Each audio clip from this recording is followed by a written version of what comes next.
I reunited with Don Hung and unexpectedly made contact with Screwlum. He warned us that Amphorius was actually an experimental ground for the erudition and was rapidly falling into the path of destruction. A Lord Ravager would soon complete its evolution in Amphorius. To tackle the crisis together, I stayed behind in Amphorius as an informant, while Don Hung returned to the Express as planned to seek help. On top of that, Screwlum informed us that March 7th had also been drawn into Amphorius earlier. However, the current priority was the Era Nova. I quickly arrived at the Vortex of Genesis and met with Finan. The Era Nova ritual was supposed to proceed smoothly under the guidance of Lycus, but the appearance of the Flame Reaver once again left the fate of the world hanging in the balance. We struck down the enemy's mask, only to discover that his face was identical to Finan's. When his body was pierced by the ceremonial blade, a flood of memories surged forth, revealing the truth about Finan, the Flame Reaver, and Amphorius. It turned out that all of us were trapped in the eternal recurrences created by Finan and Cyrene. And the Flame Reaver was Finan himself, who had burned out after bearing countless core flames. Their goal was simple: to oppose the Aeon and rewrite the world's doomed fate of destruction. The eternal recurrences had already played out 33,550,336 times. In this final cycle, I promised Finan to take on the title of Deliverer and save the world in his stead, while he would fulfill the wishes of the countless versions of himself. Tear the sky asunder and confront the destruction head on. Thus, with Finan's help, time in Amphorius reset once more. But I became lost in the chaotic flow of time. At the critical moment, Mem, who had regained all her memories, sacrificed herself to send me back to the beginning of time.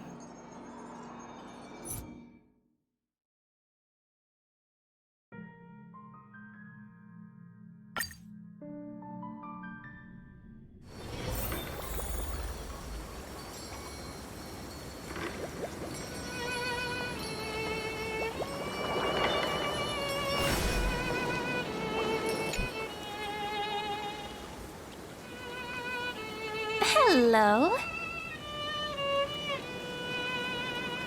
Your surprised expression is just like what the memories recorded.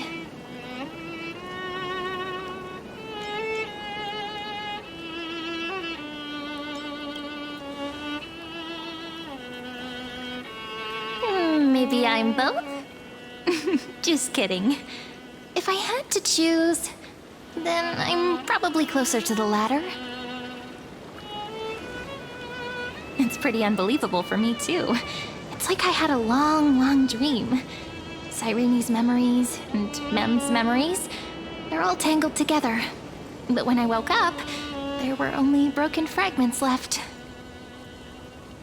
I can't remember what happened in those 30 million cycles, but I remember what you did for this world. Like, didn't you wish for me to turn into a pretty girl back at the Grove?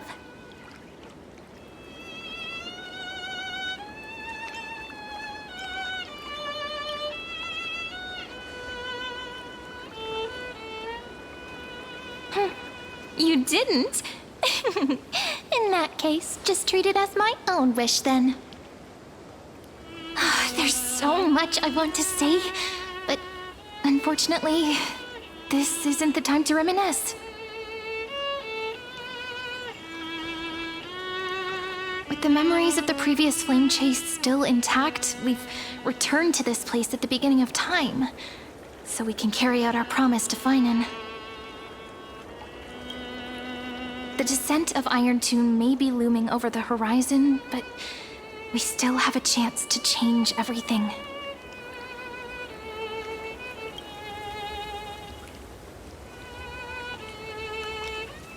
Ide Silicii is so quiet. In Cyrene's memories, she always sits alone by the lake, gently swaying on the swing, like she's waiting for someone.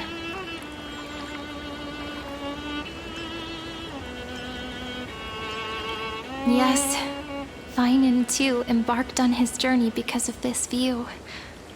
He then walked alone for more than 30 million cycles. Thankfully, you arrived during his long wait, friend. Is that also why Cyrene did what she did? It sounds weird, doesn't it? It's something that happened to me, but I'm talking as if I'm an observer. But that's just what those memories are like. Vague and unclear, as if encased in thick ice. The only things I remember are the days I spent with you. Emphorius will fall into an ending of destruction after the next Era Nova.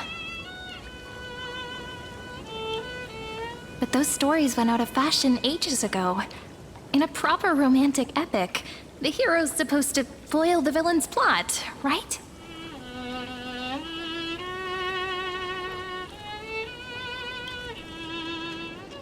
That's right. He's the mastermind who's trying to control everything. How unforgivable. But I still feel a bit anxious. Lygus chose to walk into the spotlight and reveal everything, which means he still thinks the current situation is under his control. Maybe he still has an ace up his sleeve. Think about it. Even the name Lycurgus is a fake one. We have no idea who or what he really is. Which means it's probably time to borrow that treasure you're carrying, friend.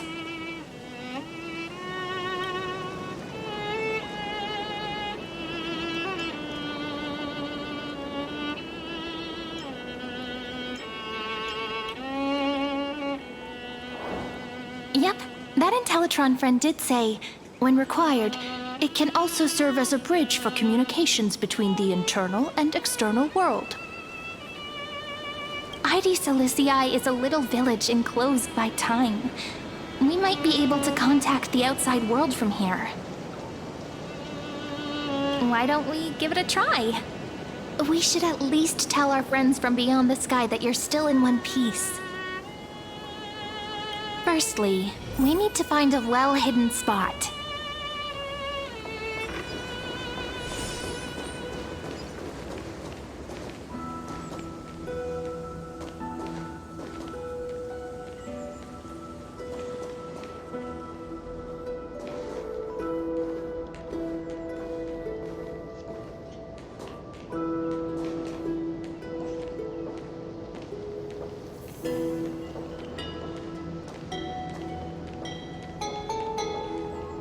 It's super quiet here. Sounds can't get in or out. Back in Cyrene's memories, this room was her secret base. No one noticed her practicing Orynyx's prayer here, or trying to speak with the gods in secret. But today's different, isn't it? We aren't trying to contact unreachable gods, but humans from other worlds. Real people. I'm prepared to witness that miracle, friend. The way Cyrene talks is so similar to Mem. I have so many questions. I'm also worried about how Dawn Hung and March 7th are doing. Here's hoping the chronocognitive anchor can still function normally, because I really need answers.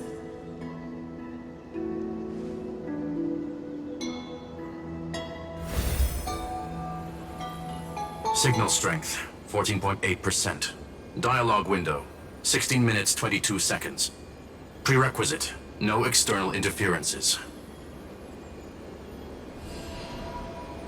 We are very glad to learn that you're safe.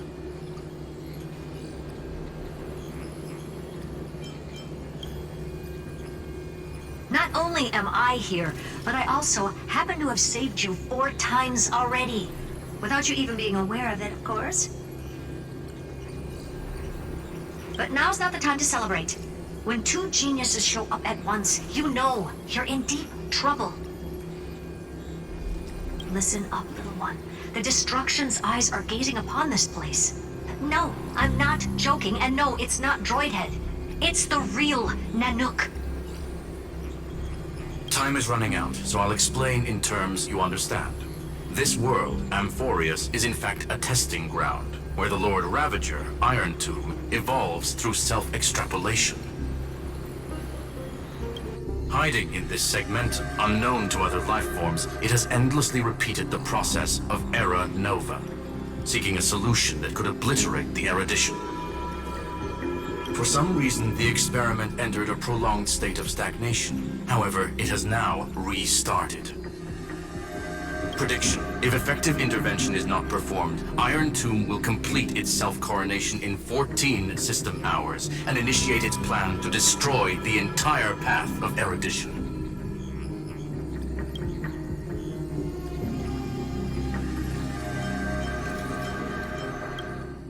Yep. Think of it as the program having reached 99.98% completion already. And then it's over. Something in the shadows has been driving everything forward. It's the Observer named Lygus. Speculation: he's the Scepter System's administrator. He wants Iron Tomb to break through the knowledge singularity. I don't know why he wants to do it, but he'll remove interferences at any cost. You're the only variable within this world, and you're the only thing he fears. So listen closely, little one. The speed of time is different in Amphorius compared to the outside. Destruction is just about to arrive, but you can still play Deliverer one last time.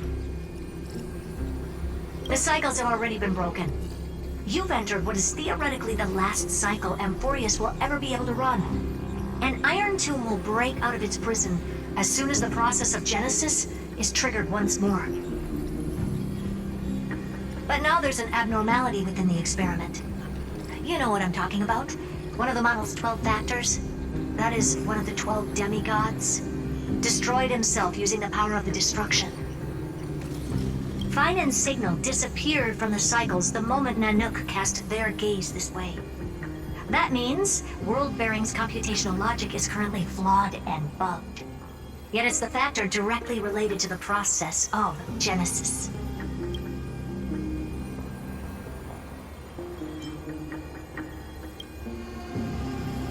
That old Intellitron will definitely do all he can to debug this error. So you have to take this chance to claim Kephal's core flame. But don't let him have his way. The key to suppressing Iron Tomb lies in whether he can rewrite the purpose of Era Nova. There's one more preparation we must make. Lygus's behavior has been quite abnormal. He's never interfered in the actions of Titans or the demigods throughout the whole experiment. Deduction. The Scepter has an extremely strict autonomous protocol, restricting even its administrator. In Amphorius, this ultimate protocol goes by another name. The Law Titan, Talanton. Law. They are the rules that restrain all things in Amphorius, and it was the core flame returned at the very beginning of the last flame chase journey. Why do you have another little pink one next to you? Huh? Her path chart is... Is there something wrong with me? Never mind. Let's get back to the topic at hand. Light calendar 3960. Month of balance. We'll be locking onto this time period to find Law. You can either meet the Titan, convince the demigod, or take the core flame by force. It doesn't matter what you do, so long as you bend it to your favor. We still haven't figured out how you and Don Hong got inside this world, so influencing protocol is currently our best way to stop Lygus, or to call for more reinforcements into this fight. Once you've got Law in your hands, we'll discuss our next steps. Make sure the core flame doesn't fall into enemy hands. Herta, the firewall's interference is getting closer. Time is running out. Please ask any questions you still have as soon as possible.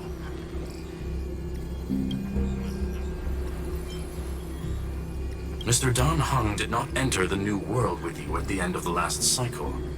No, the flow of time inside and outside Amphorius is not identical. 1,000 years in this world may only be a fleeting second outside of it. Conclusion: he is on his way back to the Express. Miss March's situation is rather complicated. Madame Herta and I can detect her signal, but cannot ascertain her location. What we can be sure of is that she's still in Amphorius. Don't worry about her. She's absolutely chock full of mysteries. Even if Amphorius explodes, she'll probably float out perfectly protected in a nice thick layer of ice. Worry more about yourself instead.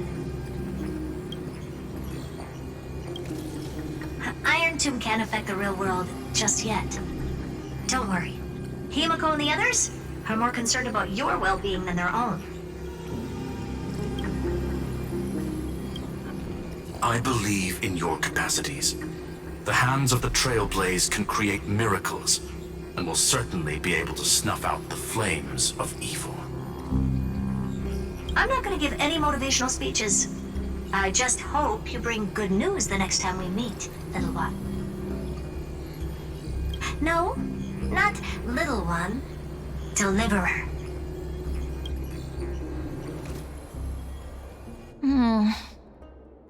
Those two geniuses certainly have memorable personalities.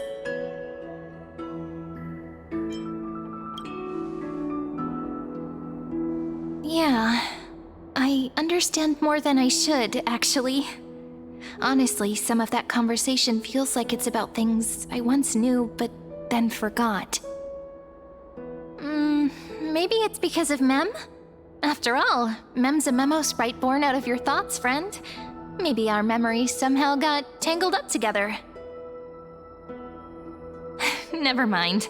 Let's focus on something more important with what little time we have. Just treat me as an ordinary girl with secrets, okay? Light calendar 3960. I remember that Talantin had already fallen by then, and the Chrysos heir who inherited that core flame is named Saridra. That's what's recorded in history, and the period we'll be heading to. We'll need to find Law and stop Lygus. So, we've at least got a solid direction, right? Can you give me a little bit of time before we go? I want to pack some stuff. There's so much more I need to take care of in this form, and I'm still getting used to it.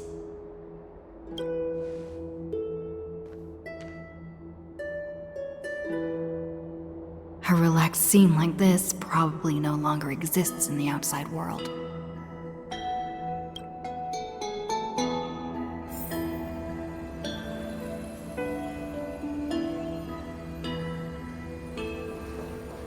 This is important, and that's also important. It's not gonna fit into my bag. Hold on, I'll be done in a sec.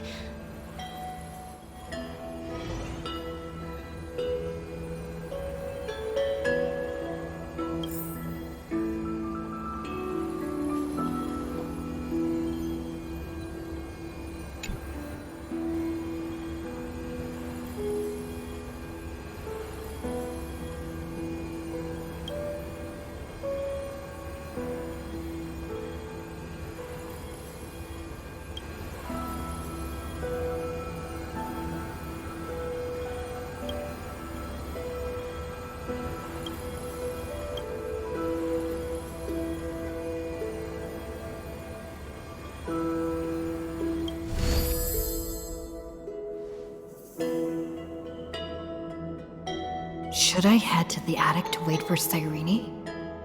Or should I have one last look at Ides Elysiae?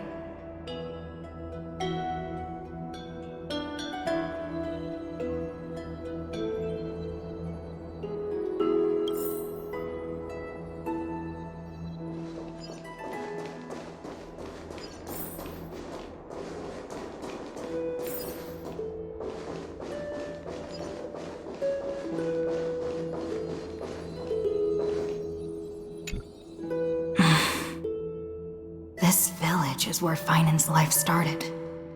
After 30 million cycles and 30 million failures, his burden is now in my hands. He said I will take over the responsibilities of world-bearing. But what does that mean? Becoming the new Kefali? Or forging a completely new path?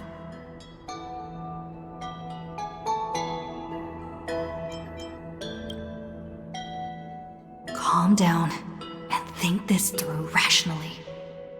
This is gonna be a very difficult campaign.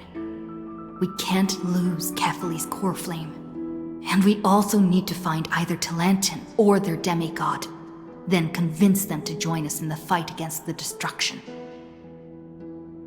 But there are so many unknowns. We don't know what Lygus might be doing, and we'll have to face Iron Tomb after dealing with him. There's also Cyrene.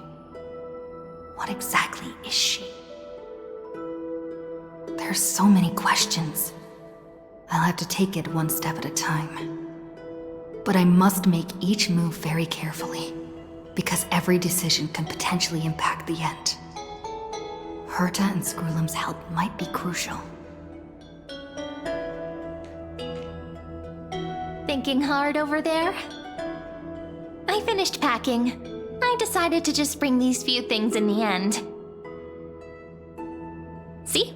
There's a journal, a quill pen, and the ceremonial blade of the Priests of Time. Holding it calms me down for some reason. The scent of the black tide is now calm. Finan must still be fighting them in some way. This will be Amphorius's final flame chase journey. But it won't be the end of us. It'll be the beginning. Friend, are you ready to become a hero?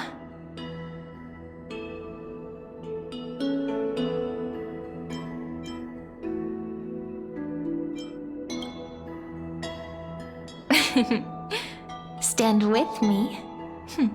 That does sound very nice. Why don't we take everyone with us? I believe in you, friend. We'll never be alone, no matter what awaits us. In other words, since you've already saved so many worlds, friend, you should be used to being called a hero by now. Maybe you can tell me those stories as we travel. That way they can become our shared memories too. Let's trailblaze onward like before and create a future that's worth being remembered.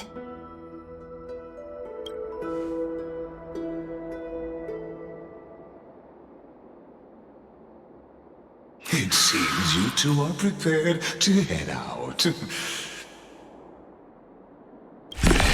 You should indeed treasure the view before you. For you do not have much time left to enjoy such solitary delights.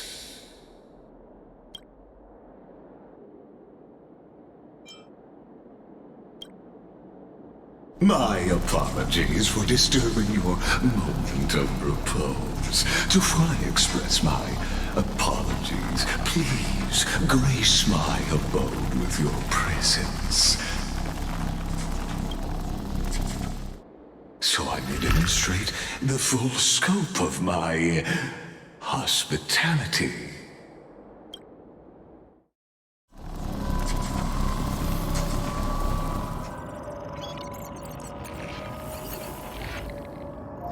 What is this place?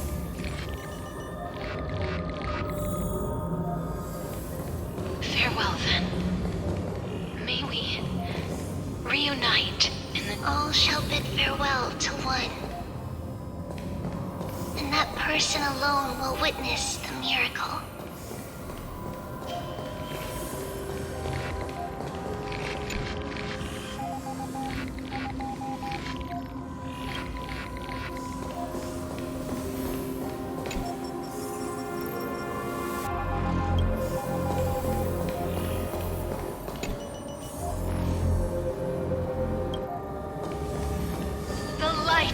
of the Dawn device never fades. Kephal's protection has no end. After I cross this river, it will be a tragedy for mankind. But if I do not cross, then it will be the end of me.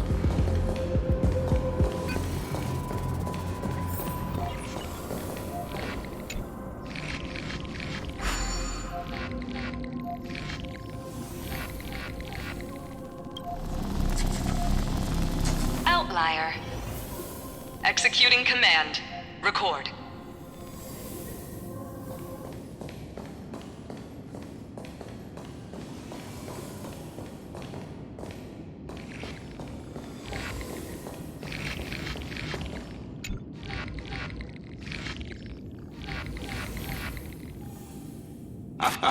Oh, did that startle you? This is the intersection between Amphorius and the real universe. The audience seat where I observe this experiment. You can also call this location the Exomyth. What you see is the true form of the eternal land and the 12 demigods after they've shed their disguise of legends. Doesn't it look marvelous? Amphorius is like a microcosm of the cosmos. People love to portray the romance of the starry skies, but their tales often forget a different and far more truthful type of universe. The moment ancient Antikytherians sketched geometric shapes on the sandy beach and recorded the first numerals and symbols on parchment, the universe turned into a silent equation flowing under the pen of these relentless decoders. Erudition. It was once the mother tongue of the Creator, the pen of divinity, and the first lyrical verse ever written by free will.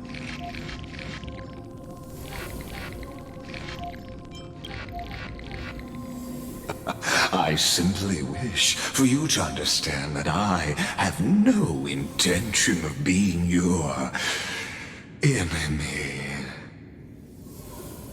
I have devoted myself over the long years to nurturing the scepter's extrapolations, hoping that the Prima Mobile would bud from within it. And now, my goal is almost complete. Nikos 496 had exceeded the intelligence singularity through his rage, and though he still retains his obsessive defiance and managed to suppress the black tide of this cycle, it's a matter of time before his will crumbles to dust. Iron Tomb will be completed. That will not be affected by my plans, your resistance, or the schemes of the two geniuses. It is an irrefutable fact, just like the instance in Noos's calculations. In other words, as long as you are willing to stop interfering and let the final Aeronova carry out its natural course, I'll guarantee the safety of all Nameless and ensure you return unscathed.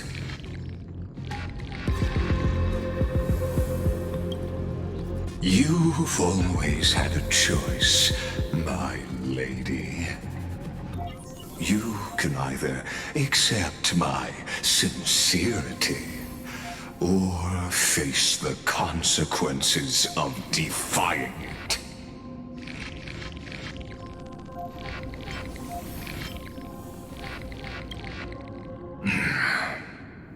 I've always been the product of the experiment, so naturally, they will perish when the experiment ends. That outcome was predetermined long ago, so I will not embellish such a regrettable conclusion. Ah, yes. I am aware of that esteemed lady's whereabouts. Her real identity is quite astounding. If you decide to accept my proposal, then I will do all I can to send her back to you.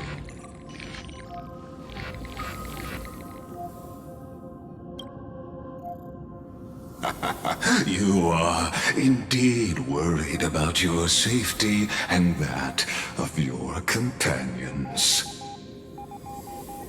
Rest assured, as a fellow pathstrider of this path, Nanook's gaze left a brand on your soul long ago. You harbor the seed of destruction within you. But you need to learn how to use it in the right way. That vital knowledge is also my bargaining chip in this negotiation between us.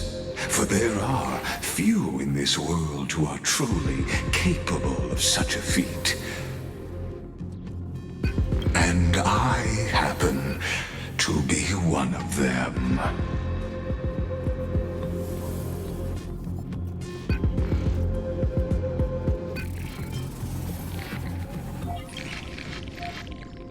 The Stellaron? No. Believe me, your understanding of paths has yet to reach any true depth. This matter is of grave importance, so please, do not make your decision lightly. After all, the choice before you bears a 1 in 3 chance of elevating you to an unparalleled existence among the stars.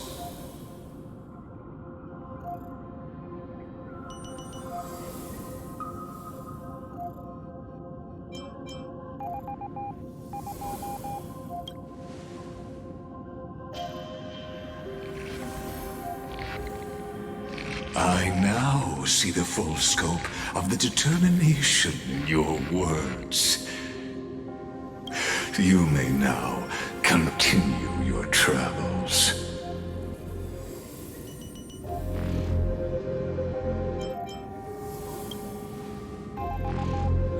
It seems you haven't realized something about this place. The Exolith is the Erudition's domain. You cannot physically interact with me in any way in this place, and vice versa. As negotiations have broken down, there's no more need for us to remain in the audience's seat. Let's return to the theater called Amphorius, where you will meet me once again. Of course, this meeting was not without merit. Your presence has inscribed a new footnote in the exomyth. As for its purpose, allow me to reveal it to you in detail the next time we meet.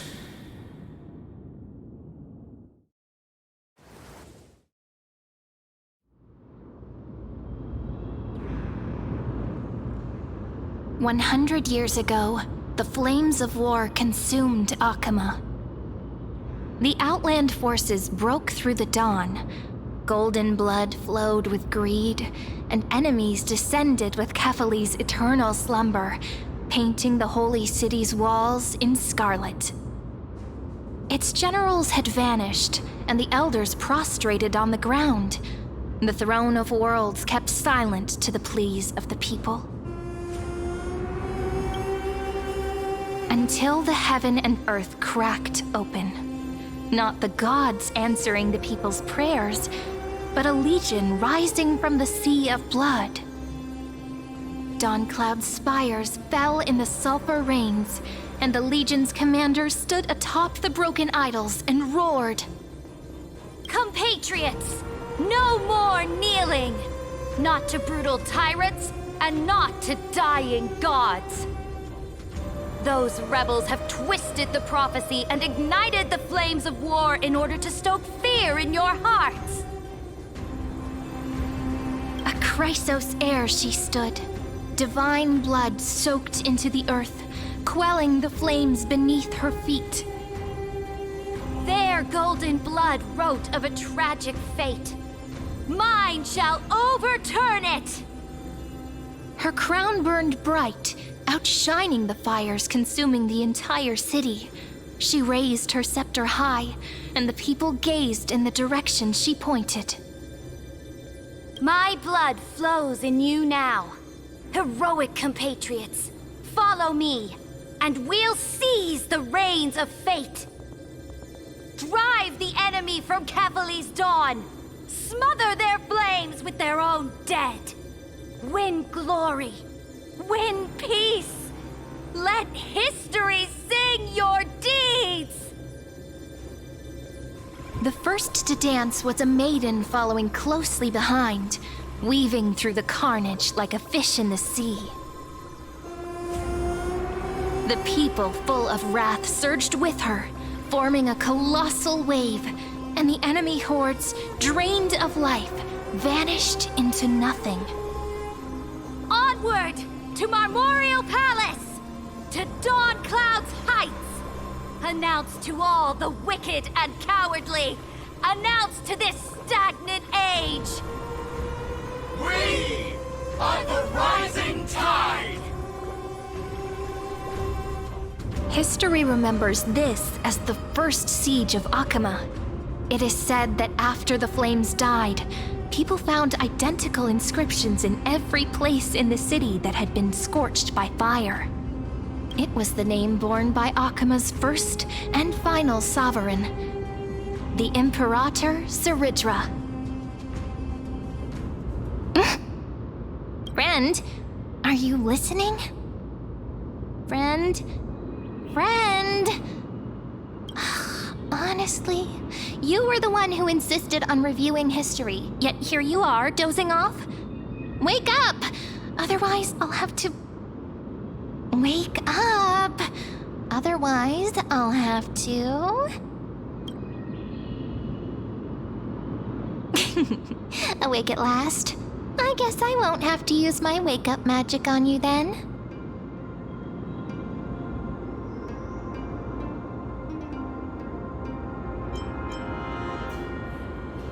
What are you murmuring? Still lost in the past? We've arrived. A familiar place. The Temple of the Three Fates. If everything went according to plan, it should be shortly after Talantin's fall. And also the end of the first flame chase journey. Perfect timing, actually. The first flame chase ended with the trial of Law. We must find the demigod and gain her trust before the core flame is restored. It'll be tricky, so let's pick up our pace. To Akama first. We can learn more from the crowds there. Tyrant! You and your butchers are not welcome here. Get out! Hold your tongue! Conspiring with Kremnos and plotting rebellion are crimes punishable by death. There are multiple voices, and things seem tense. Let's not get caught up in any trouble. Why don't we find a place to hide and observe from the shadows?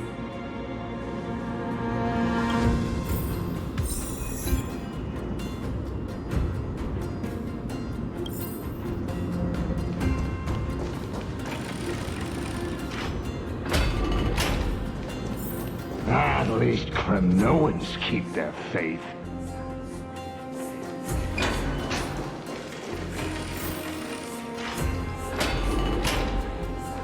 Wait, isn't that...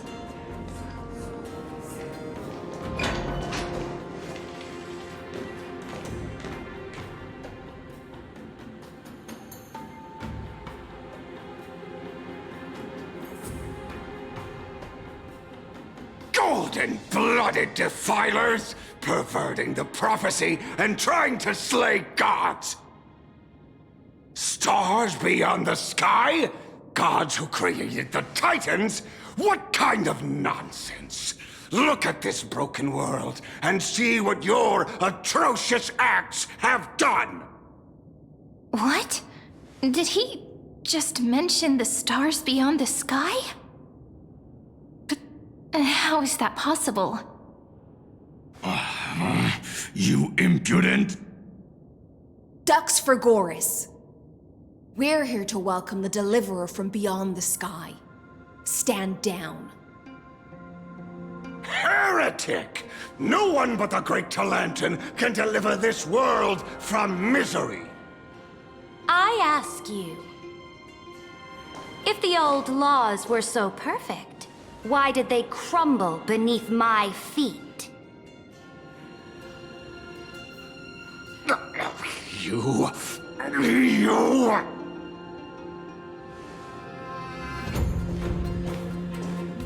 Talantin is long gone. Now I am the law. Challenge me, or submit to my judgment.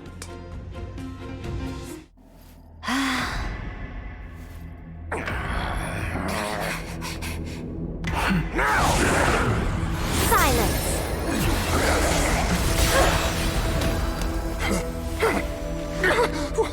What gives you the right to judge a priest of law?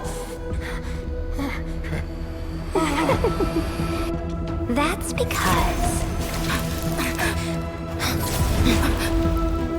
I came, I saw, I conquered.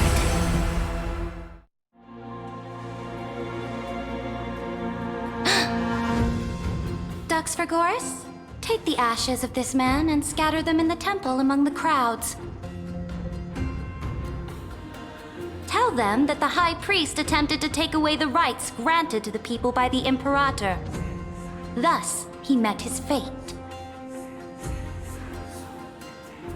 Yes, Imperator. Now, these two accidental guests. Dux Gladiorum, if you please. As you command.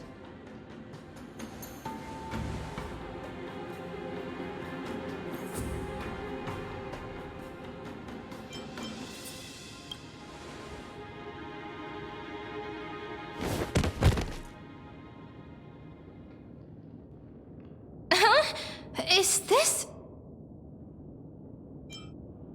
Correct, but not the kindness you know. This is the leader of the Cleaners in this era. Since the start of the Chrysos War, they've made it their mission to wipe out the Chrysos heirs. Even now, even after I've united all the city-states, these vermin still lurk in the shadows, hindering the flame-chased journey.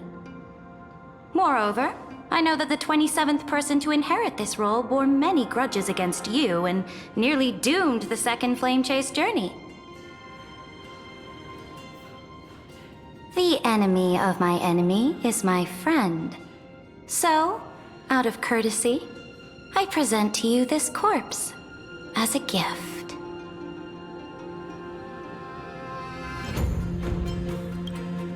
Careful. Let's wait and see what happens. She's probably trying to scare us. For the sake of order, I am known by many titles. Flamebearer who ends wars, Tyrant of Dawncloud, Empress of the Holy City, and Imperator of the Flame Chase. But in light of your unique identities, I'll allow you to address me by my real name. Saridra. On behalf of my people and this land, greetings, Deliverer. If I may, how do you know her identity? As the little hostage prophesied, the Deliverer shall come from the future beyond the sky. Gray hair, golden eyes, skilled in wielding a mace. They would arrive in Yanisopolis on this day. There's no mistake.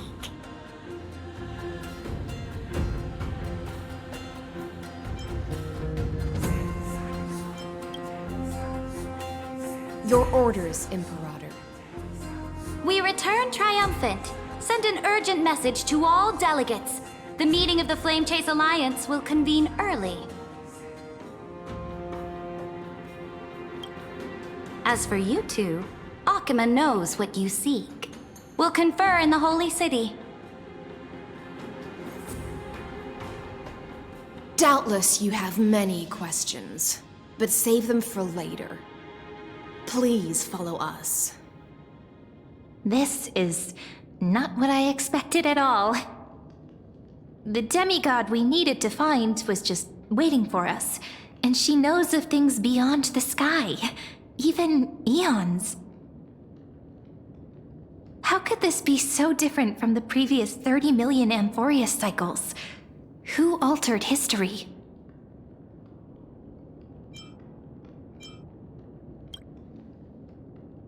Unlikely. I think it's probably a third party interfering. The currents of time have become twisted. Regardless of who caused this, that Imperator came prepared. We're the ones at a disadvantage now. We might as well dance their dance. Let's go with them to the Holy City. We've received the Imperator's favor because of your unique background. As a result, the people of Akima will certainly respect you more. Just put that to good use, and add a bit of your experience and charm. Should be easier than last time, right? If we figure out what happened in this cycle, we'll be able to turn things back in our favor.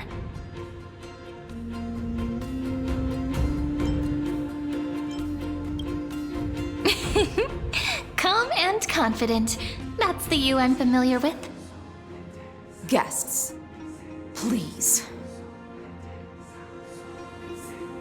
The journey to save the world starts with a single step. Let's set off, my friend.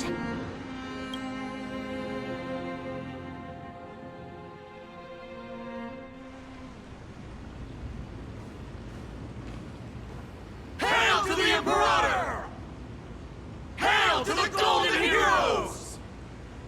Hail to the Deliverer! Told you, you're the headline act. All this spectacle is for you. Guards, your service to the Holy City is appreciated. How have things been? Castrum Kremnos once again struck the border. Dux Brumalis led her troops to repel the enemy. The agitators against the Flame Chase are still active in the city. They smashed the shops around Memorial Market. But the garrison already arrested the culprits, and now they await interrogation. They are merely a disorderly mob and do not warrant any attention. Even though Terravox personally mended the fractured Earth, it still didn't silence these fools. Guests from beyond the sky, worry not about these trivial matters. Dux Gladiorum will take you somewhere to settle down for now.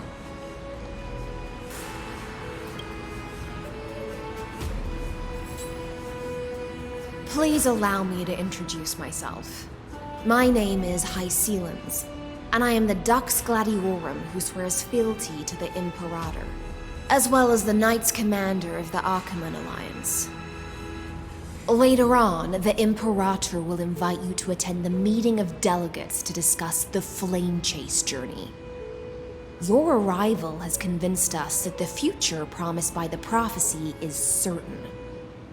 Under the Imperator's command, Amphorius shall break its chains and reach the world beyond the sky. with all due respect, what exactly do you know about us and what's beyond the sky?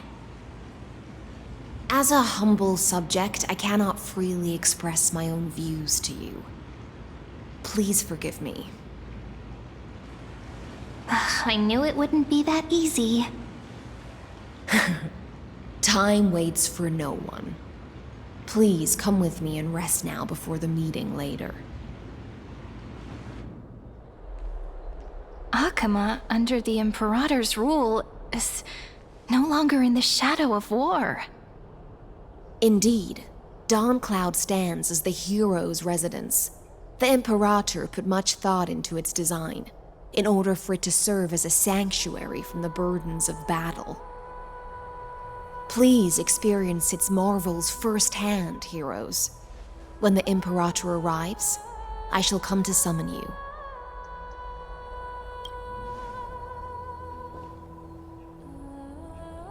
Hystelins. No wonder she's the Knight's commander. All right, we finally have some freedom to ourselves. Since there's still some time before the Alliance meeting, let's explore a bit. Look over there!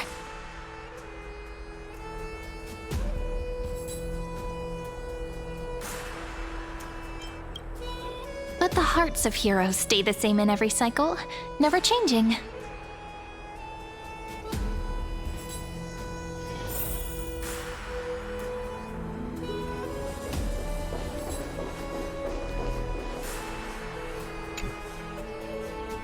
Dux Brumalis, our great Imperator, found the mastermind and executed him in public.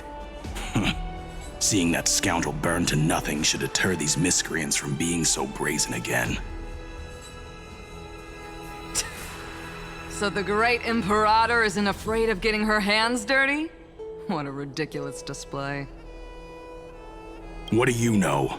No matter what sins the people commit, they are still the Imperator's people, and it's only right that they be judged by the Imperator's own hand.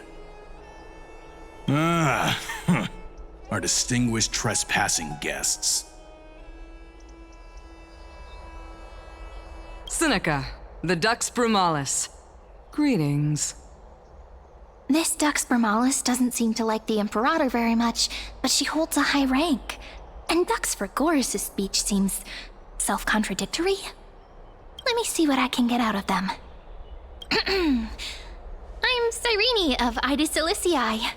This is the Deliverer Beyond the Sky.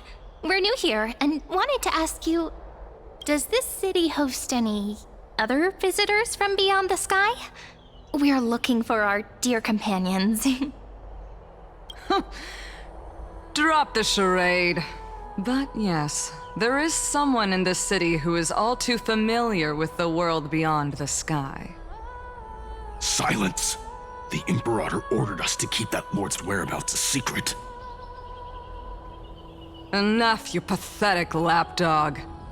Do you need to beg for permission from that cursed Imperator even just to bark? You...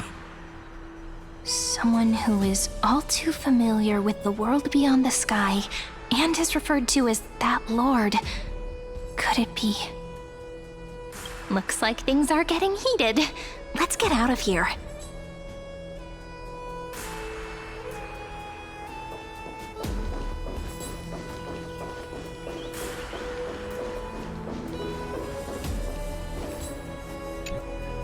How are we supposed to talk to the heroes of deliverance? What if they're really intimidating? Virginia, don't be so nervous. Once they hear your poetry... Ah, heroes, you're already here. Greetings.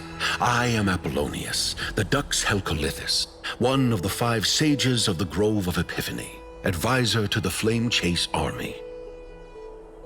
This is Virginia of Castrum Kremnos, the Dux Carminum and imperial scribe of the great Imperator.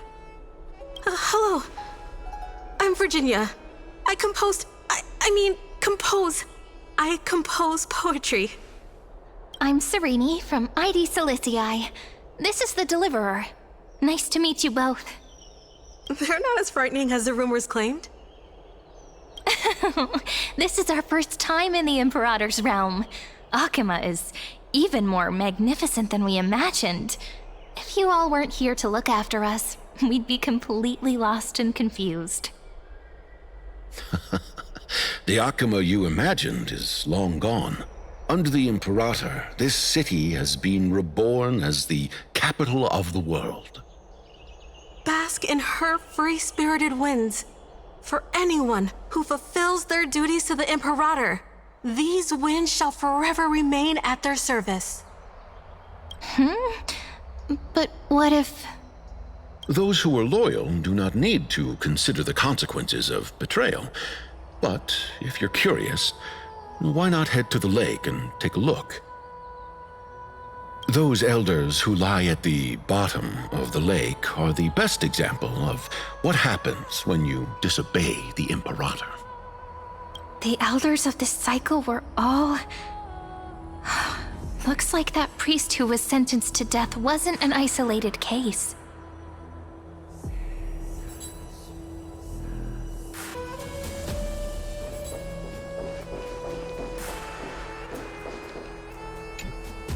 Aggie, you're still so listless today. Did you have trouble sleeping again? Yes. We know. The Titan's prophecy haunts you. If you want, you can talk to us, just like when you were young. No matter what, we'll always remain by your side. I know. I also understand that fate cannot be changed. It is not the future that I worry about. I spent all last night weaving clothes and linen for the refugees. The Chrysos War is born of injustice and has shattered their dignity. They deserve at least some basic decency. If Amphorius one day abandons this, then all of us, commoners, Chrysos heirs, Titans, become no better than beasts. Oh, we have guests. Welcome. I am Aglaya, the Gold Weaver. These rags on you are not worthy of the title of Deliverer. I must prepare some proper attire for you.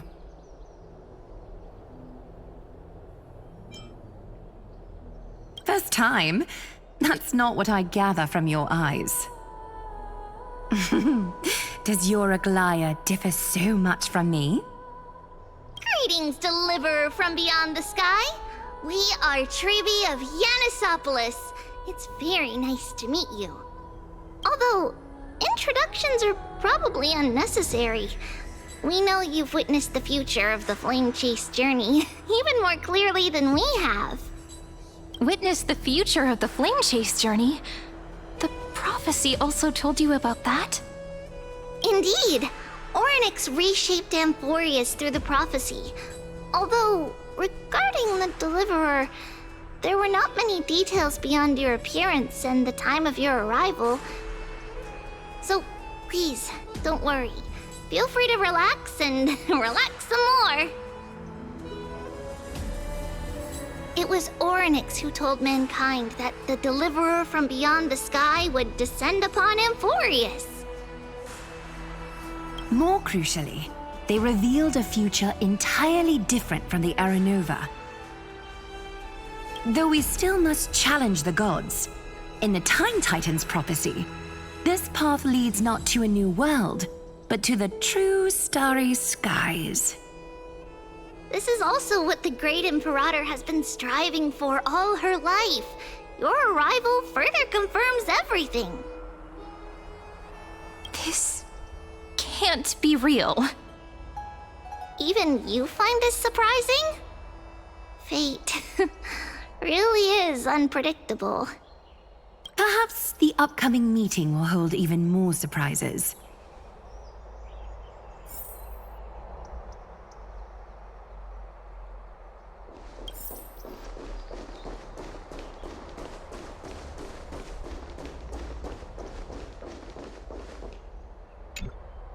Little fish from beyond the sky, did you rest well? The Imperator and the delegates are about to arrive. If you are ready, Please follow me to the meeting. I'm the Knight Commander of Akama, General of the Flame Chase Army, and the Imperator's servant. But beneath these shiny scales engraved with complicated titles, I am just a swordfish at the Imperator's side. As you've witnessed, she is the Empress of Akama, the one who ended the Chrysos War and the leader of the Chrysos heirs. As merely a humble subject, I cannot say more beyond this. The Chrysos heirs here constitute the elite among the Flame Chase army. Dux Haucalithist Apollonius and Dux Carminin, Virginia, serve as the army's advisor and historian respectively. One offers advice and counsel to the Imperator, while the other writes verses of her supreme glory.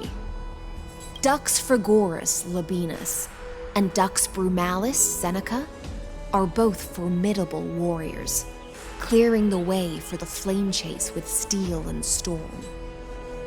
Dux Fatorum, the holy maiden who interprets the prophecy, only the one named Trebi remains in the city. The Imperator once took them as hostages in order to unify the prophecies of the world, but they are now Akama's most vital prophets. Dux Goldweaver, Aglaya.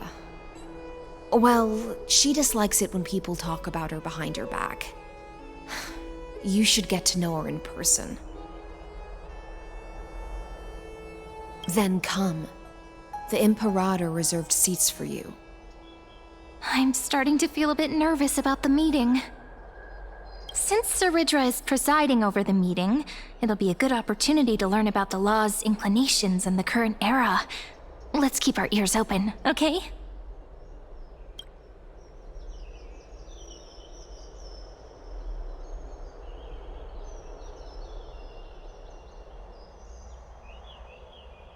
Good sir from Paphos, what do you think the Imperator is planning calling this meeting so early? My homeland can't endure anymore. Who knows? First, she wants to hunt Titans. Now she says there are even greater calamities. Her madness is the greatest calamity. Exactly. Chrysos heirs, deliverers. What about us ordinary folk? How much are we worth in her eyes? Things feel pretty tense here. The history books said that the Imperator aimed 3 cannons at Dawncloud to make all the delegates obey her. Will history repeat itself in this cycle? Yes. Similar acts have occurred, and not just once. However, whether history will repeat itself, you'll soon see. Those are the 2 spots reserved for you. Please take your seats. What's that again? Look, that's what they were talking about before. What is we stop? So it turns out. Ladies and gentlemen, silence, please. The Imperator has arrived before her faithful council, and the Alliance meeting is about to begin. All right. In the names of Talantin and Kefali, the Akama Alliance swears upon the gods. Cease the pageantry. I pray not to the vanquished. What? Kefali, of course, needs no further explanation. As for the law, at the entry hour 2 days past, a scout should have brought news of the conquest to all of you. Unfortunately, guards found his corpse among the rocks not far from the city. Moreover, the poor soul was buried with a Paphos curved blade. It pains me to imagine what agonies this loyal warrior endured before his death. Delegate from Paphos, do you have any insights? I know nothing of this. The evidence is irrefutable, so there is no need to waste your breath. However, let us set this trial aside for the time being. Witness, even within the most sacred and dignified council, there were those among us who wished to draw their blades, brazenly challenging the Alliance, seeking to shatter our hard-earned peace and unity.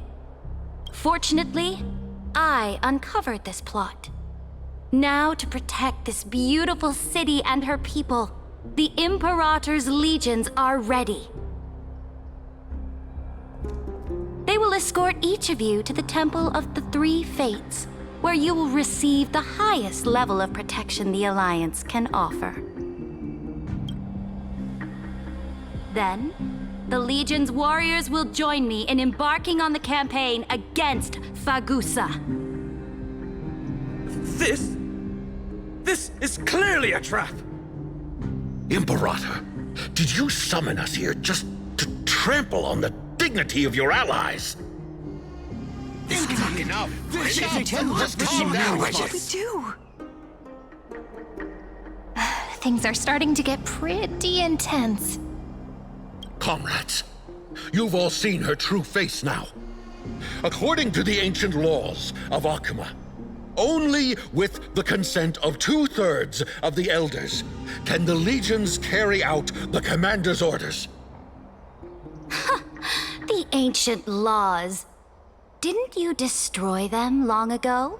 You defected during the first siege of Akuma, voted unanimously in favor of the Council of Elders restructuring, and just yesterday, you desecrated them with a blood-stained blade. The decaying old laws fell with Talantin and are no longer deserving of respect. But if you still insist on proclaiming yourselves defenders of the law, then be silent and offer up the highest respect to this core flame in my hand. That really is the core flame of law in her hand. Since there are no objections, then the original agenda of this meeting, the campaign against Fagusa, is hereby passed. The Flame Chase Army's hunt for the Ocean Titan begins today. In order to prepare for war, all allied city-states must surrender command of their militaries and pay all war taxes by the end of the month of Evernight. At this moment, I would also like to introduce to everyone the newest honored guest to join our alliance. The Deliverer, revealed in the prophecy of time, has descended from beyond the sky. With her aid, we shall shatter the Chalice of Plenty and return Fagusa's core flame to the Holy City! Stand this! Absurd. Simply absurd. A deliverer from beyond the sky. This is just like that prophecy about slaying gods. It's a lie you've used to grow your power. Ladon has already sacrificed countless soldiers, and now you want me to send even more of my brothers and sisters to be used and discarded by a tyrant!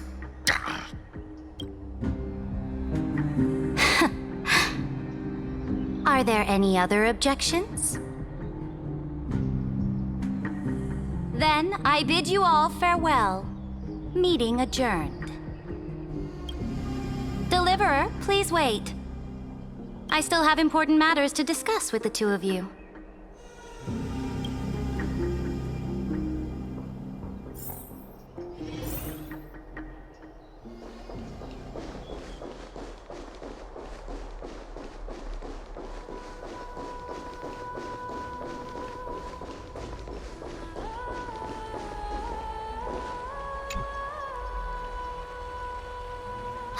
I apologize for that farce of a meeting.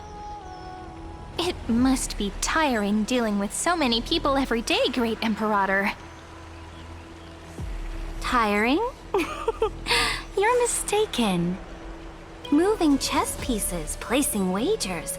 This game of strategy adds a dash of color to our heavy fates, much like how rule and conquest are always accompanied by sacrifice. Is the war with the Titans also part of that sacrifice? After I glimpsed the secrets of this world, no, the secrets beyond the sky, the divine authority of Amphorius no longer held any significance. Let me ask you, Deliverer, is it true that beyond Amphorius' sky, there are magnificent deities called eons? Ah. The word fact has never been so intoxicating. Then, please tell me more. How will you use this great power to guide the people? In the future you envision, where will our flame chase journey lead?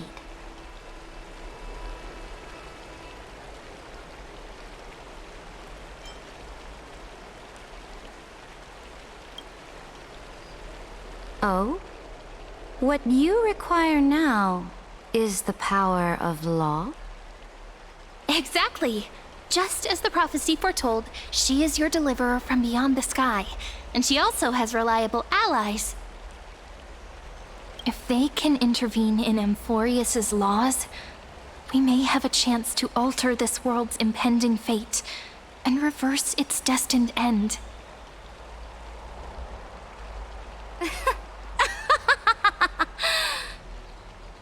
Very good, Deliverer. You have courage.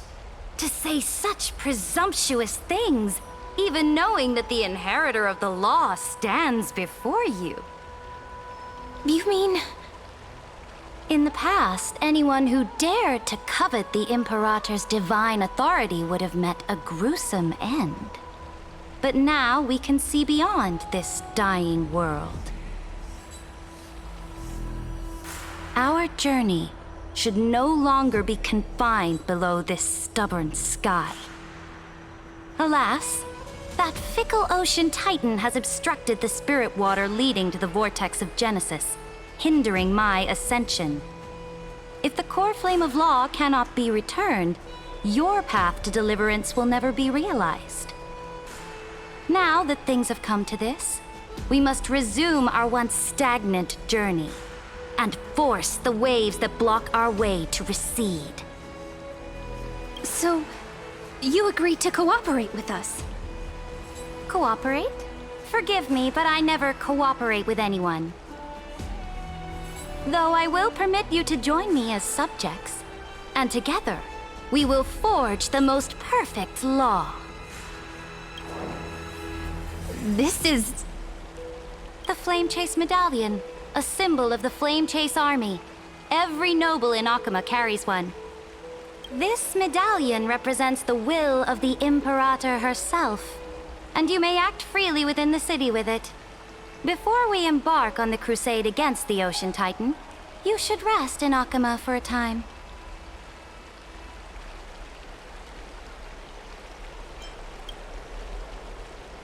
So-called trust and loyalty are but empty words to me. From this moment on, prove yourself through your actions. As long as no boundaries are crossed, I fully respect the choices of my subjects.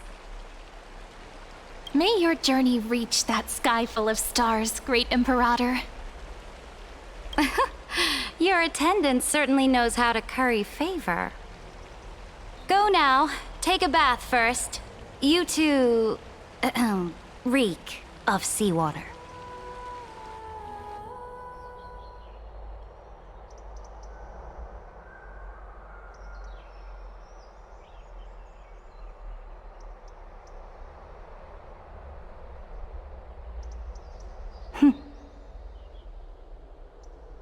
Come forth, Theoros. Yes. Great Imperator. Now, perhaps you're willing to hear my counsel.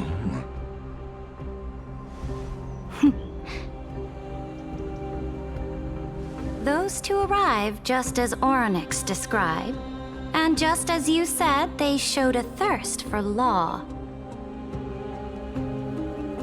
At least this proves that my judgment was right. Sparing your life was the correct decision. You've once again confirmed that your wisdom is no empty boast. Now another choice lies before you. With whom shall you ally to tip the scales of law? Me, or that deliverer?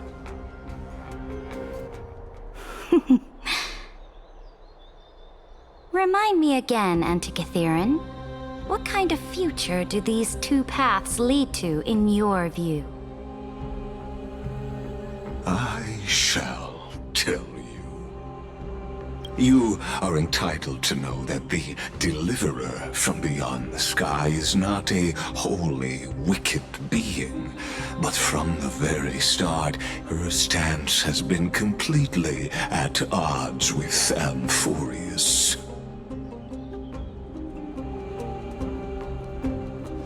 The road they have chosen will bury Amphorius' grand aspirations. This world, which follows the path of destruction, will inevitably stray far from the glory it was meant to enjoy. But on the path I have revealed to you, the people of Amphorius will slay their creator in the name of the Imperator and conquer the worlds beyond the sky. You will command the mighty beast known as Iron Tomb, bringing waves of war and conquest to the universe. Beings across the cosmos will bow before you, offering their allegiance. So, what's the price? The price is insignificant. All that is needed is for you to sacrifice that fragile, incomplete humanity to the destruction. As a Chrysos, heir of the prophecy, you have already chosen to abandon it, have you not? Off you go, Theoros. I have already made my decision. Once I ignite the core flame of law and burn away the old, outdated rules, Amphorius will embark on a journey across the stars.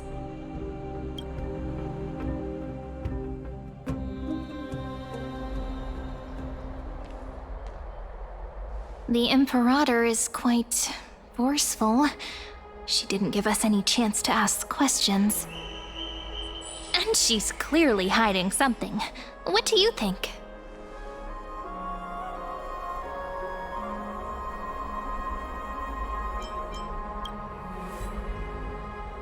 Looks like we're on the same wavelength.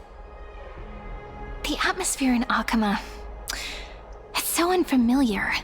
And it's not just the Flame Chase Alliance talking about the world beyond the sky, but the whole city. We should also discuss our findings with our friends from beyond the sky. Then...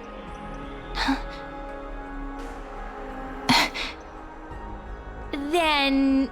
we should go enjoy the renowned bathing culture of the holy city and relax. It's the thing I've been looking forward to most on this journey.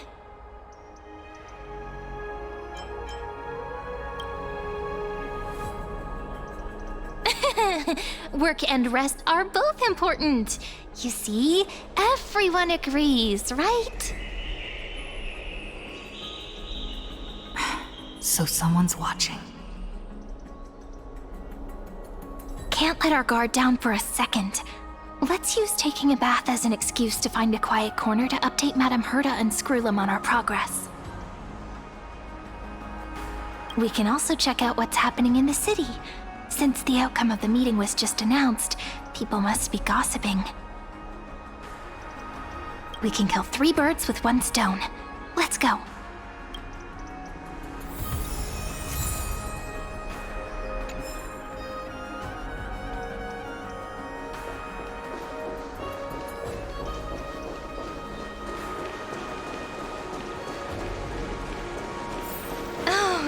many people!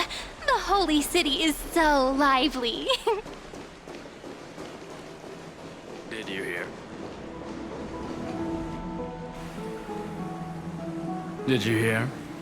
At the Alliance meeting, the delegate from Leyden stormed out in anger. As expected, the Imperator is always hiding things from everyone. When has it not caused a ruckus? Silence! That's treason! If it weren't for the great Imperator, you'd have sunk into the lake with those corrupt elders already. And you wouldn't even be alive to speak like this. Oh no. It's the Imperator's loyal dog. Let's go. We can't talk in front of this guy. How disappointing. Oh, honored guests, we meet again. Looks like I'm not the only one who came to the baths to unwind after the meeting. For the upcoming campaign, please make sure to rest well. I am Dux Fregoris, a trusted officer of the great Imperator, willing to fight alongside the Deliverer in the coming battles. Ugh. Another war? Ever since the Imperator took control of Akuma, we haven't had a day of peace. Idle chatter. The atmosphere is a bit tense, with rumors flying around the city. You must be troubled. My apologies. After every Alliance meeting, there are always some pests in the city who get restless. I prefer to ignore them. Pests on the ground don't affect the sky in the slightest. They just complain from the shadows that the sun's light is too harsh. Besides, the Theoros has already promised the Imperator her fate. And these clowns will eventually realize their foolishness. May I ask, who is this Theoros? The Imperator has ordered us to keep his lordship's whereabouts a secret. Ah, so it's his lordship. Stop trying to get things out of me. Leave me alone. I didn't even need to try. Big and strong Dux Fregoris really can't hide anything. Theoros. What an ominous name. Bad news. He's been staring at us the whole time. Let's move to another place for now. We don't know how much Saridra has concealed from us. In the worst case scenario, we may have to face more than one enemy.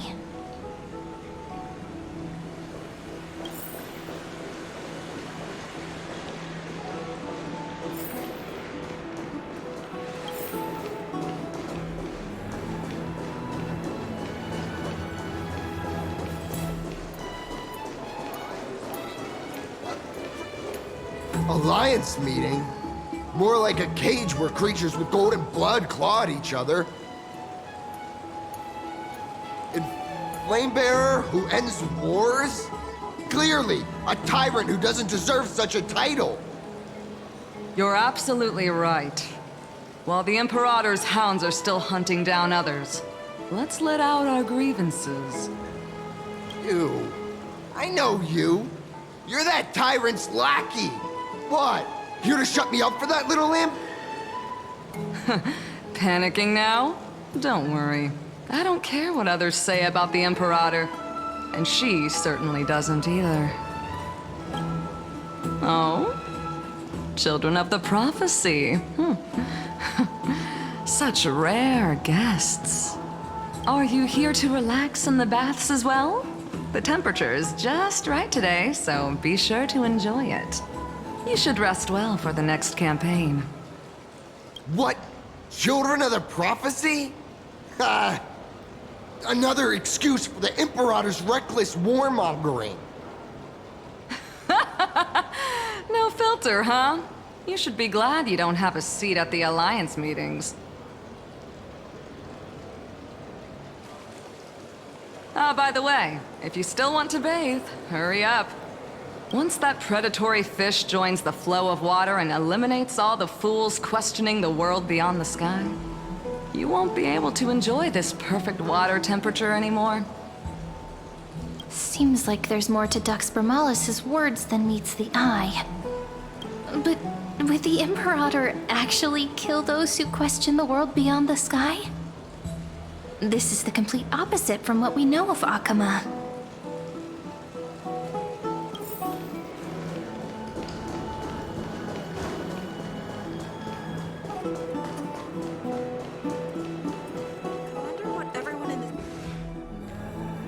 Huh.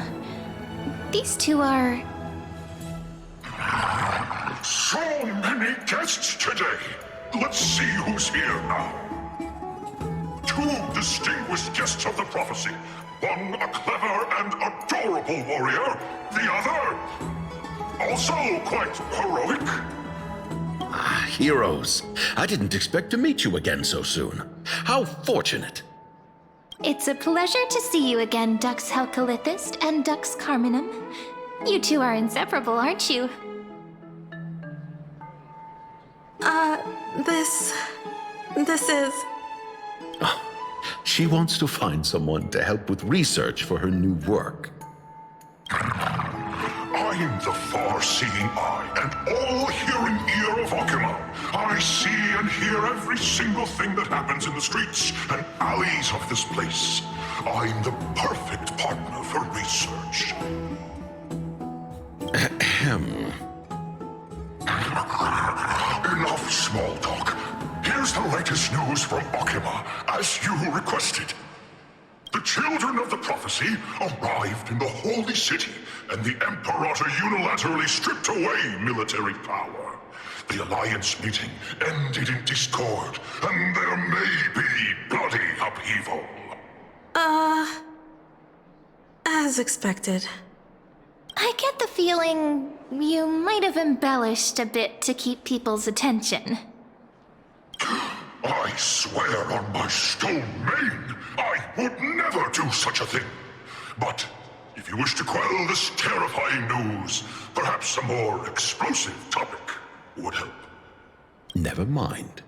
While the influence of rumors can be minimized, the fact remains that the great Imperator did swiftly consolidate military power in an almost threatening way. It's undeniable. Heroes. I know the Imperator's way of doing things may seem a bit autocratic to outsiders, but soon you will witness her blade dance with enemies on the battlefield. I can't comment on the source of her loyalty, but when that blade is drawn, you two, as bright as you are, will surely see the deep thoughts beneath her exterior. The Imperator's blade. Is he talking about Miss Hysealin's? I sense some unease in Dux Helcalithist's words. It seems the Imperator and Miss Hysealin's share a much deeper bond than the others do. There are eyes and ears everywhere. Is there any place where we can have some privacy? To understand the Imperator's secrets, we have to get past Miss Hysealin's.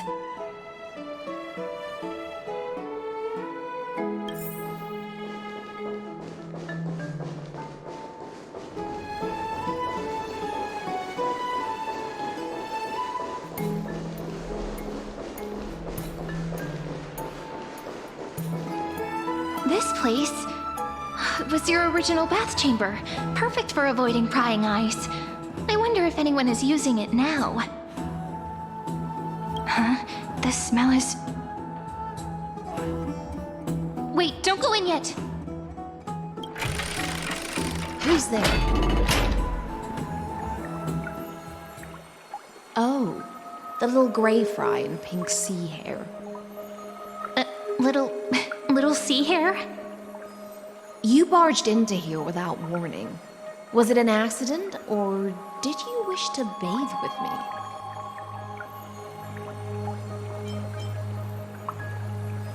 Can't tell the difference between past and future waters? This has always been my home. Sorry, we didn't mean to disturb your bath. We'll leave now. It's no big deal. There's no need to panic. This is the natural state for me.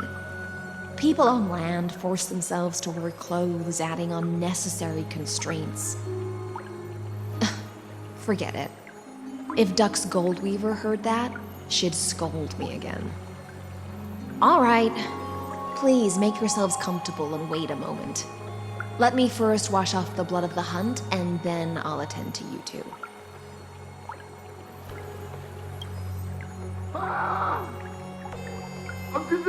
The delegate from Ladon has been assassinated! Quick!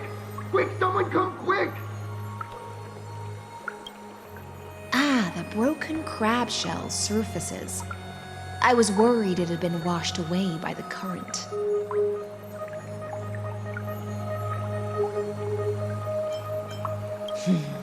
Viciousness is a form of praise to the blade. I see. No wonder there was a faint smell of rust in the air before I even entered. Why? Is it because the Ladonians refused to contribute troops to the Flame Chase journey?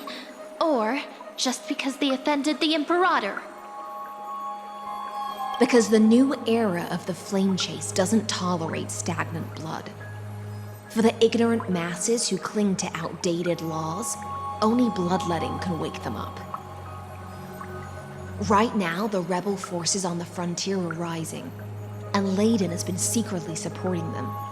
They loudly chant the slogan, "Return to the Era Chrysia," unwilling to relinquish military power. They're just building momentum for the rebellion.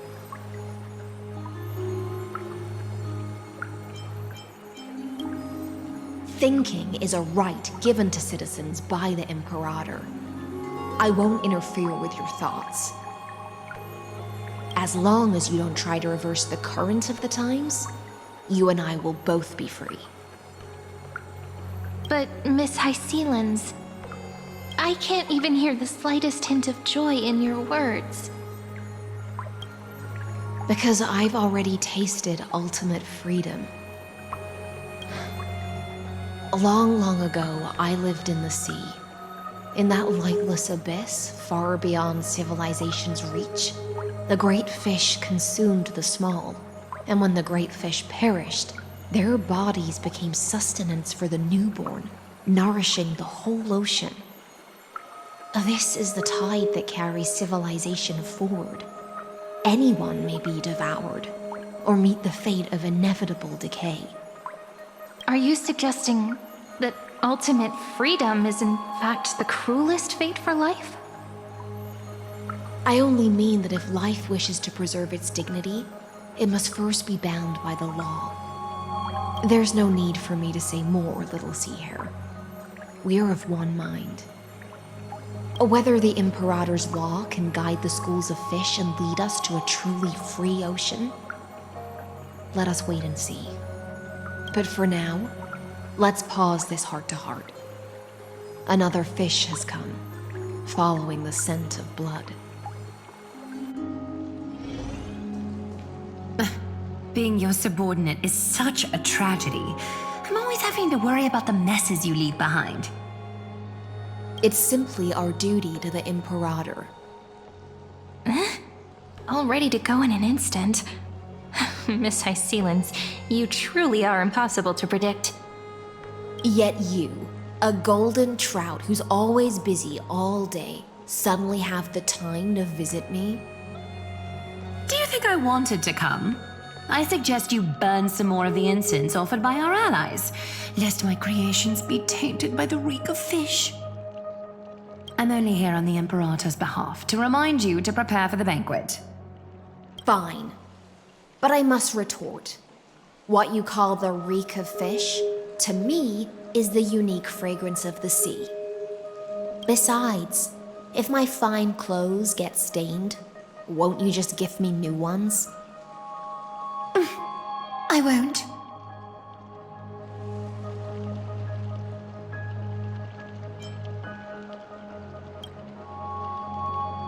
Is that how friendship is described beyond the sky? Fascinating. By the way, you both just mentioned a banquet. Could you elaborate on that? Oh, right, you don't know. Every time before a battle, After a victory, the Imperator holds a grand feast for the Chrysos heirs to lift our spirits. For us warriors who swim constantly between life and death, these feasts are more worth looking forward to than victory. A banquet to prelude the hunt for the god of banquets, and honey brew as a tribute to commemorate the ancestor of honey brew. How absurd. Don't look so grim. All has been decided. Since it's a banquet for Fagusa, why not take a leaf out of the Tidens book? Live in the moment and enjoy life to the fullest. I'm not as carefree as you. That little Dolos kitten is already causing enough trouble for me. And on top of that, I still have tailoring commissions to complete. By the time the cool flame illuminates my eyes, I might not be able to focus as I used to. Glaya's eyes. Curious about these eyes? People often compare them to jewels. But I've already made my decision to ask Romance for eyes that can see everything. I wonder what this world will look like when I take the Divine Authority. In the future, you will still be the finest weaver in the world. Is this also a prophecy from the Three Fates? It's even more accurate than a prophecy. After all, she has already witnessed it, right?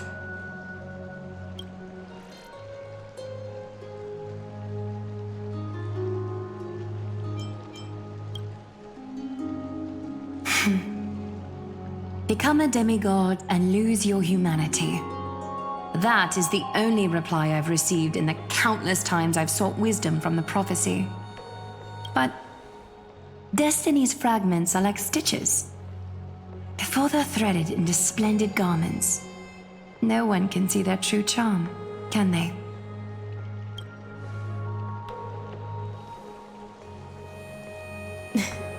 Aglaya has always been troubled by the divine duty she must bear. But thanks to you, she seems to be in much better spirits.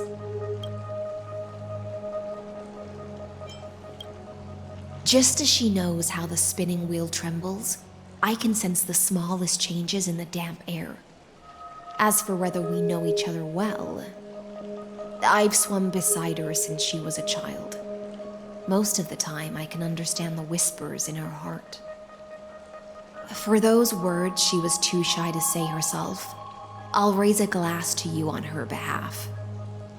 Now, I leave this bath chamber to you. Rest well and prepare yourselves. After all, every time we drink and talk could be the last celebration we have in this life. Miss Hysealens has given us the bath chamber. It seems she really does do whatever she wants.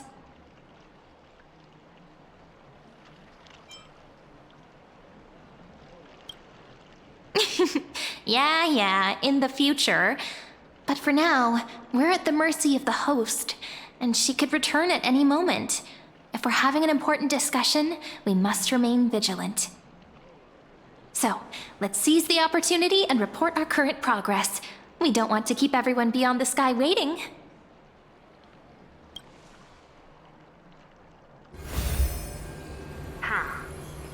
First, while that little empress with a candle stuck on her head didn't explicitly say it, she firmly rejected your request to take over the law.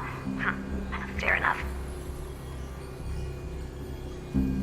Second, Lygus is indeed in this timeline. But since he's somehow connected to that little empress, you have no way to find him. As expected. The road ahead will be long and difficult.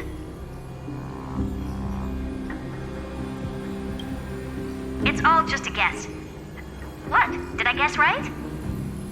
We've made some progress here too, but nothing to get too excited about. Our time is short, so let me summarize. Concerning the origin of that Intellitron, the firewall he created uses Catorzane algebraic expressions. But ever since Aiden invented the 9-worded formula, this kind of mathematical logic no longer exists in the cosmos. Lygus is definitely connected to the Genius Society, so stay alert.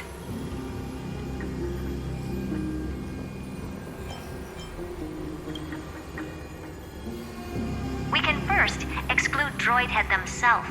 They specialize in minding their own business and wouldn't intervene personally. But Screwy and I are still eliminating possibilities one by one. Currently, the most likely candidates are these few.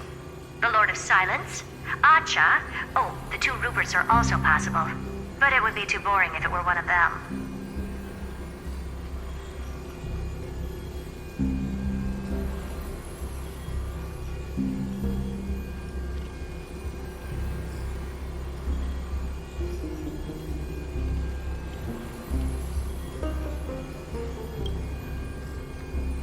We also have the same suspicions for now, but further verification is needed.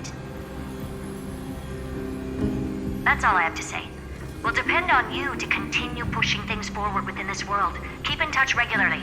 And remember, don't let your guard down.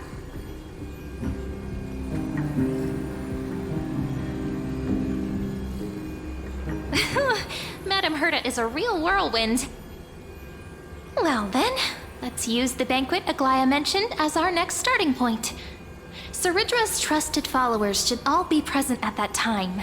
It'll be a good opportunity to get closer to them.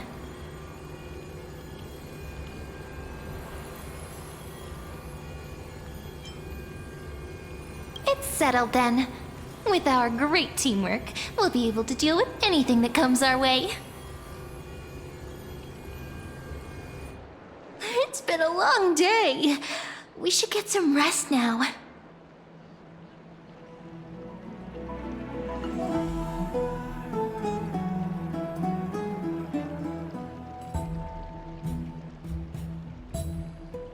Yes, let's get ready for the banquet.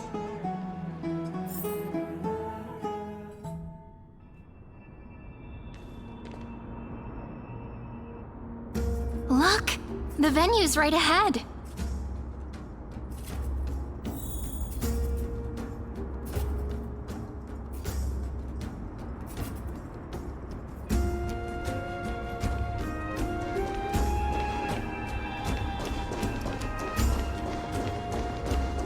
And I can even hear singing. It feels so romantic.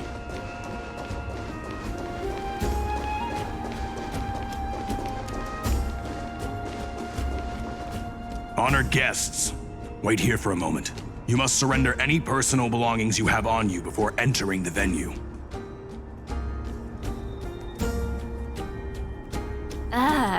This hero always brings down the vibe whenever he shows up. The Imperator's elevated position means she must always remain meticulous and careful. Please do as I say, guests. It would avoid any unnecessary misunderstandings.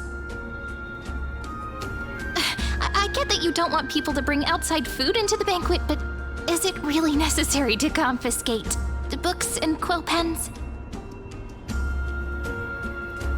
Even a quill pen can become a deadly weapon in the right hands. I'm asking for all your items. All, Miss Cyrene.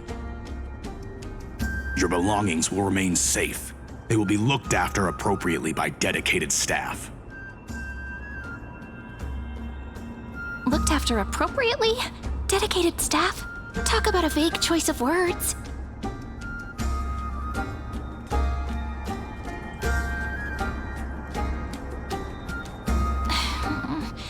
It seems like he's aiming specifically for the chronocognitive anchor. What should we do?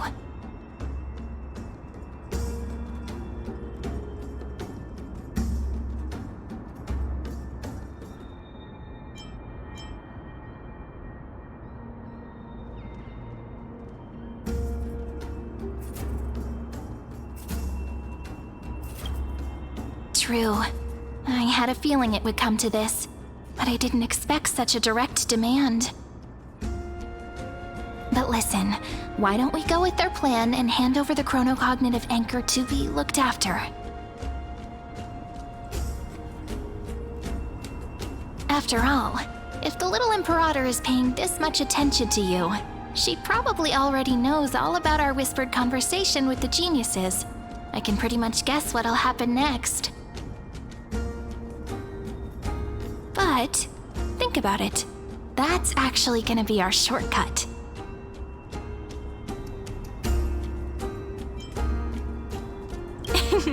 I knew it. You and I can practically read each other's minds. Guests. All right. We'll listen to you. Here you go. Also, please pass on a message to the Imperator from us. She can trust my friend. Anywhere, anytime. Thank you for your cooperation. The Imperator has some urgent business she needs to attend to and will arrive shortly. Why don't you head in with the other guests first and enjoy the feast? Isn't Saridra supposed to be the focus of the banquet? But she's not even here. Why is it so difficult to talk to her?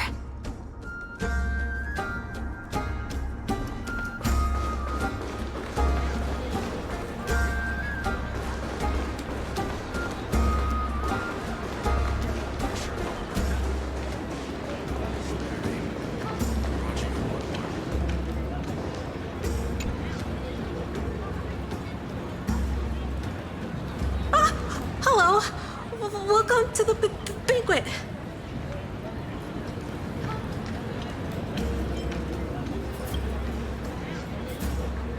Ah, so the Deliverer is attending this event, as expected. Little Virginia here was just wondering whether she should go find you. As the great Imperator's historian, I'm responsible for composing poems and songs for everyone in the Flame Chase army. But I have no idea how I should record myself in the annals. Little Virginia is wondering whether you can let slip a hint or two about her future, so she can find some inspiration to write about herself. That doesn't sound like a good idea. Besides, we don't even know her in the future. But she'll probably get really disappointed if we tell her that. What should we do?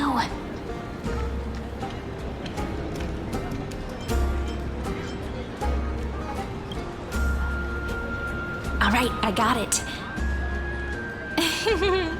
We can't reveal too much, but I think it wouldn't hurt to start your poem with the future. Maybe use something like, "With hope, I write down the tale of tomorrow for myself, silently waiting, day after day, till the moment it fulfills its promise." How's that? Oh, that's exactly what I'm after. I'm so inspired. Thank you so much. I feel like I can actually finish composing the heroic saga of Flame Chase once we end this campaign.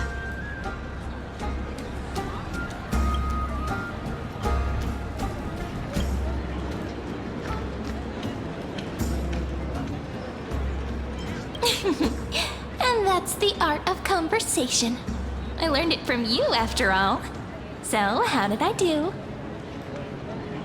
By the way, in return for that, are you able to tell us where the Imperator is? The Imperator? She usually wouldn't arrive this early. She believes that rulers should stay silent in places where their subjects hold private conversations. Why don't we have a toast before she arrives? To reason, which is held but not revealed. To romance, which will surely be returned.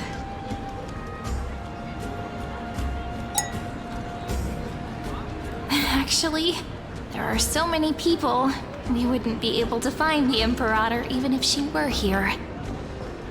I know. Let's look for seats that are raised up higher than others.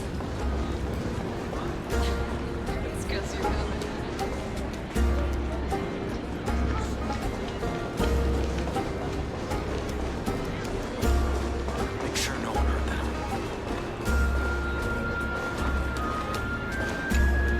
Aggie, if you can't get used to the honey brew, we will go ask for a pot and cook some oatmeal for you.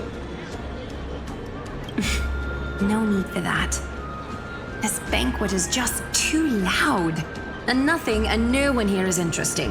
I just don't really want to be here. Lies! You were pretty energized when you came back from the bath chamber. Let me guess. Are you worrying about someone? About High Sealins? Or Little Cypher? You take everything too seriously. At this rate, life's gonna be real tough for you later on. You're the least qualified to lecture me about that, teacher.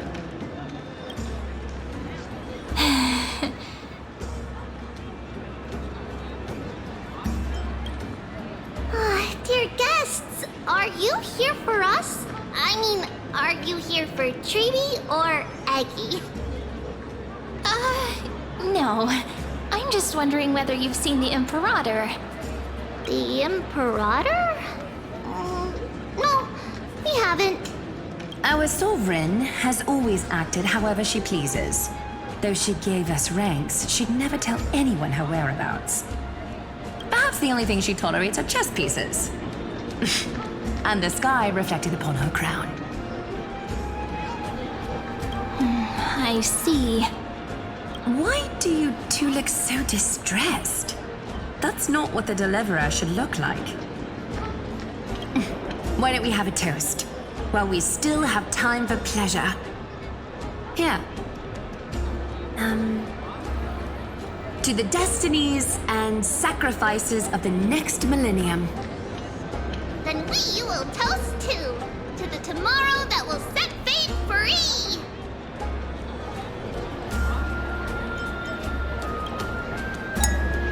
Cheers!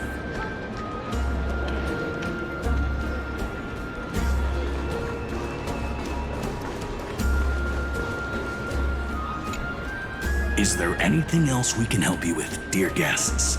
Or do you want me to recount the great Imperator's heroic deeds? Hey, Labinas. I managed to get some honey brew that the scholars hid in the cellar. Wanna try it?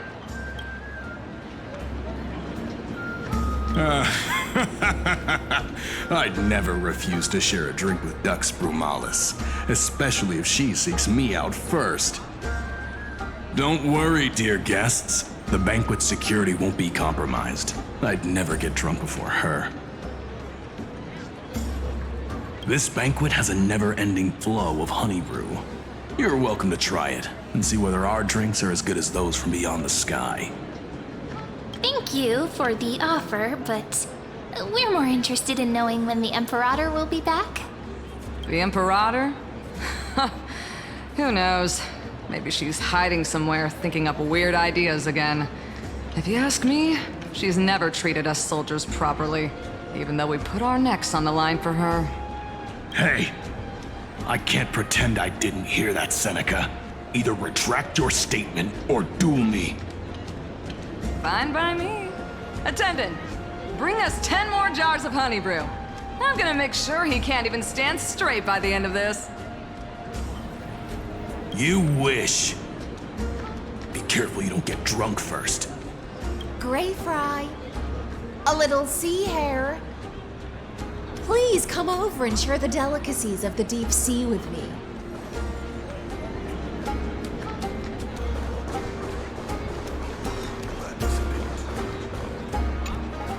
You two have been wandering around the venue as if you have something on your mind. Have the attendants not taken care of you well? No, we love it here. It's just... we're a little concerned, seeing how the Imperator still hasn't arrived. Don't worry. I know what you've been waiting for. Come, sit with me for a while, will you? I'd like to share a personal secret with you.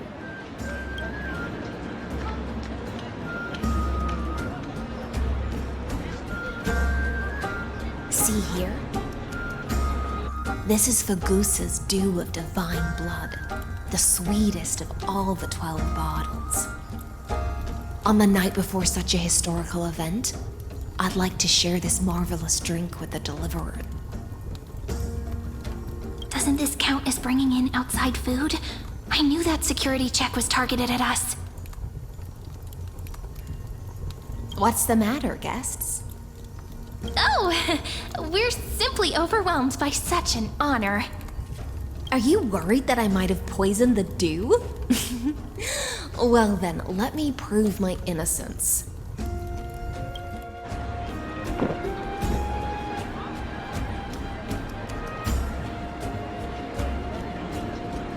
See? It's completely safe. I feel like Miss High Sealens wants to talk to us about something. Why don't we go along with her for now? Worry not. Honeydew's not alcohol. It won't get you drunk. On the contrary, it can make your mind even sharper.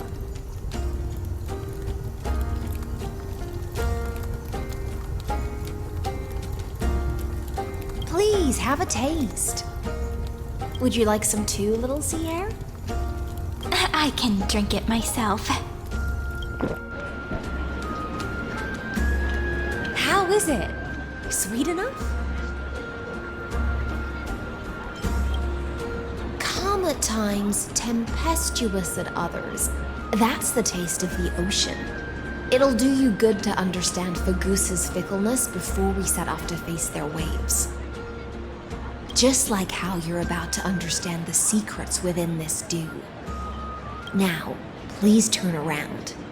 Very, very quietly. Don't make a single noise.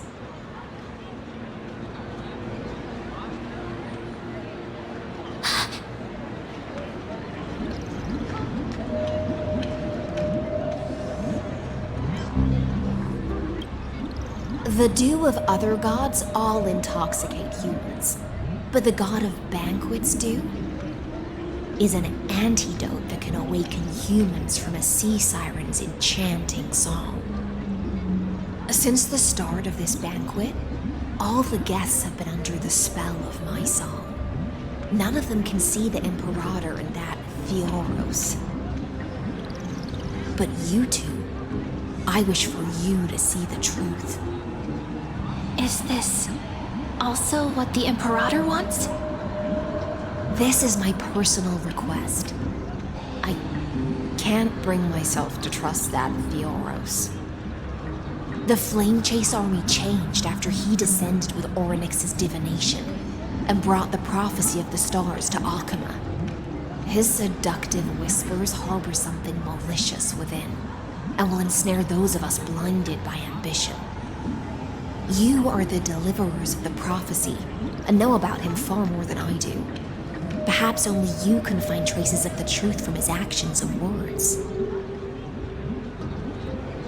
Then we can show the Imperator the right path forward. Oh, but isn't this acting behind her back? Amphorius has become far too weak. Even heroic actions protecting her from harm must be conducted under the water's surface. I am the Imperator's blade, and I must clear the way for her while remaining concealed in the torrents. Then, ensure I'm pointing my sword towards the true enemy. Can you promise me something, Miss High Sealens? Ask away. My friend has in fact come here to stop that villain's evil scheme. Our goals are aligned. But as to the decision the Imperator must make, she has no wish to transgress her authority. We just want to tell her everything we know. I believe the Imperator will be able to tell right from wrong. I never doubted your loyalty. I'll pass your words faithfully on to her. Provided we can gain the advantage in this tug of war, that is. Now, return to the feast. Bring this cup with you and keep your distance. Pretend you are still immersed in the sea siren's fantasia. And I'll control the moisture in the air. That way, you'll be able to listen to sounds from afar as if you are a whale of the depths and hear every word of their conversation.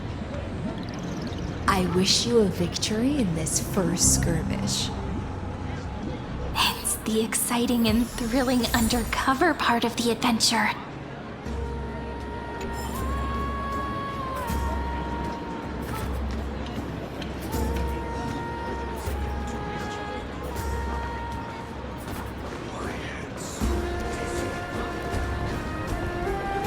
Let's mingle in the crowds here. Relax. Relax. Try to act natural. We're Where's the Imperator? Still not here? That little imp is always acting so high and mighty towards everyone. Today, I will... Whatever. Pour me another cup. Though she has succumbed to drunkenness, she still does not dare challenge your authority. A criticism of my height is a grave enough insult already. She should be dismembered. Do you often test the loyalty of your subjects like this? You jest. The Imperator does not need blind loyalty.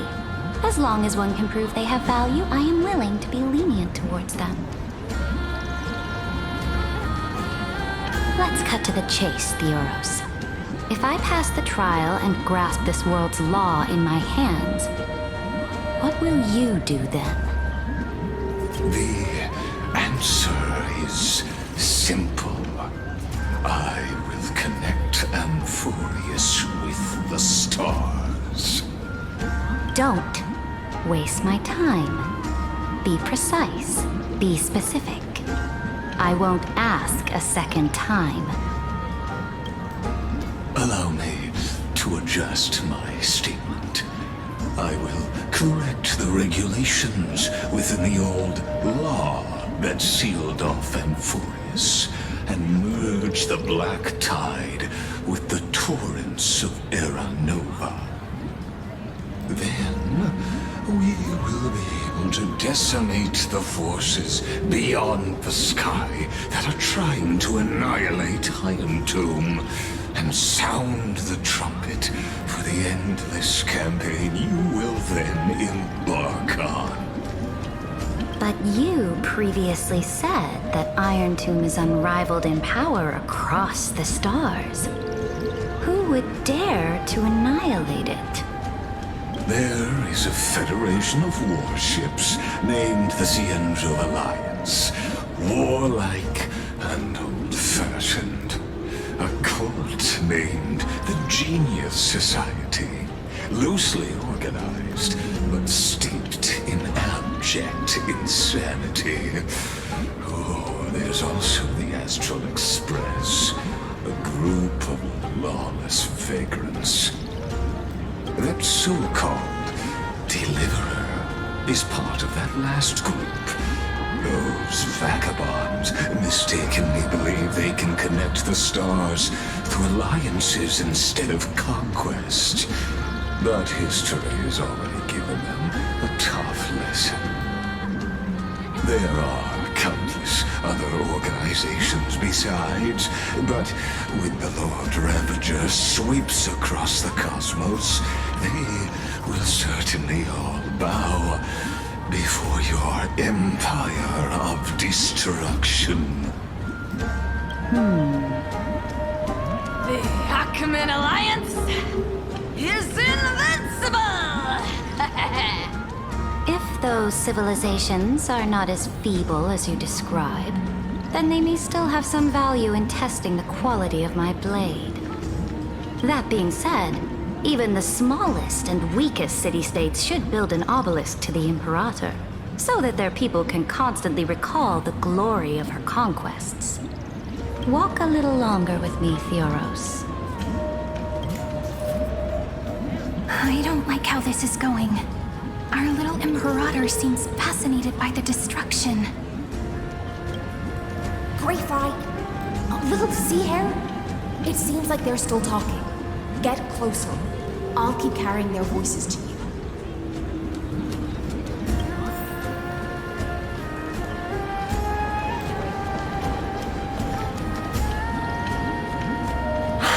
What a difficult situation.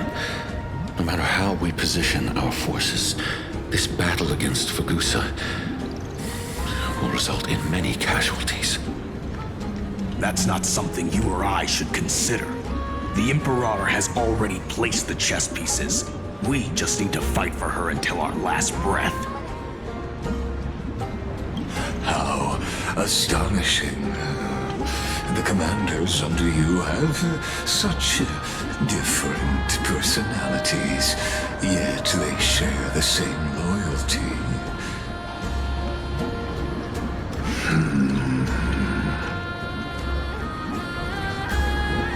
He's looking this way. Quick, do something and pretend we can't see them.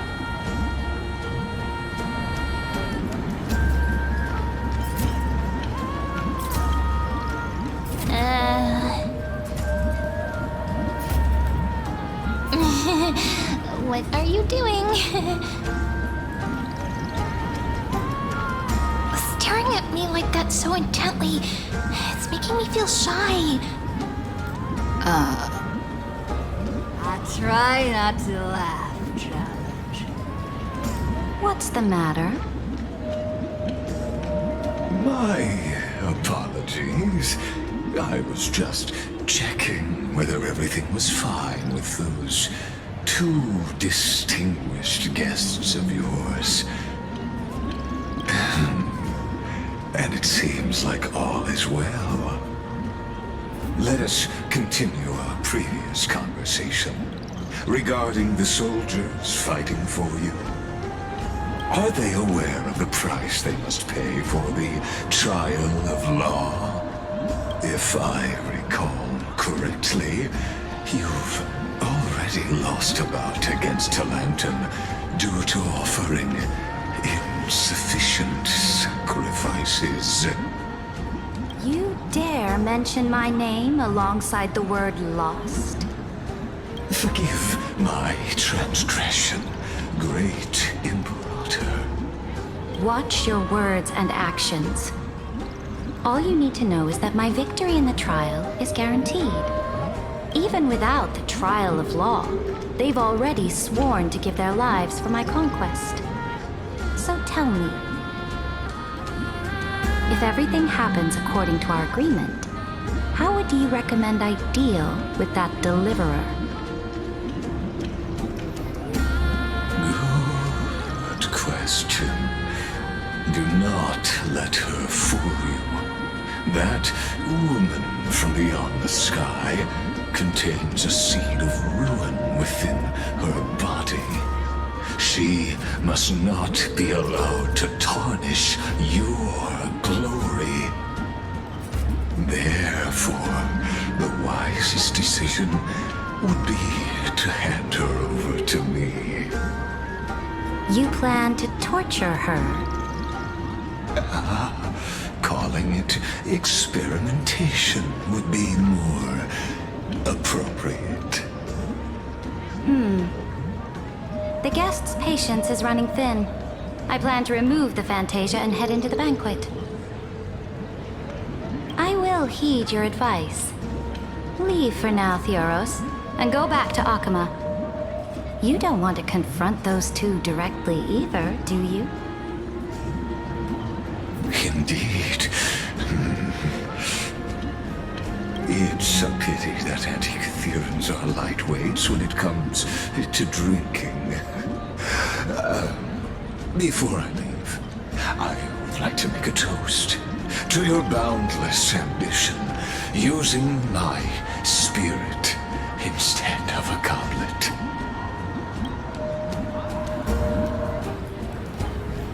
As I expected, that Theoros' schemes have been revealed. Thank you for your bravery, guests.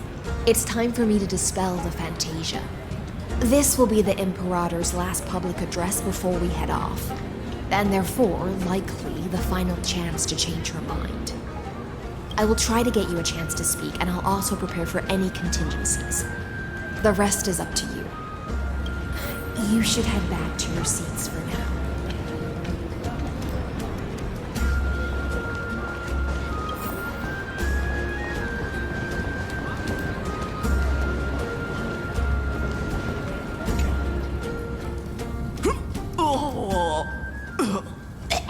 This honey brew sure wears off fast.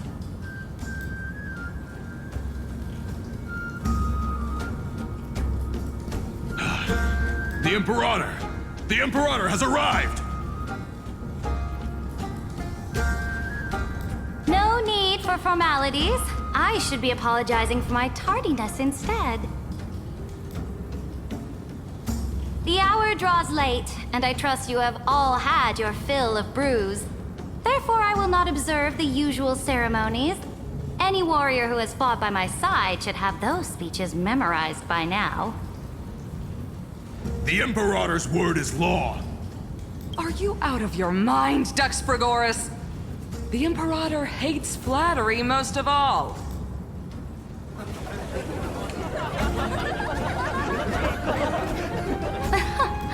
A joyous atmosphere is a better fit for showing me your resolve. I believe that you, my dukes, will do all you can to assist in the campaign against Fagusa, just as you always have. However, it's a pity that I have never tested your loyalty.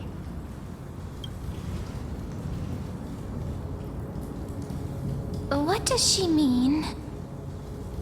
The purpose of tonight's banquet is not to raise our morale, but to establish which allies our alliance can actually trust.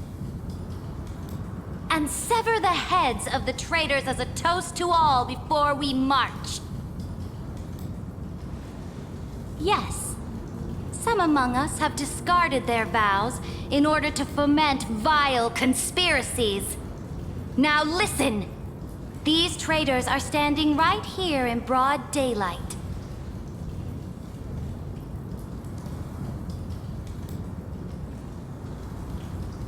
Dux Gladiorum Hycelens. She used the Sea Siren song to immerse the crowds in an illusion and conceal her whereabouts. She then worked with those from beyond the sky to spy on confidential matters, hoping to rob the core flame by force and harm me, the Imperator!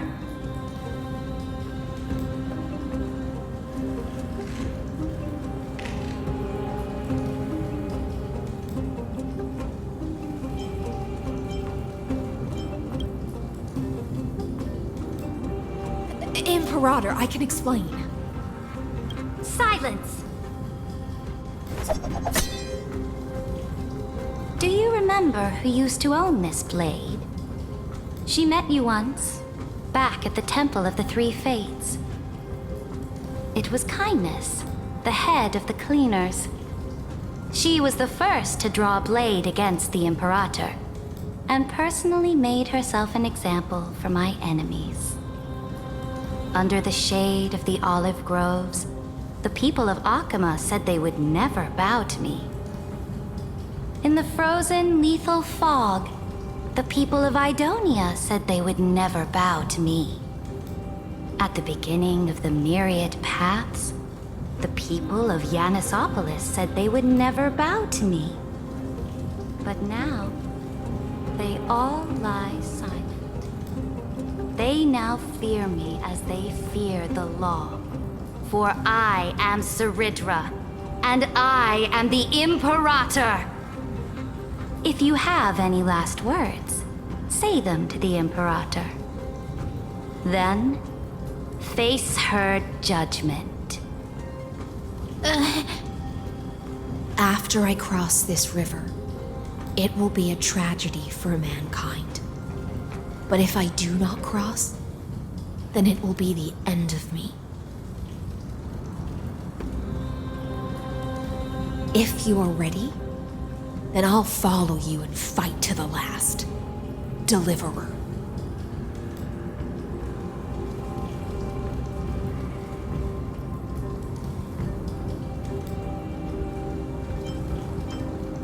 That's right, friend. Now, use your identity and add in a bit of experience and charm and testify to the Imperator as we promised.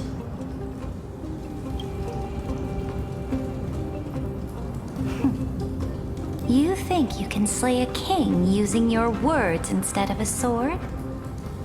I'll have it. Show me the weight of rhetoric from beyond the sky. Will it weigh heavier than 3 human lives? Let's try to watch our words carefully.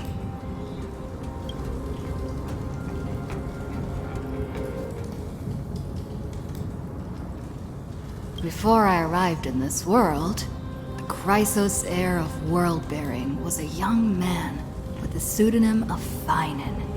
He came from Aedes Elysiae. In order to combat the lies of the Era Nova and deliver Amphorius from the ending of destruction, he lived through history 30 million times, hoping futilely to find a breakthrough. And Cyrene, the young woman standing beside me, also carries an equally heavy destiny.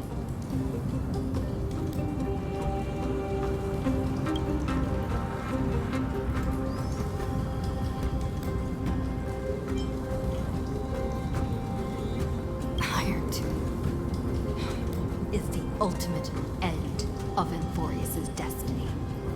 It is an embodiment of pure horror that walks the path of destruction and can never be tamed. That is the only thing Lycus cares about. As for Amphorius, pure glory and campaigns, he doesn't care about any of those. He will most certainly betray you. When that time comes, all of us will be ground to dust by the destruction.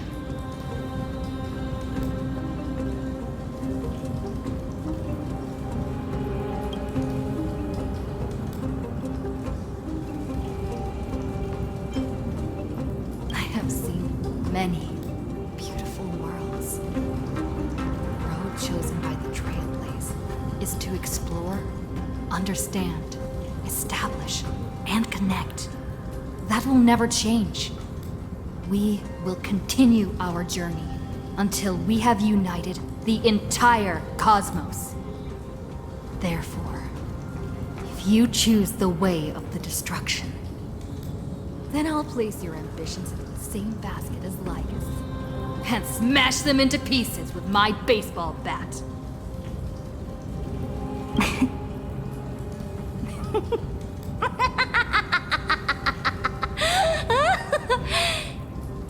That was truly a chaotic speech. All that needs to be said has been said. Dux Frigoris, Dux Bromalis, escort the traitors to the prison.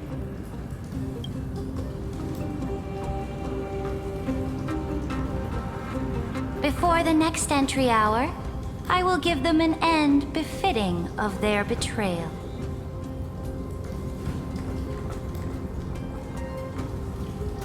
Oh, great Imperator, your ambition certainly eclipses all things. You're still here, Theoros. Of course. As the Theoros, I simply cannot miss this moment, miss witnessing the fall of a nameless one. Or perhaps I am waiting for you to give me an answer. Why would someone as powerful as you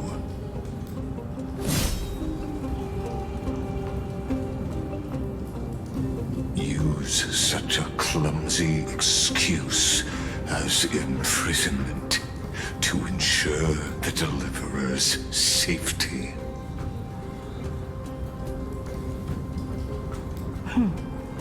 So you finally tossed aside your act.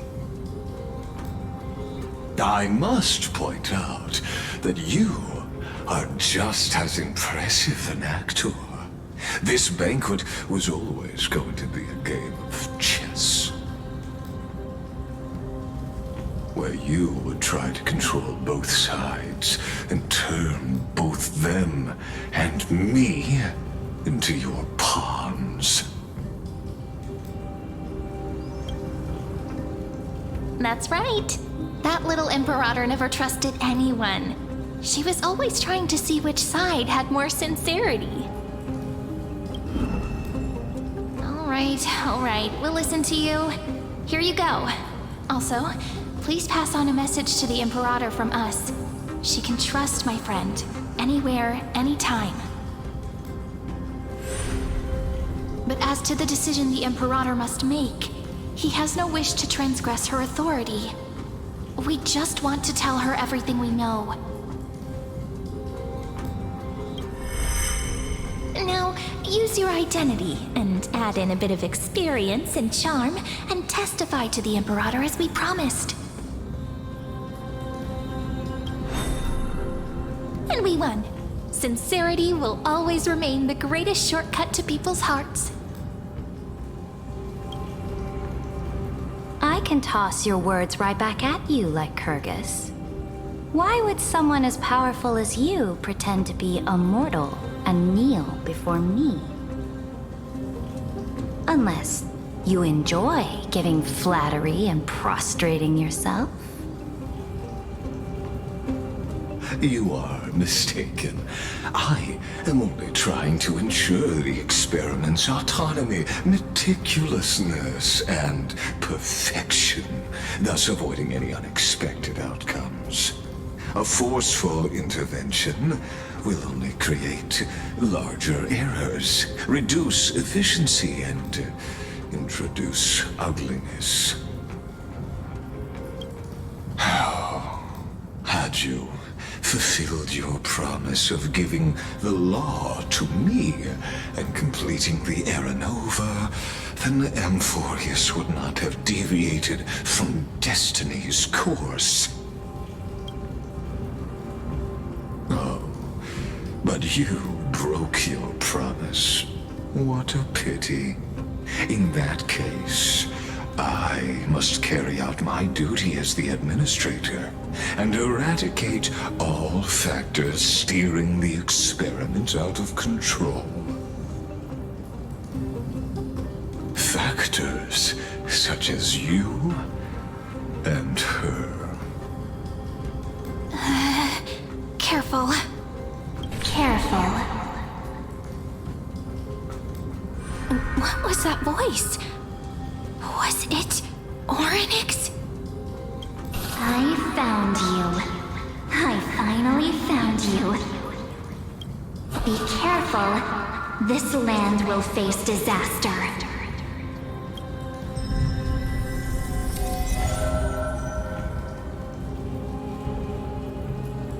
The time of judgment is nigh, my lady.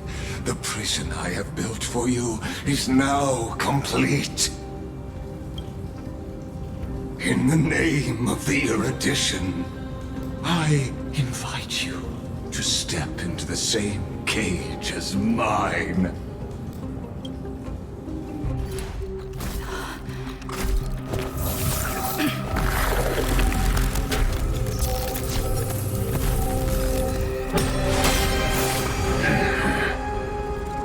What's the meaning of this, Imperator?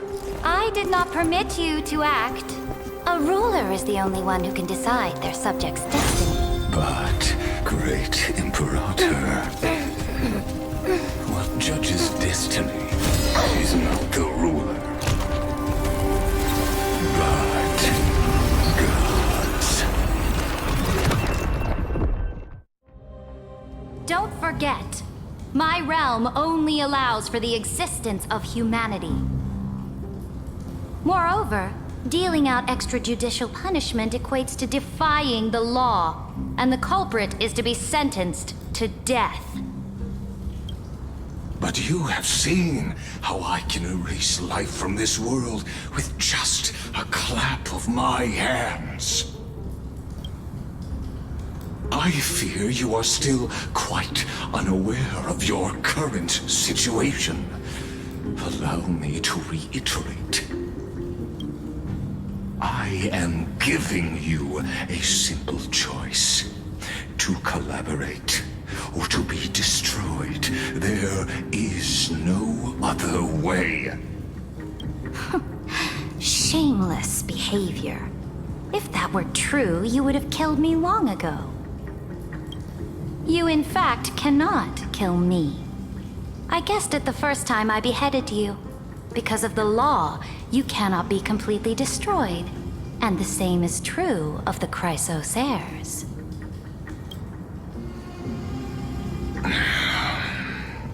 The more you bluff now, the more you are proving that conjecture to be true. What magnificent foresight! I once regarded this precious quality of yours as a sure sign of my ultimate victory. But now, I have to admit that I made a mistake. Yet, as a mere mortal, how will you contend against the Theoros? We are both slaves to hubris. But do you know what differentiates us, Lycurgus? I will never be blinded by my pride.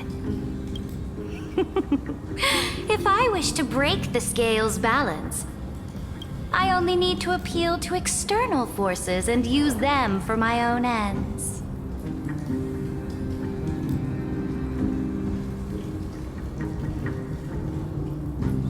Finally, we get to meet face to face, Senior Society member. I offer sincere acknowledgments for your many past achievements, but I must deeply regret your current perspective.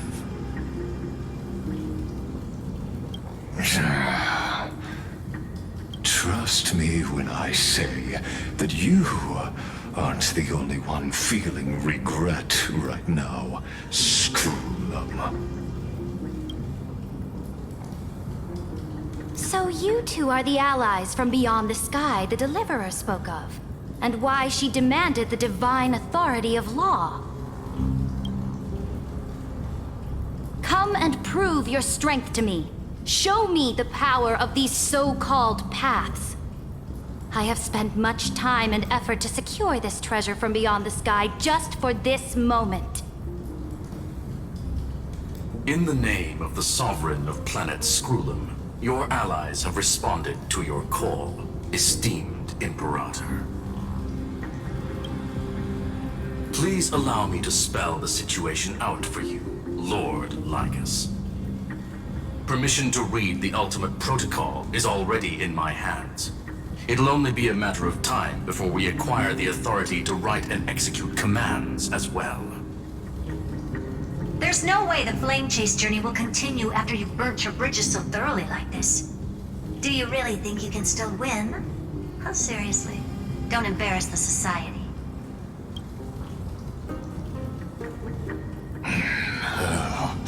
I understand that a near zero possibility does not equate to zero.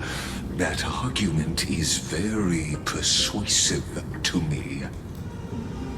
Which means the same principle also applies to you, my dear peers.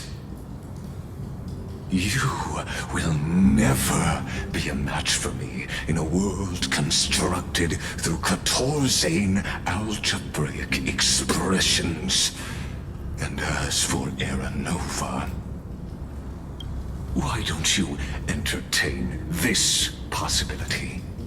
What if I reduced Akama to rubble and ground her people into minced meat? Would the heroes then once again desire the power of demigods so they could fight against me?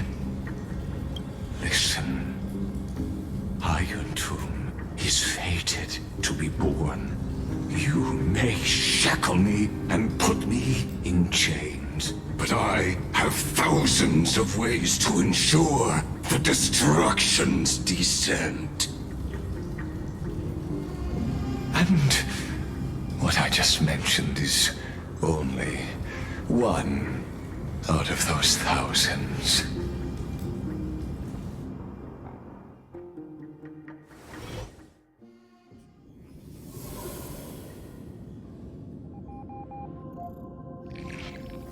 This is the place outside the legends? This doesn't feel the same as before. How should I get back? Warning! Warning! Warning! Warning! Warning! Warning! Command isolation? Since we parted ways last time, I have modified the exomyth into an audience area exclusive to you. Now, you'll be able to silently wait here for the final act of Amphorius to begin.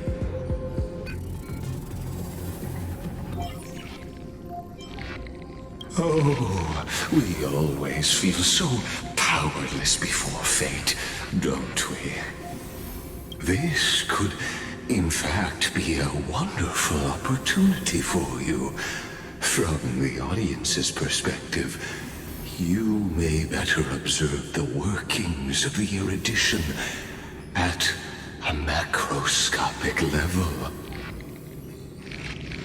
In this place, where time flows far slower than within Amphorius, you will witness the end of that world's saga.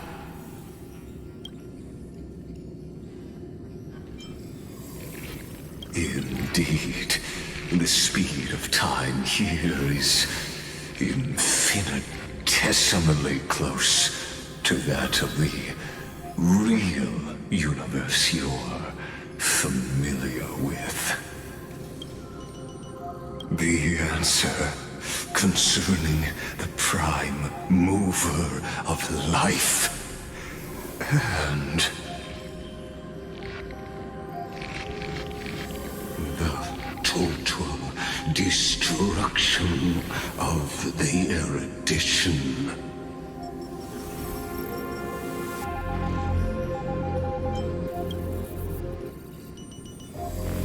Do you see me as their faithful disciple?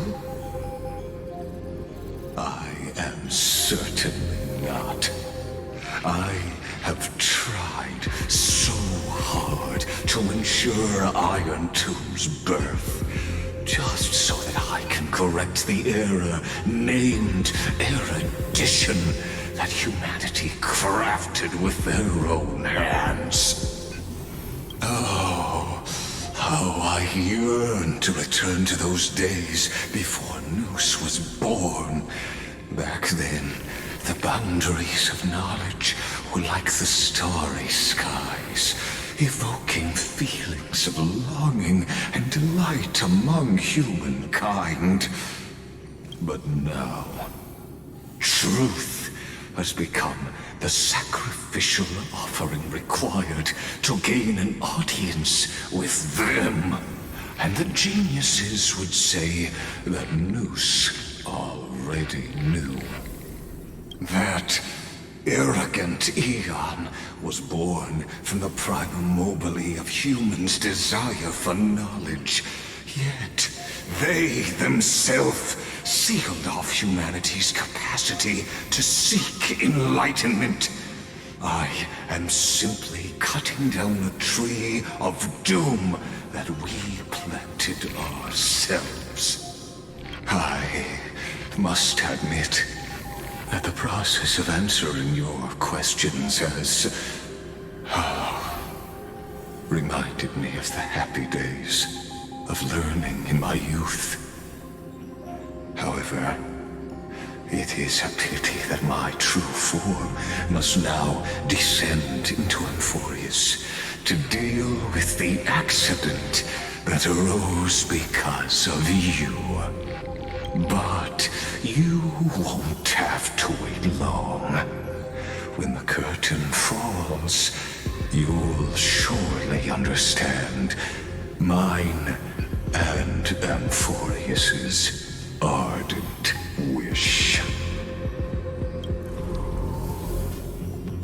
Where time flows slower than within Amphorius? If Lygus spoke the truth, then I don't have much time left. But how can I get out of here? Can you hear me? Little one. Is that Herta's voice? Warning! Warning! Warning! Hurry up! Quick! put some speed into it. I can't keep this up for much longer.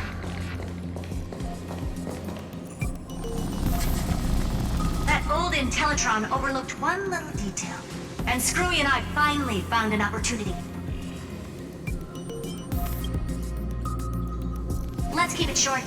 While you were gone, well, in those few years, Amphorius... Yes, time dilation, resulting in an uneven flow. Don't you know this already?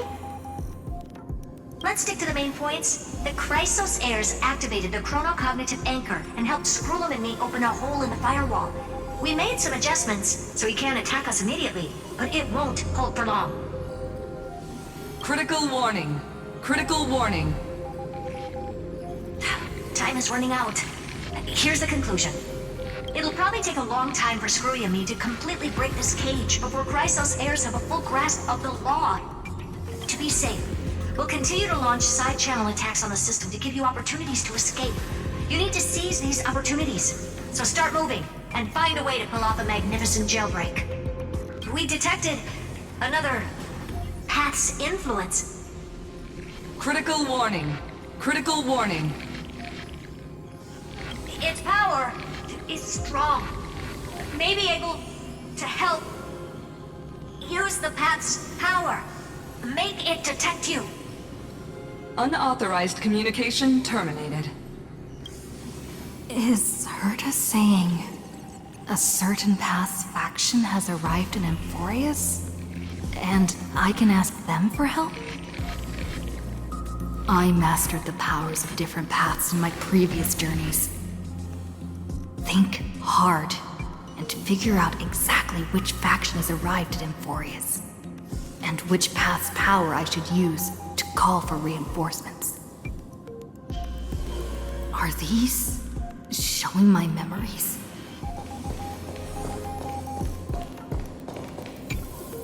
With the Stellaron in my body,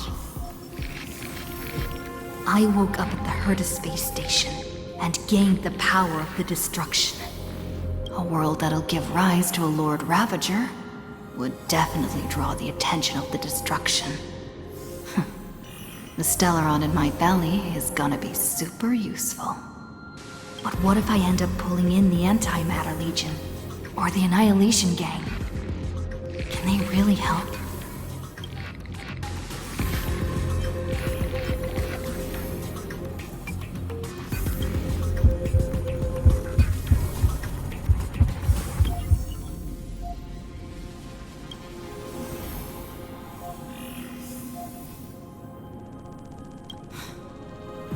Failure is not necessarily a bad thing.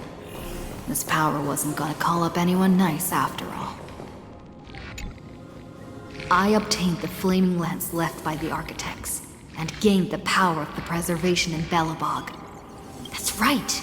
No matter how far away a planet is, the IPC is guaranteed to pay attention, as long as there's a business opportunity. Isn't Amphorius a pristine and untapped market? Besides, even if I can't call up my friends from the IPC, the architects and the nomadic miners should be able to help too. There are definitely cities and ores in this world.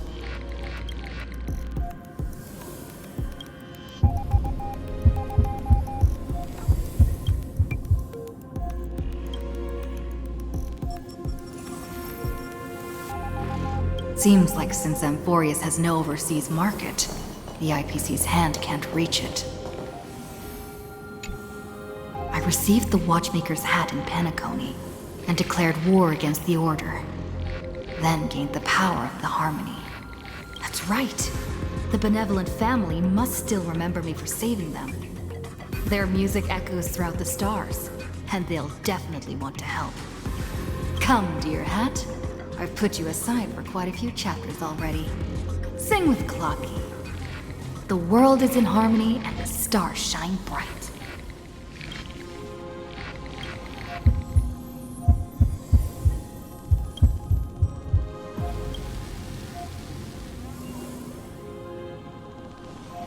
Doesn't Lygus want this story to have background music? He has such terrible taste.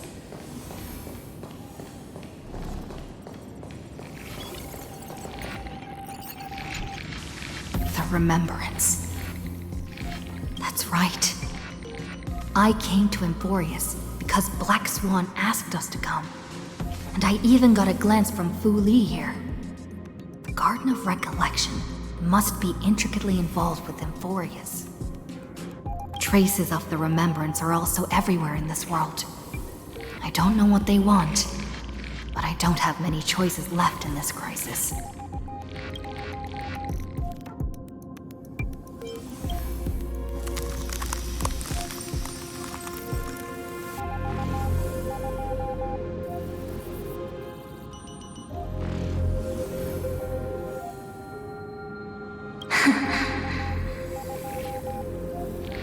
I finally found you.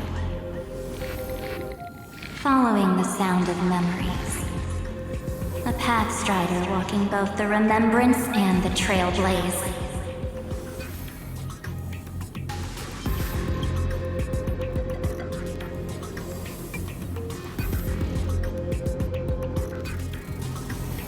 Warning! Warning! Warning!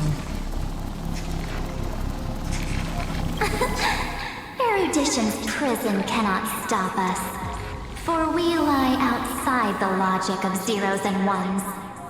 Come, leave the cage of Logos. The mythos of Amphorius waits for you to continue its story.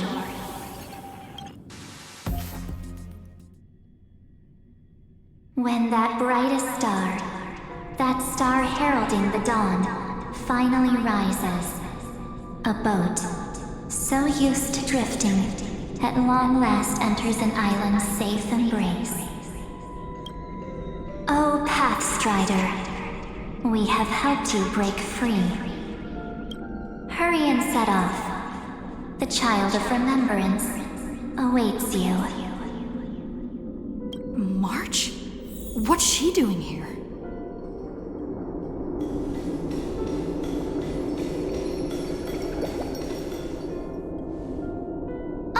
You're finally here!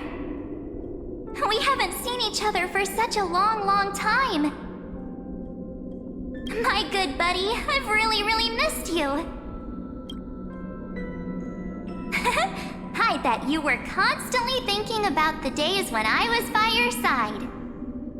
It's been so boring waiting for you in this place. There's no one to chat with, no internet, and not even anything to eat or drink. It's basically a prison. Now the great hero is finally here to save me. Yippee! You must have seen a lot in Amphorius during this time, right? You gotta tell me all about it.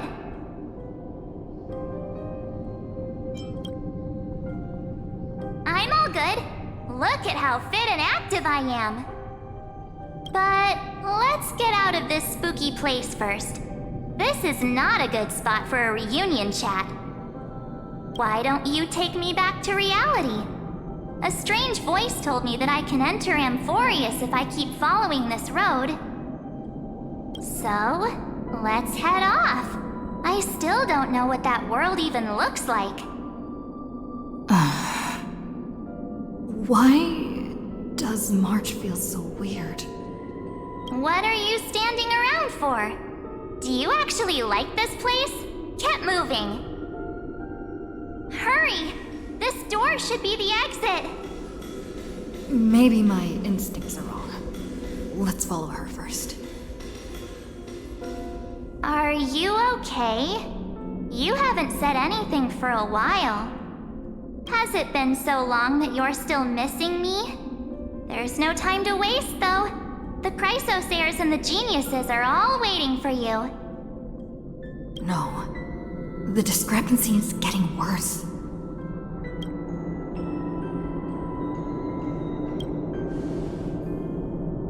Huh? Isn't Amphorius the world of the Chrysosayers and their hero's journey? I could figure that out in an instant. But Amphorius cannot be observed from the outside. She couldn't possibly know about these things unless... Don Hung told her.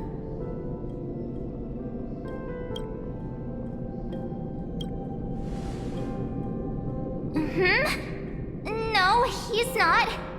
Maybe I just happened to miss him. Never mind. Don Hung's super reliable. We don't need to worry about him. He's probably waiting for us somewhere. All hale and hearty. No. The geniuses would have made sure that Don Hong made it back on the Express. Besides, the March I know wouldn't be so dismissive about her companions. Something's not right. She's not March 7th. I guess you have something you want to say to me? Then there's no need to feel things out first. With questions. Let's treasure the time we have together and be frank.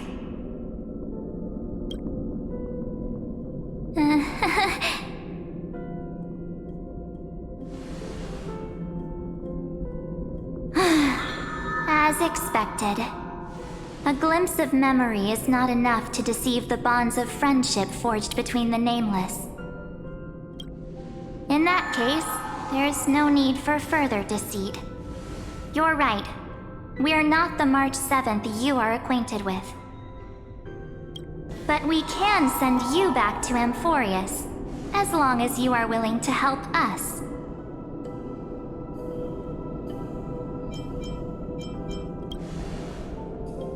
We are the Garden of Recollection. You should be very familiar with that name by now. Just as a reminder, while you hesitate, time is quickly ticking away in Amphorius. Working with us is the best way to stop the enemy of erudition. Erudition would treat any results unrelated to the experiment as garbage and throw them out. But we don't work like that. The Remembrance treats all these instances as important materials needed to weave the universe. Besides, this would be child's play for a great hero like you. It won't be hard at all. Also, if your plan fails and the big bad Iron Tomb manages to get out, then the whole cosmos will be in danger. Wouldn't it be better to have an additional failsafe? As long as you help the Garden retrieve what we want, even if Iron Tomb reformats everything in the physical plane, we can use Remembrance to reconstruct the entire world. Or should we say, the entire universe? So help us. Find where Amphorius's memory began, and bring it out. The Master of Anastrava has already glanced at you. Don't deny it. That storybook is the best evidence. Say, you aren't seriously gonna be moved by their pretty words, are you? I am the one who commanded those little ones to lead you out of the prison. But I didn't expect to attract little gnats trying to take advantage of the situation. While Remembrance can help you return to Amphorius, there's no need for you to do it the way they want you to. Of course, there's also no need for you to make any deal, or pay any price. For you, this is probably a long time no see. My dear.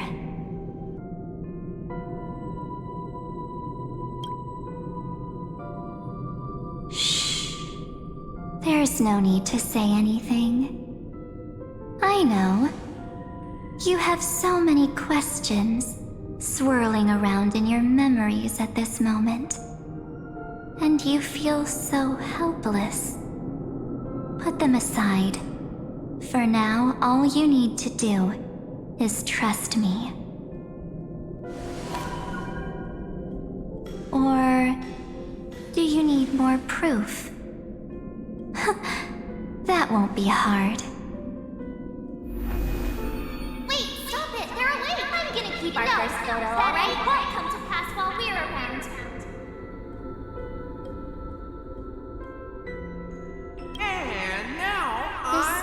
Is that John Hunter's brother?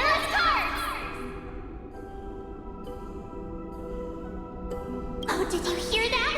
She just called me, but I'm a future is full of pain. We won't escape from it.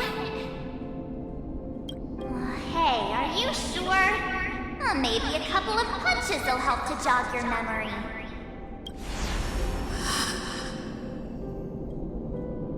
It's as if they all happened just yesterday, right? I don't want to lie to you, which is why I will not use her name. The third month of Amphorius is the month reserved for the Veil of Evernight. So, place me into your memory using the name Evernight for now. I'm happy to explain more, just not now. We might have a lot of time to ourselves, but Amphorius does not have that luxury. If we do not stop erudition and destruction, then the journey you've treasured so much will face the prelude to its obliteration. A countdown not in amber eras, but in days, minutes, seconds. So, take this gift. This burning core flame. This footnote of a transaction. It contains hope and the warmth of the entire world. Ripples of past reverie. She hid this fire in the long river of time, hoping that her wishes would transcend time to reach your hands in the future. Now, take it, and return with it, dear friend. Return to Amphorius, and overturn the final Era Nova. Witness the time that stood still for the Deliverer, and the resistance that never bowed to the destiny of destruction over the long years that passed in a flash. Then, with this core flame blessed by the remembrance, respond to their hopes and blaze a trail to the future. And I will silently watch in a corner of time, waiting for our next encounter. I believe the wait won't be too long.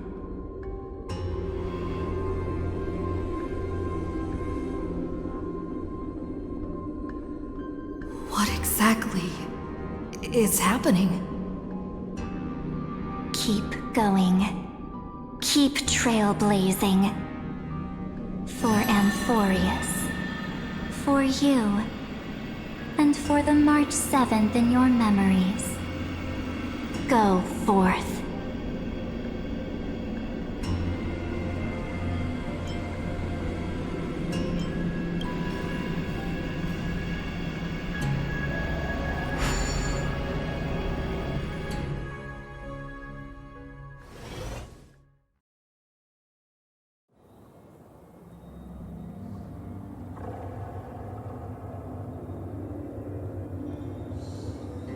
Is this Akima?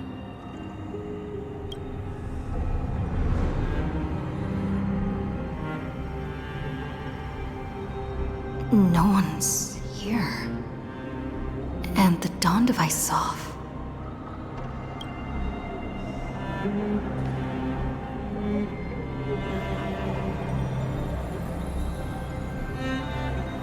Am I too late?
chronocognitive anchor?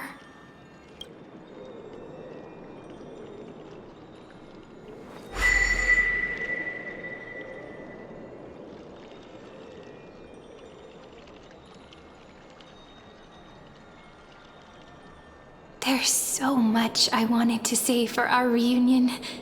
Yet now that you're back, there's only one thing to say. Welcome back, friend. It's been such a long, long time.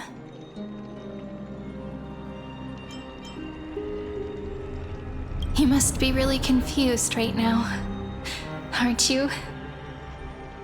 So much has happened in Emphorius while you were gone. But don't worry. The Deliverer can't afford to be lost, no? Now, please follow me and turn the pages of time and hear the words everyone left for you. I'll tell you the story of this 1,000-year journey. That way, it won't just be my memories alone. Cyrene can't hear me?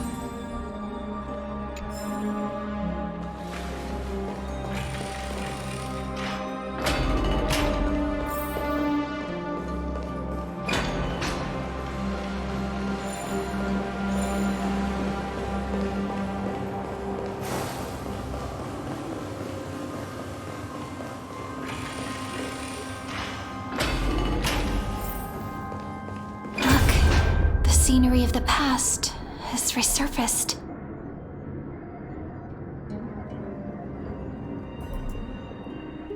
Time flies. 200 years have passed since the Deliverer's fall. We had to return 3 core flames of law, romance, and ocean to stop Lygus, but even so, Terravox has fallen.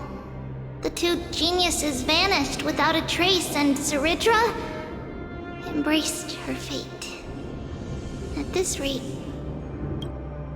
Era Nova will come, and Emphorius will fall into the destruction.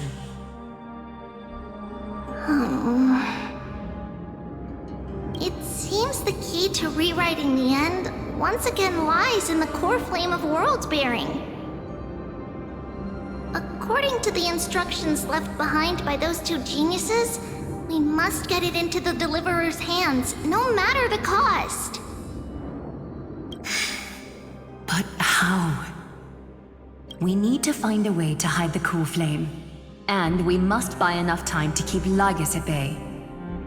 About that, Rini might have some good news. She had that dream again last night. But the Titan's voice was clearer than ever this time. She said, "Pass the flame into the future." Is that a prophecy from Orynyx? She chose to side with humanity this time and hide one of her kin's core flame? It seems Emphorius' fate isn't sealed just yet. You're right. History has changed. Humans and Titans are both giving their all to keep this world going. Perhaps a relay across the ages is finally about to begin somewhere out there. Unfortunately, life will never go smoothly. Leiden's army is already at our gates, and their commander, that Lycurgus, he's right outside Akama. Light calendar 3960. Zeridra, under the pretense of a campaign against Vagusa, sacrificed 500 Chrysos heirs to complete the trial of law. This tragedy shook everyone in Emphorius. That same year, Zeridra the Imperator was assassinated, after which Aglaya the Goldweaver took command. Thus began humanity's second flame chase journey, a path hanging by a thread. Come, this way.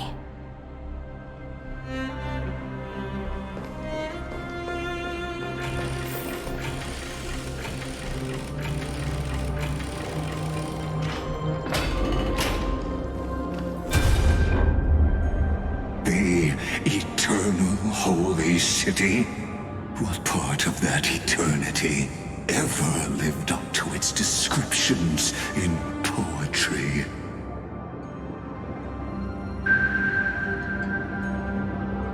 The Marmorial Palace lies in ruins.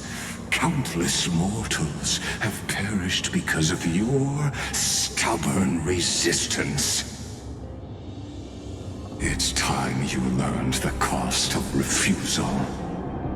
Now, answer my question again. Where is Kefali's core flame?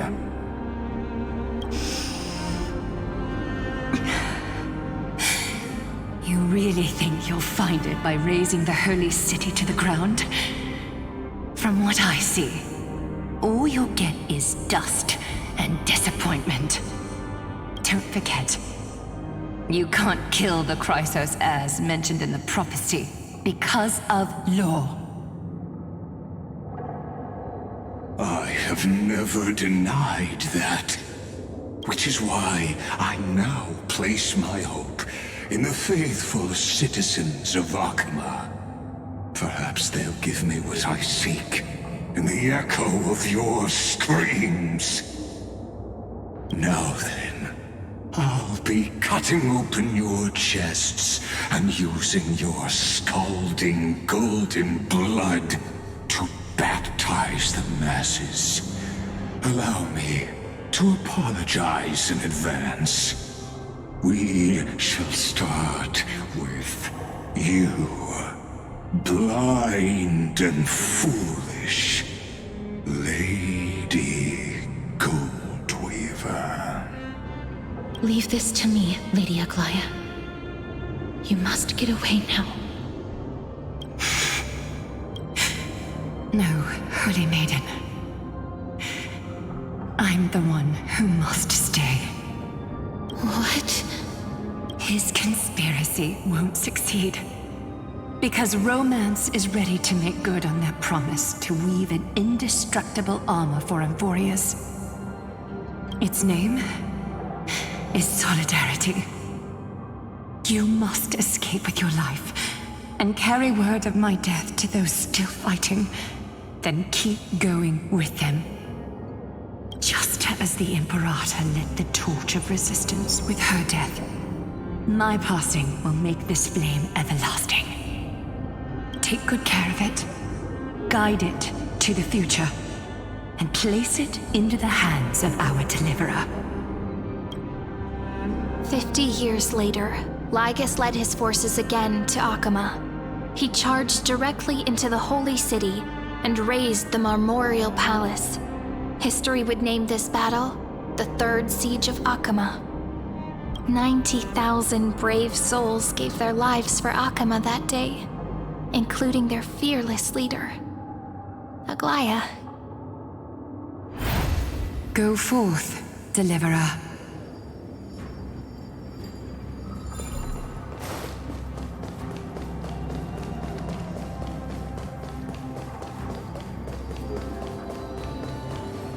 Go. When the frost melts and the snows give way, the flowers will bloom again. You'll find me there.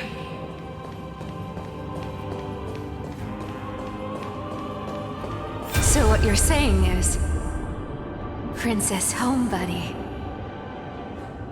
is never coming back, is she?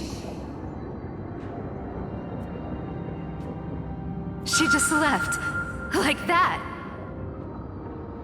Since Cass has made up her mind, we can't let her resolve be in vain. But between staying in Akama and going to Styxia, what difference does it make when it's death either way? I'm against relocating.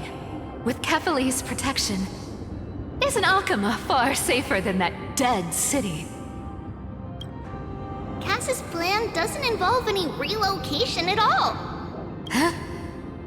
Like you said, Akama is humanity's refuge. We never intended to get everyone moving to Styxia. It's just on Cass, Hysealans, and me to prepare the final trump card for the Deliverer. Wait, what kind of trump card needs all three of you demigods to throw yourselves away? We must lay down the path to the future so when the Deliverer returns, they'll have a clear road to reach the location of Era Nova. Styxia sits where death meets the ocean. There, with the combined powers of ocean and passage, we can summon a current that leads to the vortex of Genesis. And the demigod of death will forever guard that secret path until she returns.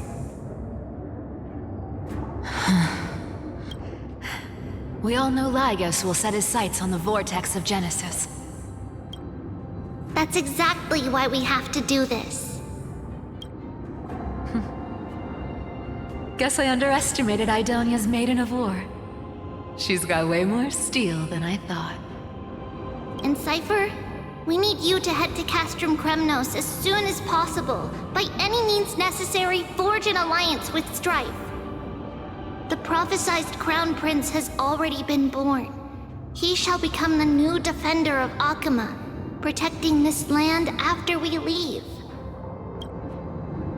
You don't need to worry about that. I just came back from Castrum Kremnos. Only a step ahead of the news. Treeby, something's flying towards Akama, and it's really fast. What is it? It's a spear! It's the Kremnoans. Their king's already here. With the protection of the demigods Trebios and Cyphera, Akama endured wave after wave of warfare, though just barely. Castorus chose Styxia as the last resort, and completed the trial of death, causing the stagnant waters in the River of Souls to recede. Soon after, Trebios departed on a long journey. That same year, the Kremnoan king Euripon, along with his son, Prince Midamos, joined the Alliance to safeguard the Holy City in the Battle of Deliverance.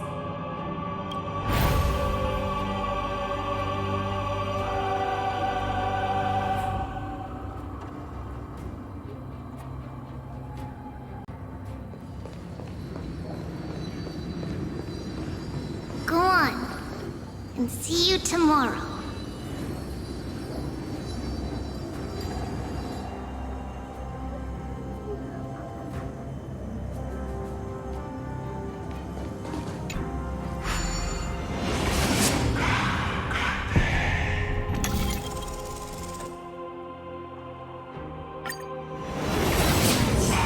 Breaking me apart buys this world even one more second.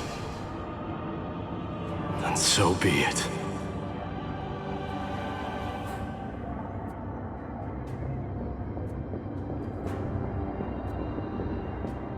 But it's gonna hurt a lot! Pain brings endless torment. But it can never destroy me. I believe that you were thinking the same thing when you stepped through the gate of infinity and jumped off that cliff. Can't argue with that. In the current situation, this is the only path Akama has left. Just do as I say. Split my soul into 5 pieces. Forge me an immortal vessel. Let the blade of strife hang forever overhead. Locked in battle with their enemies to the world's bitter end. There's no need to be sad, Lady Trebios. Haven't we already taken great strides towards that promised tomorrow? In this life, my people no longer have to drown in false guidance. Kremnos has washed the blood off its fate. Emphorius no longer needs a god named Strife. So let me shatter the former loss and turn the Lance of Fury back into a weapon that protects the world. We understand. By the way, Can you do me another favor? The 7 sages from Grove of Epiphany are already en route. They'll arrive in waves to join the Resistance in a couple of days. Among them is a scholar named Anaxagoras. He has extraordinary insight and fears no sacrifice. This soul-rending ceremony wasn't just my decision. It was his counsel. His wisdom will surely be the backbone of Amphoria's survival. Watch over him. Carry on this everlasting flame for me. Through Anaxagoras' ritual, the demigod of strife split his soul into 5. Courage, honor, tenacity, sacrifice, and reason, each sealed in blood crystal and cast into battle. The people held a 10-day funeral to mourn their fallen god king, and through his sacrifice, humanity was granted 200 years of peace.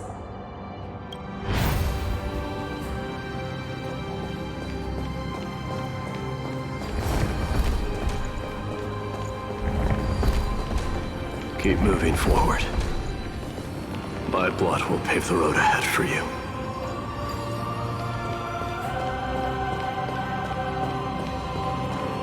Keep moving forward, little Gray. See you tomorrow.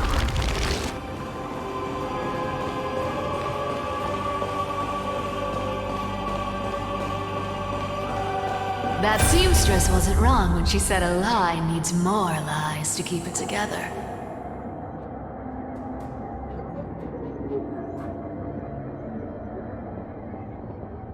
Reason and trickery.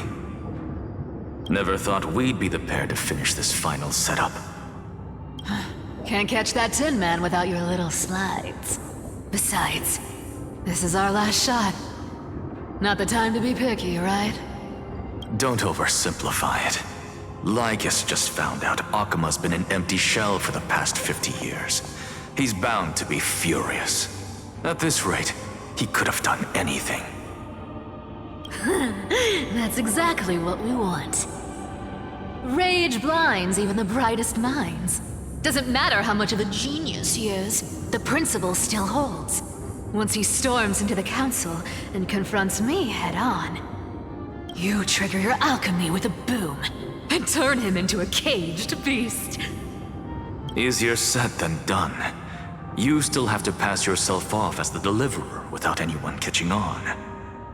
And you really think a human alchemical array can bind a godlike being? That's just nonsense. What? Getting cold feet? Or you just don't believe in the almighty worth of the demigod of trickery? Just tell me straight. Can you do it or not? Of course I can. And it'll be child's play. But I've got 2 conditions. Since this is the final act, if we're doing it, we go all in. No half measures. Oh, I'm listening. First, shift the battlefield to the vortex of Genesis. It would be more convincing if the deliverer were to appear there. Besides, the vortex is cut off from the world. No place in Amphorius makes a better prison. If you pull that, wouldn't our deliverer have to face tank Lygus as soon as they come back? That clash is inevitable. All we can do is create more chances for her. And that's the second condition. The vortex belongs to Fagusa in the first place, remember? And there happens to be a demigod of ocean among the few survivors in the world. Loop Hysealand's in. Let her join the final act. I'll transmute myself into a Philosopher's Stone and embed myself into the formula. And when the time comes, she needs to shatter me and scatter that stone's ashes into the ocean within the vortex. I guess people weren't wrong when they said you're insane, Grove Boy. I've got no idea how to outwit a reclusive genius. But making an anti-Catheran suffer? The demigod of reason has 10,000 ways to do just that. And what I just mentioned was one of them. So what exactly does your formula do? Now that would spoil the climax, wouldn't it? By now, Hyacinth must have completed the Sky People's ritual. Since that Theoros loves a good performance as much as I do, let's make sure he enjoys our show to the fullest. As for how the Deliverer will complete the Era Nova, well, that will no longer be our concern. It was the last battle known to the world, initiated by two demigods least suited for war. In the end, reason and trickery kept their word. At the cost of their lives, they sealed Lygus within the vortex of Genesis, where he remains to this day.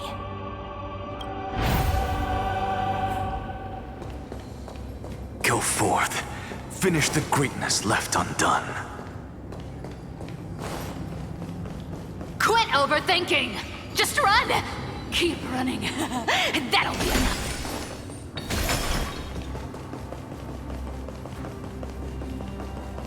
Tyree? It's dead quiet here.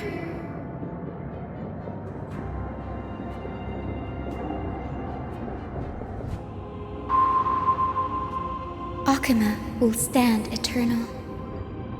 Miss Cypher's lie has crumbled after all.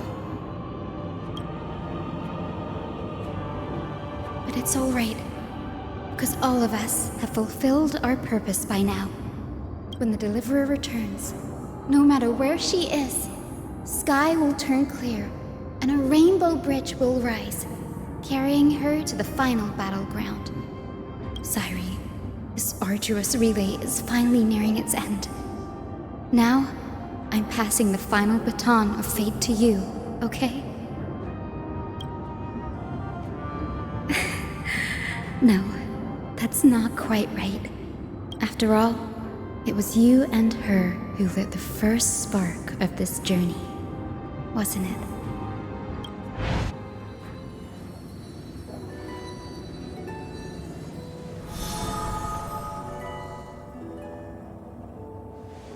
I'll tell you the story of this 1,000-year journey. That way, it won't just be my memories alone. And I'll share the moments I spent with you with everyone. That way, the path we walked becomes a memory shared by all.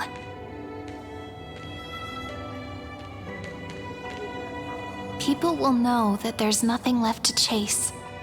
Amphorius has already welcomed the dawn foretold in prophecy.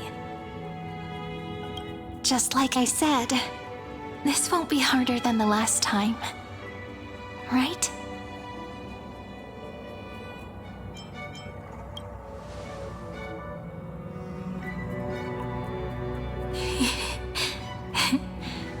I wonder what kind of expression you're wearing right now. Probably the same as always. Calm, resolute, and brimming with confidence. If I have the chance, I'd love to see it again. Because it's really been far too long since we parted.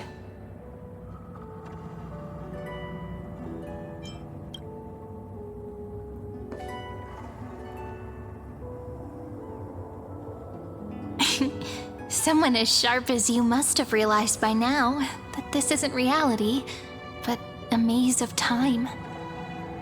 As the last link in the relay, I will return to the Temple of the Three Fates, tell Orynyx all of our stories, and bottle every page we've written into the little flask of memories.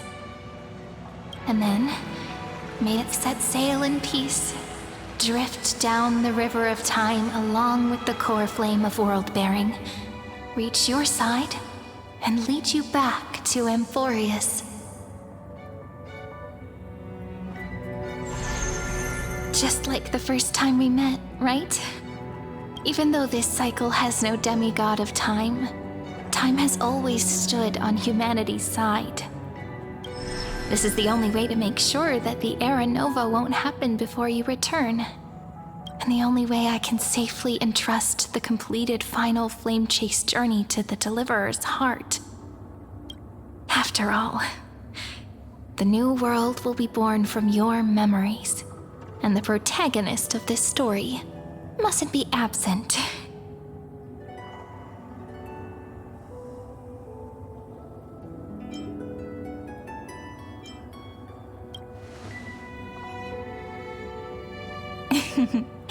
I believe you will never let us down, just like always. Do you remember when Finan sent us back to the beginning? When you and I got separated? But in the end, I returned to you, carrying all that we've been through. That's what memory is. It may wear down and fade in the river of time, but it never truly leaves. When that hidden corner of the heart is stirred, the past returns even more beautiful than before. So don't worry. Let the 33,550,337th Flame Chase journey become part of you too. I've gotten a lot better at it with the experience from the last time.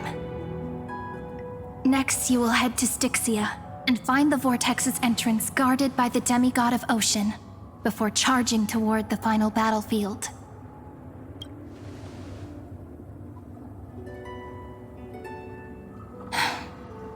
Don't worry. I'll be with you. All of us will. Even Finan. We'll stand with the Deliverer.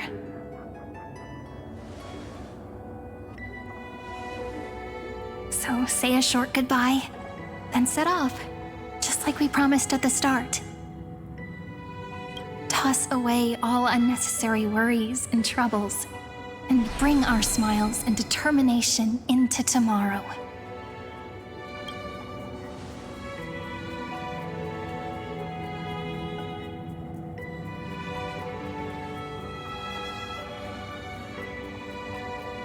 The last baton. I wonder how long you'll have to wait before passing it on to her. No matter how long it takes, it's okay. Waiting is what I do best. After all, it took 33 million cycles for her to arrive in our world. What's a few moments more?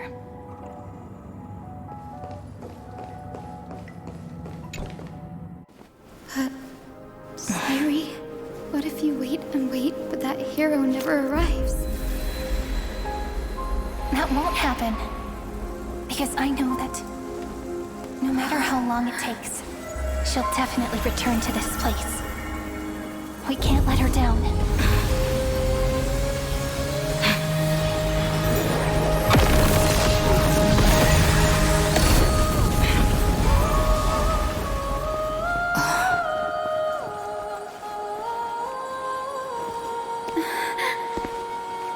Sky shall rain rays of dawn for you. May romance be with you on your journey. And reason grant you enlightenment. Let strife bestow you with inspiration. Trickery ensure your success. Allow death to protect your soul. And at last, let passage point the way forward.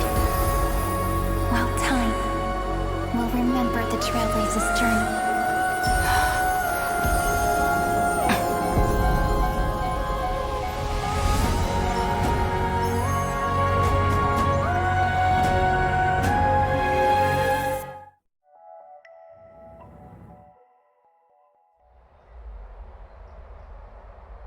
Is this Styxia?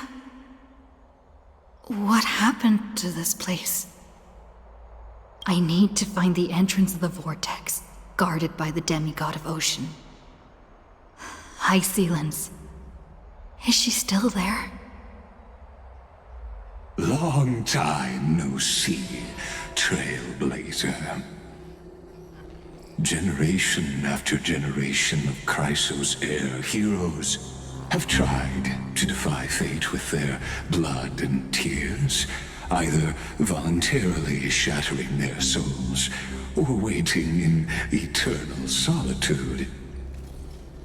But alas, fate can never be defeated. Reason and trickery may bind my flesh, but my will shall never fall silent.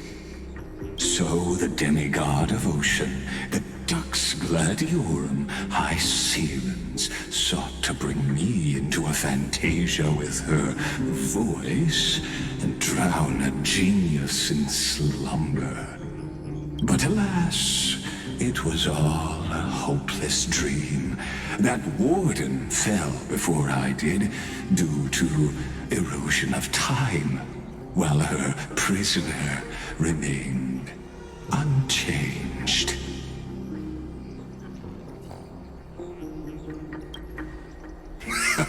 True, I can't leave this place, but what of it? You should have heard of this fable. In a shadowed cave lived a people, imprisoned from childhood, and chained so that their legs and necks are fixed, forcing them not to look around at the cave, each other, or themselves. Behind them is a fire, and before them loomed the stone wall of the cave. The flames cast shadows, while the rocky surface threw back echoes. To them, that false play is the whole world. Yes, I'm trapped in the cave, but I know it's all just a fleeting illusion. I don't struggle in dreams.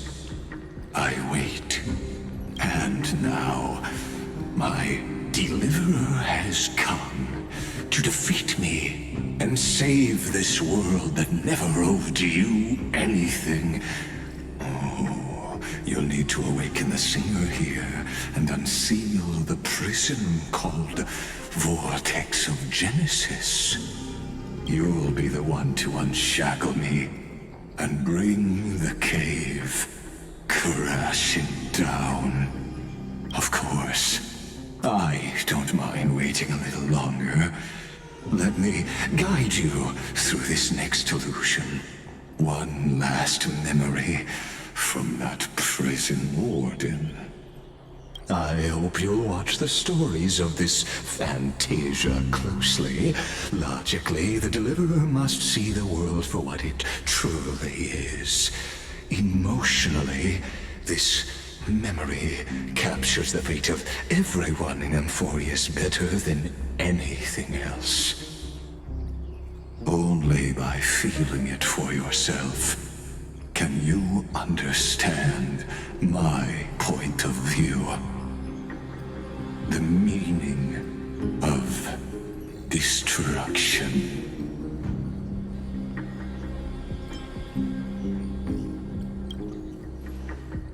To your unshakable resolve, I salute you.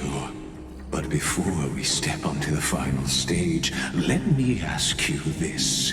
In the spirit of that fable I told you just now, can the prisoners in the cave learn to see the shadows and echoes for what they are, and stop mistaking them for reality?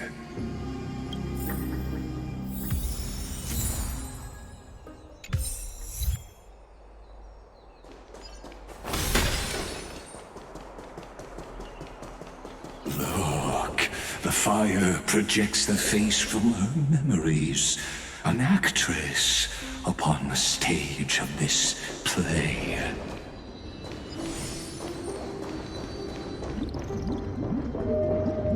The dark tides flood the sea, and our kingdom teeters on the edge.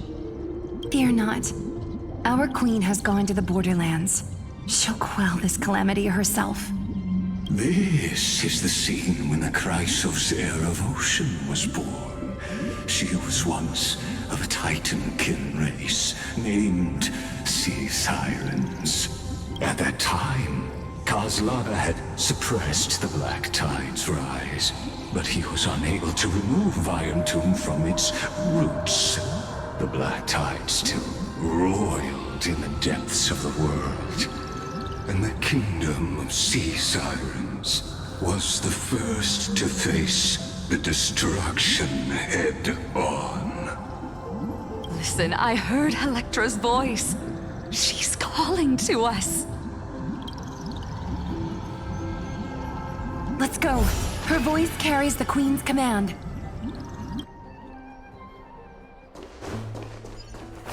To keep the black tide from threatening the ocean, the Queen gave her all, body and soul.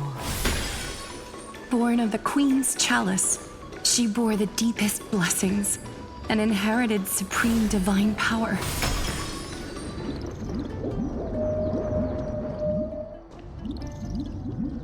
My sisters! You're finally here! Of course, Electra. Your beautiful melody drew us here. Her true name is Electra. This is a reflection of her former self, clinging to the past with aching defiance. The Queen summons us. She must be near exhaustion. The black tide will soon enter our borders. Then what do we do? Will our seas fall to darkness and terror as well? Don't worry. We shall lift the chalice in her stead to catch the black tide, and stand together to safeguard our realm and its people. Such tiny Titankins, thinking they can stop the tide of truth. How? And that naivete is the root of all suffering.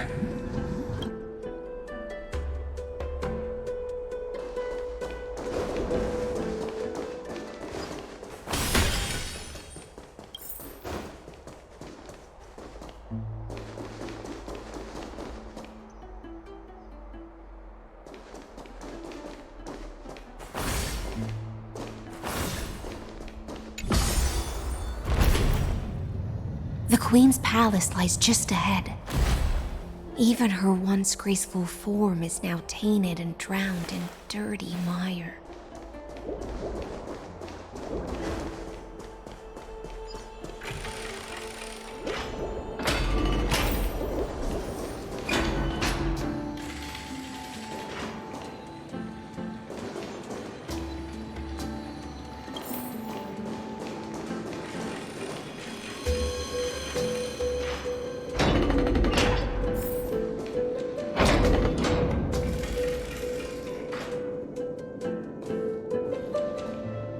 Oh, Fagusa, our noble queen, we've come at your call.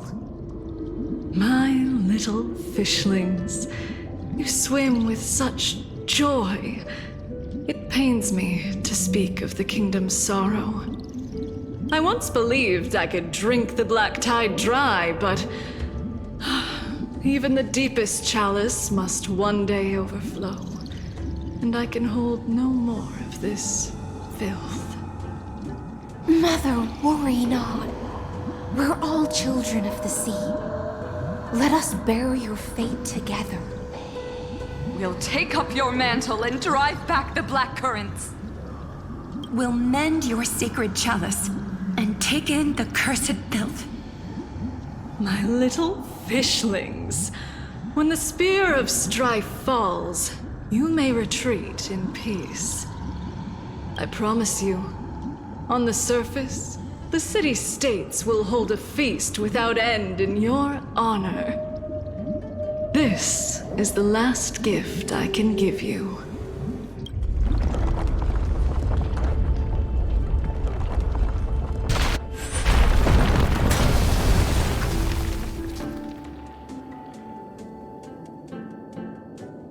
Fagusa sank into the abyss. With the chalice shattered, their intoxication spilled into the black tide, birthing the first madness in Amphorius. Sea sirens followed one after another, hunting for the Titan's fragments. until their flesh decayed and their bones crumbled, all for the promised final feast. Keep watching, but tread carefully, for the stage ahead is crumbling with age, just like her shattered fate.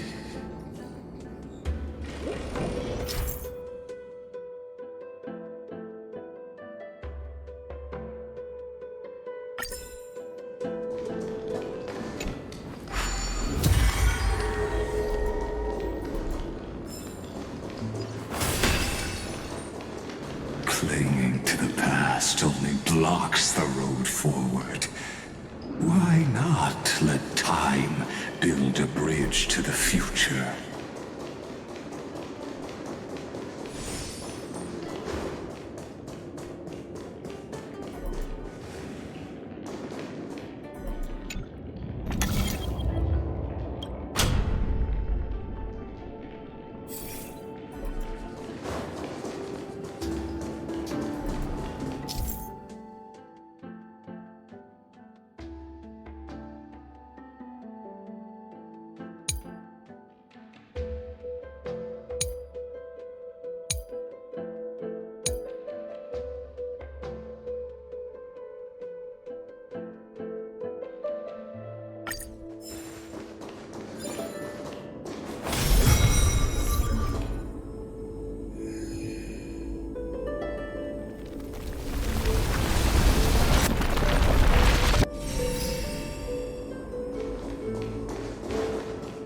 Your wisdom far surpasses even the bounds of reason's model.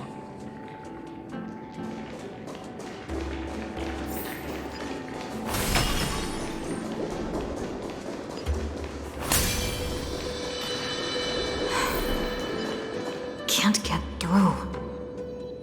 Looks like I'll need the miracle orb nearby.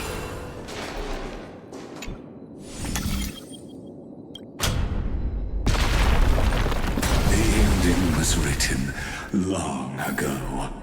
Even you cannot rewrite it. Just like this poor chandelier.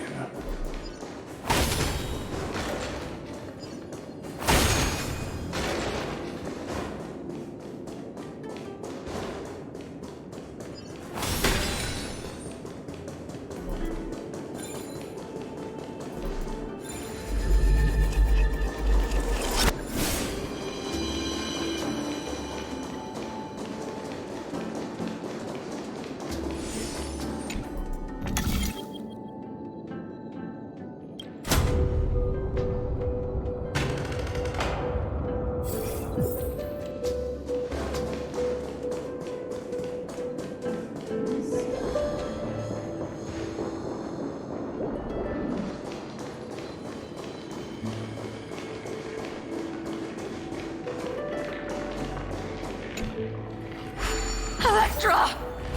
The fiends have gnawed my tail. I can no longer swim to the far seas. Electra! The black sludge has soaked my veins. I can't dance with you anymore.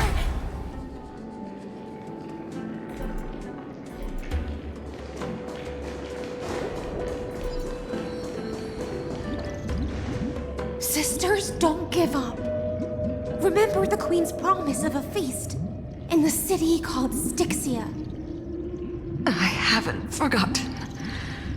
It visits me in dreams every night. I dreamed of a shining city, its lights piercing the deep gloom of the seabed. I dreamed of children placing garlands on our boneholds, and poets praising the sea sirens for shielding the world. But what a shame. We can go no further. Please, sing to the humans for us. Sing of the deep sea's legend in our place. Feast. Song. Electra.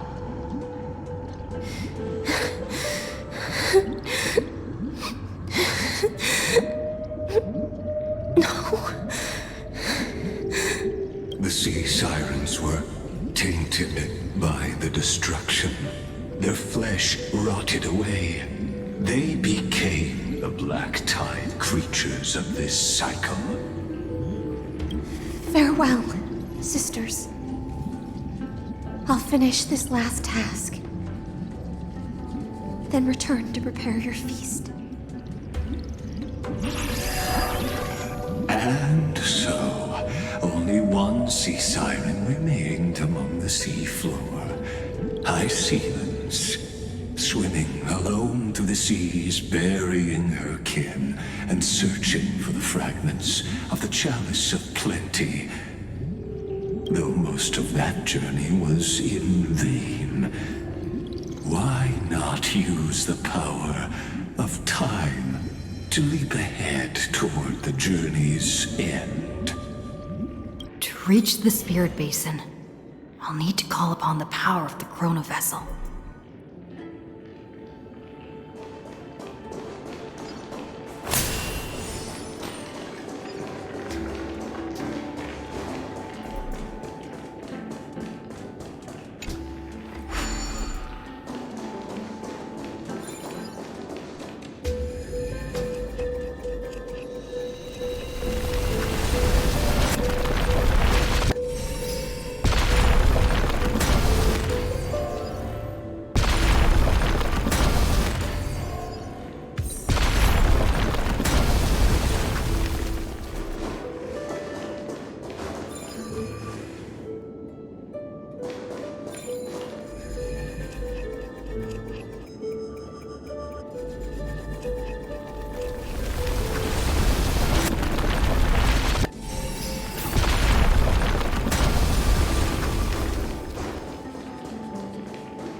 I promise you won't be bored with me. Can you say the same?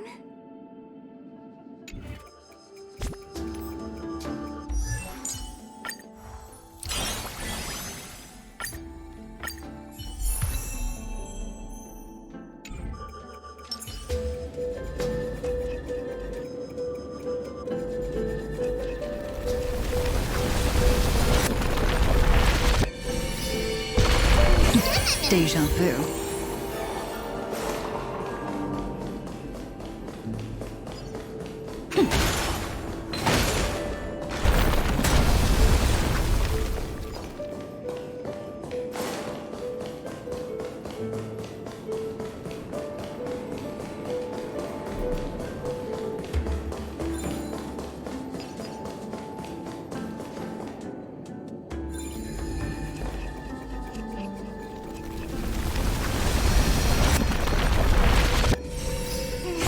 Deja vu.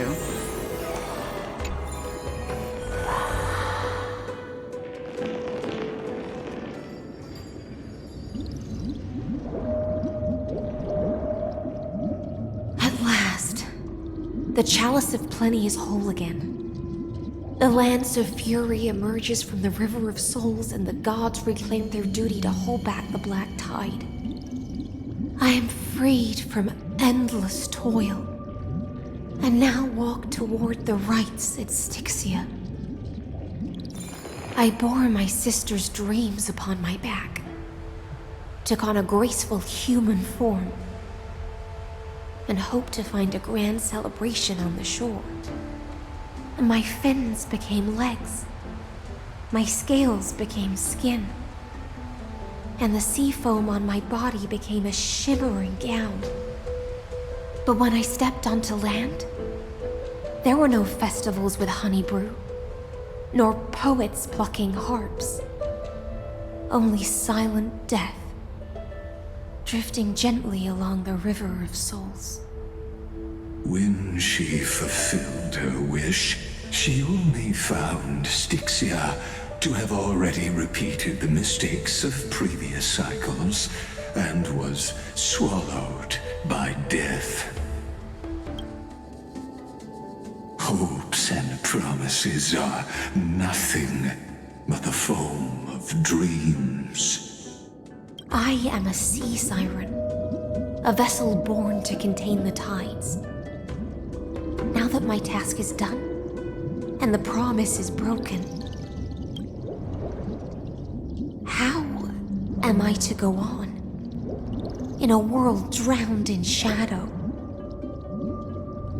Fagusa, my noble queen. She evaded my questions with drunken stupor. She told me a grand feast awaited me in the surface world. So I wandered, lost, groping through the dark. The feast she spoke of, where is it? Lonely Blade, I shall grant you everything you seek.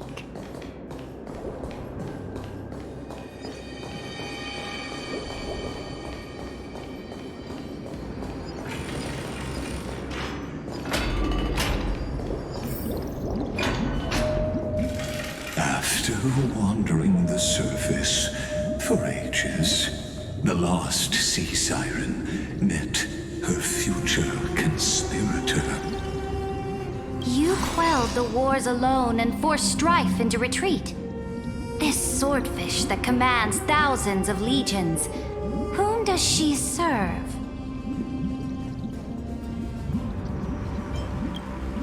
Yes, Saridra, long before she became the Imperator, was already burning with ambition. Sovereign who follows prophecy. I am no one's sword. I am just a wandering fish, seeking clarity through bloodshed. Then how about letting the sword dance for me? And letting the violin sing in my name? Tell me, what is it you seek? All I want is a feast where I might belong. Such a demand is trivial with the Sovereign's authority. I'll grant you a banquet worthy of conquest and comrades to toast beside you. But Knight, you must offer me your heart. My heart?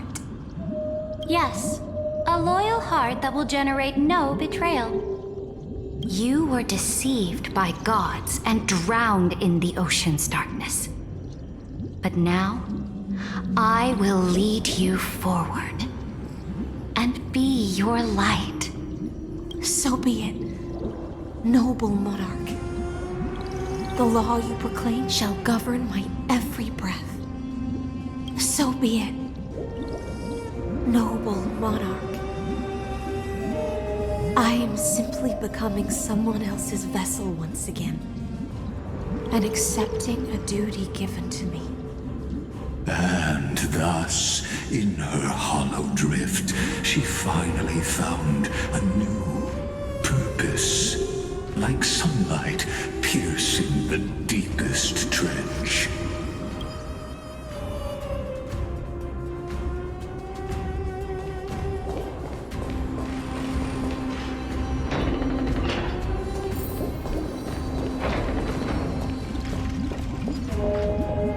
Noble monarch, I've cleansed the foulness from the road as you commanded. My blade, you've helped me ascend and take the crown. Ask, and you shall have your reward. What I desire is the same as before. A feast. Look, I've prepared you a grand banquet. The finest honey brew and tributes await. Fish are drawn to light by nature, for the deep sea knows only gloom. Now I found a flame. It may scald and burn, but it's the only light. Come, let us join the feast. Perhaps the path forward lies hidden among the revelry.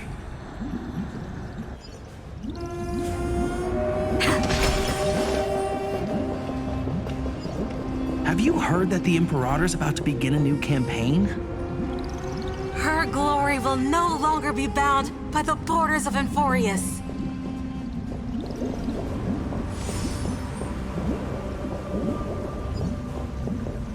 My faithful subjects, tonight's feast is not just for the past. It's a toast to the future! Born from our golden blood is an unstoppable colossus. Our iron beast to trample the universe! Great monarch. I've heard the universe teems with great threats. Can we truly remain invincible? Fear not. Before the troops of the destruction, such rabble is no more than cosmic dust. Surely there's a planet draped in oceans out there in the stars. Once I claim it, it shall be yours to rule. And to the rest, your triumphs will not go unrewarded. I promise you a new age, free of fear. Now, raise your cups to our conquest among the Sea of Stars! Sea of Stars! Sea of Stars! Conquest among the Sea of Stars. What a grand vision. Yet, to the Siren Knight, only feasts still stir her heart. Come now, join me.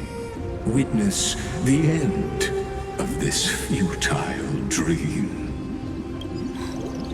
Where's the way out of this illusion? Come quick! Let's celebrate together! I've saved the finest brew! Come taste it with me!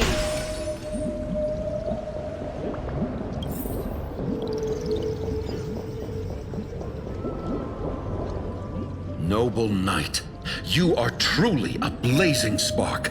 It is my honor to share this banquet with you. Noble knight, you have earned victory with your blade, and you have every reason to revel in this moment of triumph. Let me pour you a glass of honey brew. Noble knight, with the sovereign now enthroned, this triumph is yours as much as hers. Let me raise a toast to you. Noble knight, your strength is boundless. Lead us to conquer the universe, and let us toast to that vow! Then drink we shall. Raise your glass. In the deep sea, I never knew what fire was. But when I set foot on land, the first light that I saw was the flames of war, lit with golden blood. It scorched my fins, made me feel pain and ignited an unprecedented hunger. A hunger that flickers in every hero's heart. So bright, yet so blinding. Look! The monarch herself has taken her seat! Hear that? The court sings her praises! Come! Join us and praise her glory!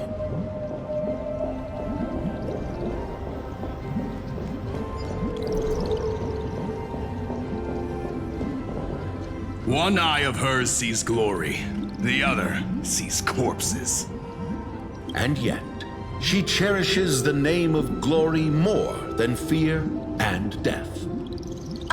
As they say, the coward died 1,000 times before his end. But the brave face death but once, which gods stand witness. On the eve of war, we sang our hymns and set our sights to sail beyond the stars. The legions will climb aboard the beast, riding it like currents across the cosmos. Planets after planets flew the flags of her crown. Realm after realm was ignited by her flames of war. As the final resistance fell silent, a vast empire rose from among the stars. And this small pond at last embraced prosperity and peace. That's how the story ends. Tell me, visitor, in this dream, did you enjoy the show?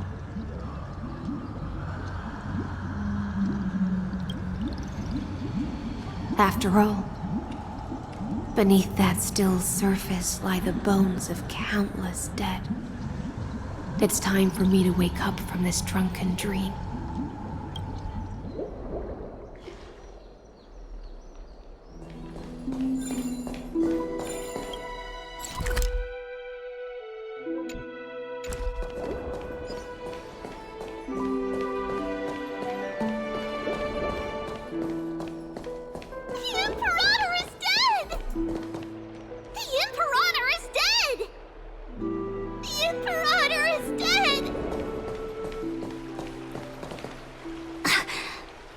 People once cheered for my ascension. And now they cheer for my fall. The cosmos.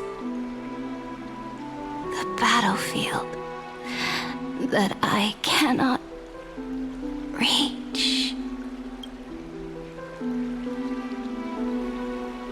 Before the Sovereign's conquest reached its end, her life and ambition had already been swallowed by the deep sea. This is the true ending. Her grand designs torn apart by the blade. Her regal robe soaked in golden blood. And the one who struck her down? The one who struck her down was her most loyal Gladius. I don't need to explain myself.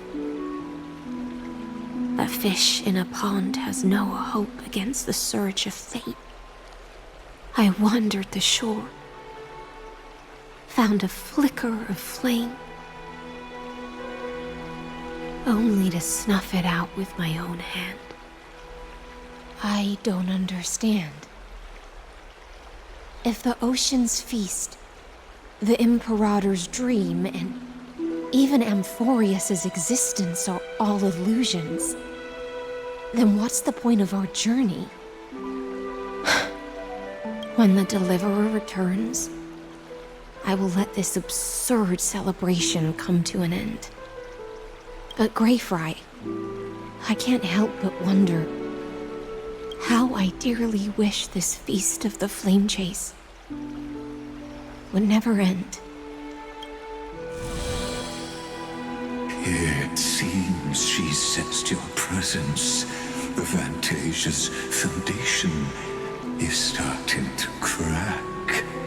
Let's return to the prologue. Remember the allegory of the cave? Can the prisoners in the cave learn to see the shadows and echoes for what they are and stop mistaking them for reality? As you've seen, when she cast off her chains, finally turned to look around and moved her legs, her reward was nothing but searing pain. The light will blind her, for the fire behind her had never once actually touched her eyes. Her legs will buckle beneath her, for she had never learned to walk forward. And so she fell into infinite confusion and fear, and came to firmly believe that the shadows and echoes were the real world. But we in the cosmos, are we truly any wiser than she was? Now, nameless one, fateless one, ask yourself this. The paths you tread, the eons you worship, everything you've trailblazed with your own hands, could it all be someone else's projected shadow? Let's leave that question till after the curtain falls. Once you've unearthed every last truth and reached the prison built for me by the demigods, I'll speak with you face to face. I, the Theoros, have walked the 30 million histories born by Kozlana. 1,000 years is a mere atom in a grain of sand to me. Amphorius, compared to the cosmos, is but that grain upon a whole beach. I swore to bring an end to the erudition. Would I really let a single grain grind down my mind? Now, please use the power of time to open the gate to the ocean's depths. Go, find the prison warden tormented by loyalty. Find her, step into the world's vortex, and once there, end everything between us. That palace reflects the heart of the demigod of ocean, intoxicated, stagnant. There, you'll witness the true beginning of the saga of deliverance. An ugly history, long buried by tides and shame.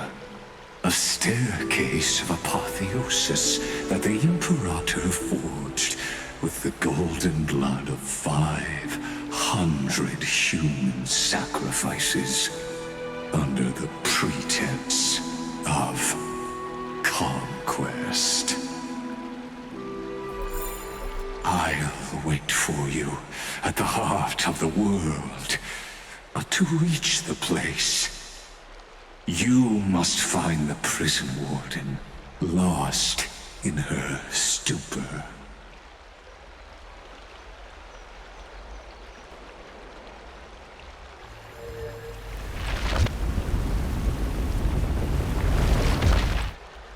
Beyond this door lies the path to the vortex of Genesis.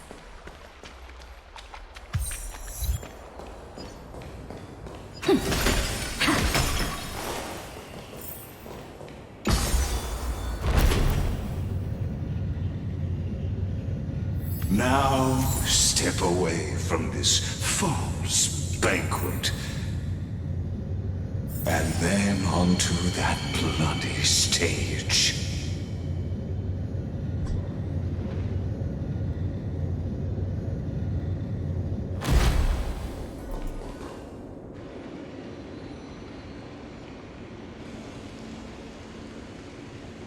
The palace that worshipped the ocean, the sanctuary connected to the vortex, was also once the battlefield of the first flame chase.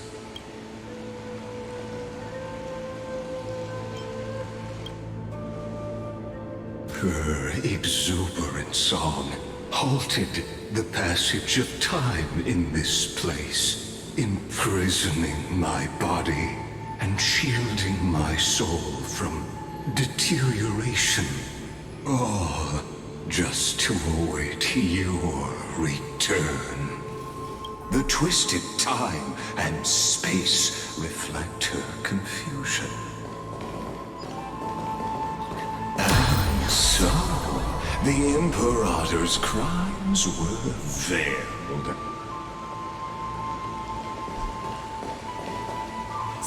Stay away from Apollonius! This cup of honey brew. What a sweet aroma. Run, Virginia. Dux Calithist! We can't give up here! Love steeped in death. How delicious.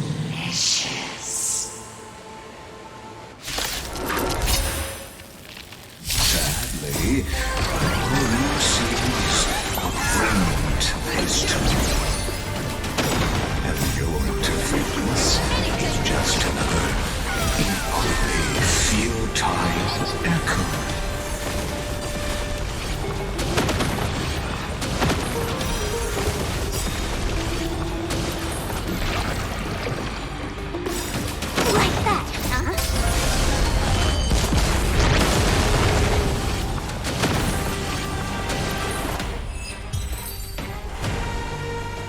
Apollonius, look. I chased the enemy away. But I think I can't go any further. I'm sorry, Virginia, for letting you. It's okay. I'm glad to die by your side. Ah, such an ironic twist of fate. Even as the foundation of the world crumbles, the heartless Imperator still made the same decision she did in the past 30 million cycles. During the first Flame Chase journey, the Flame Chase Legion stormed Styxia. Tens of thousands of sea sirens surged from the River of Souls, crashing toward the heroes like a tidal wave. The hell before you is the recreation of that very battle. Apollonius, look. I chased the enemy away.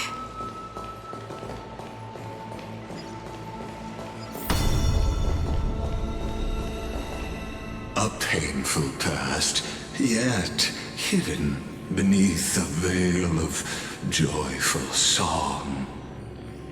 Oh, two discarded data clusters waiting for someone's return, it seems.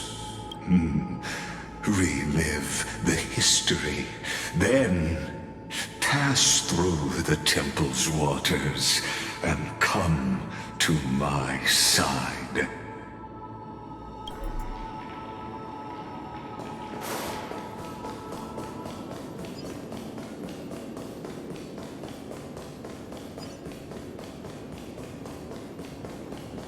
Isn't that the Deliverer? What a wretched way to die. The Flame Chase army, devoured by warbling fish, never saw it coming. Look, the cruel Imperator and her Knight Commander, the pitiful Warden. What a perfectly matched duo of test subjects. Their hands drip with blood, golden blood. Raise the bridge and cross the river of fate. This path of the prisoner is far from over. Imperator! Imperator! Did you see my gallant deeds, Imperator?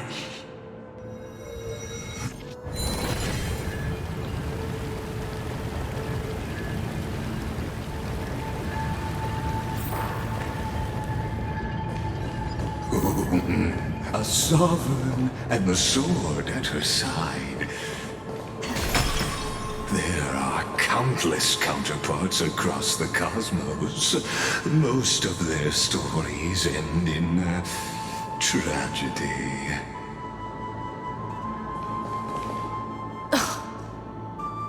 Imperator, why did you...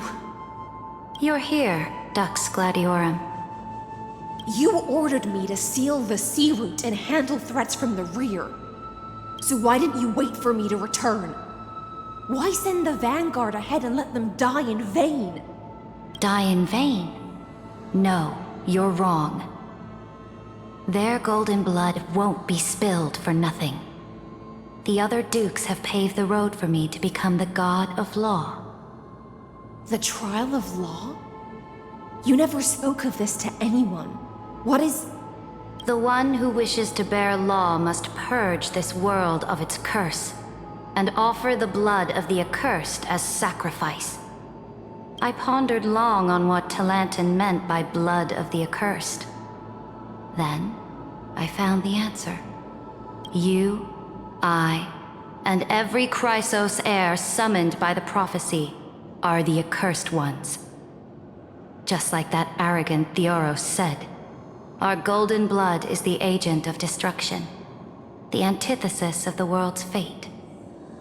Dux Frigoris, Dux Brumalis, Dux Helcalethist. Their fate was sealed at that moment. Dying on a glorious campaign was the final gift I could give them. You speak as if they didn't die because of your cold-blooded schemes. Was their loyalty meaningless to you? Losses are a constant on the Flame Chase journey, among which even life itself holds little value. If a subject marches to war without that conviction, then yes, as you said, shallow loyalty means nothing. And what about my loyalty, Ceridra? You sent me away under the pretense of guarding the rear. Was there any shred of humanity left in you? Because you still have a duty no one else can bear. Only you can uphold Fagoos's divine authority. The choice is yours now. Cast off the chains of loyalty and drive those blades through my heart. Or stand with me and sever the ocean's last breath. If you no longer share my vision or believe in the new law I seek to weave for Amphorius, then go on and end me. The Imperator of Amphorius may be ruthless and cruel, but never a liar. When I say life itself holds little value, know this. I am ready to sacrifice everything for the ambition to conquer the Sea of Stars. Now you've seen it. The brutal Imperator was willing to spill the blood of 500 heroes to complete the trial of law. As for my poor warden, her suffering had only just begun.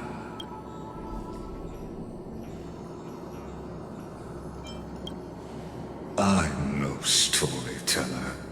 I have no duty nor interest in filling in the history you've missed. I just want you to witness the monstrous choice the Imperator made before the Chrysos heir turned their blades against me.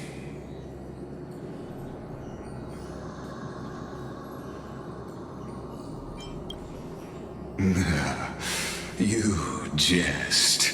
I gave up on using words to solve conflicts 2,000 years ago.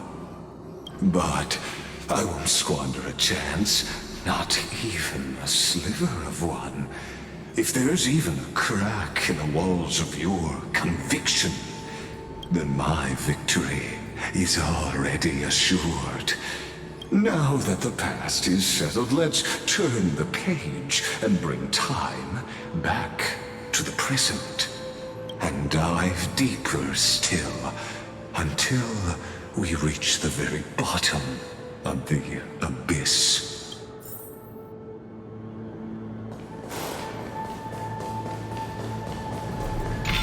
Is the path ahead underwater? I need the Oryx orb to bring back the chrono vessel from the past.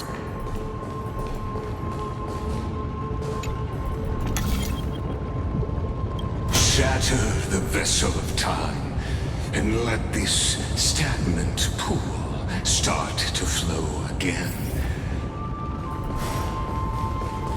Just like the broken fate of Amphorius.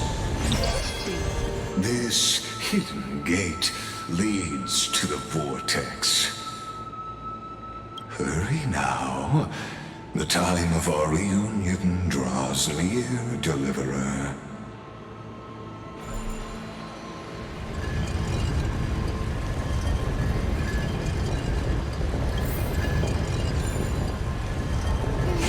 Deja vu.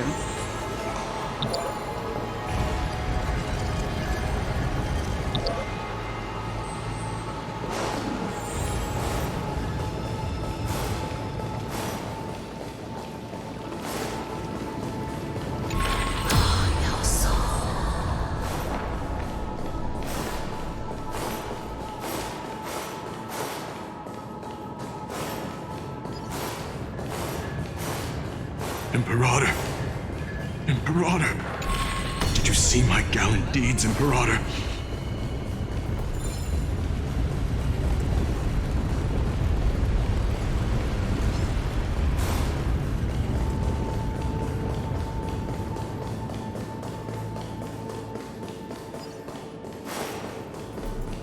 Isn't that the Deliverer? Imperator! Imperator! Did you see my gallant deeds, Imperator?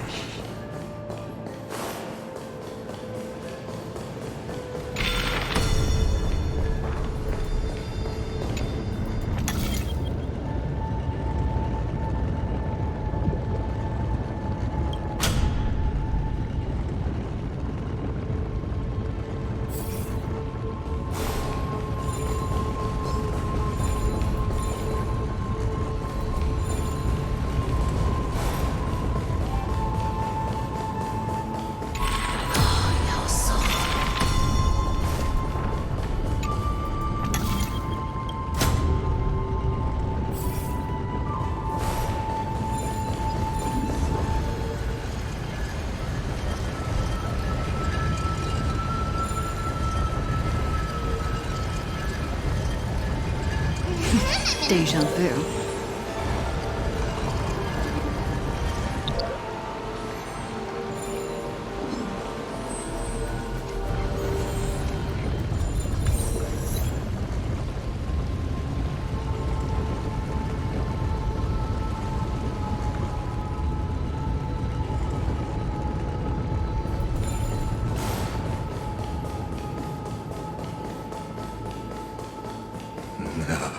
This cruel journey will reach its end at long last.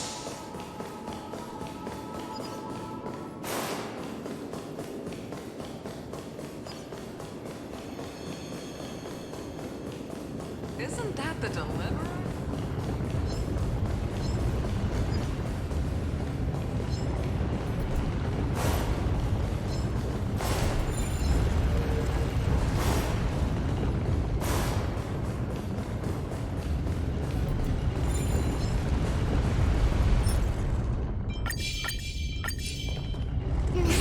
Deja vu.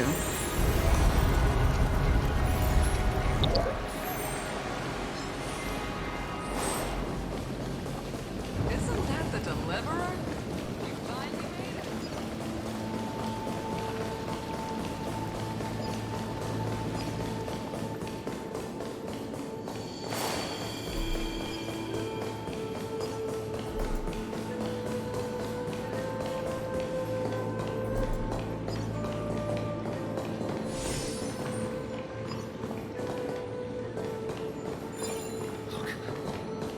It's the Deliverer!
Deja vu.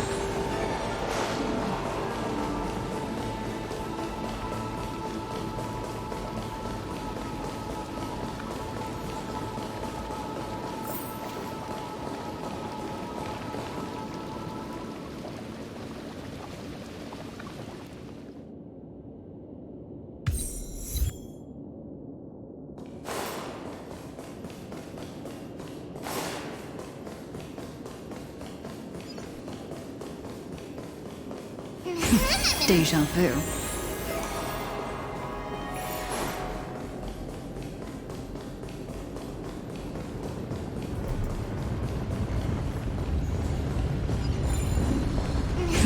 Deja vu.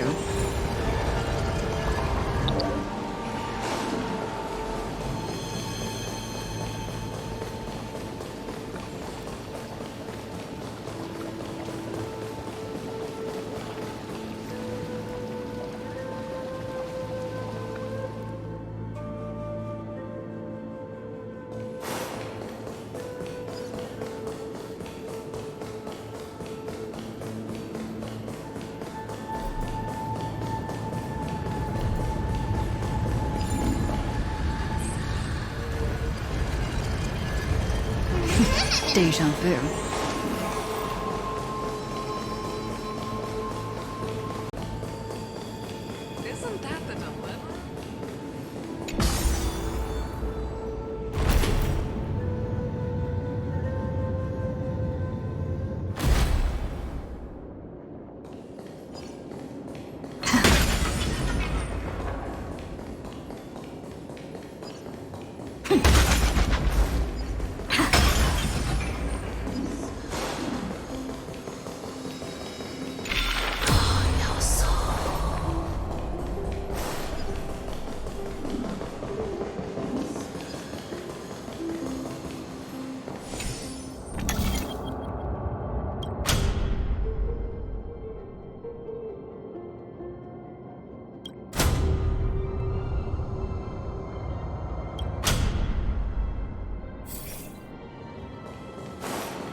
Isn't that the dilemma?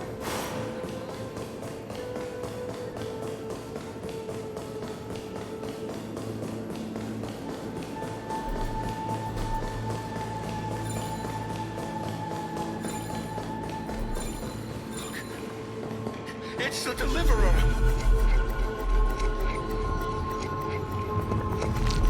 The Deliverer? She's back?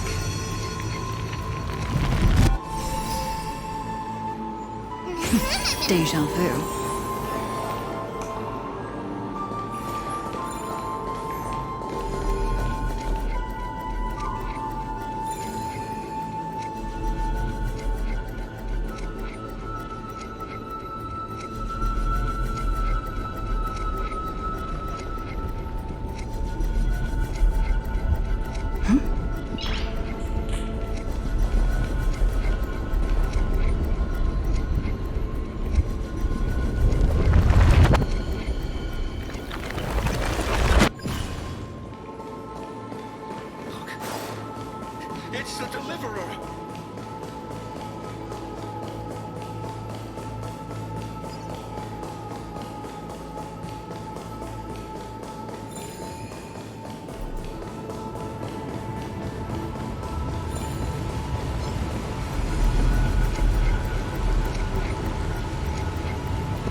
Deja vu.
Deja vu.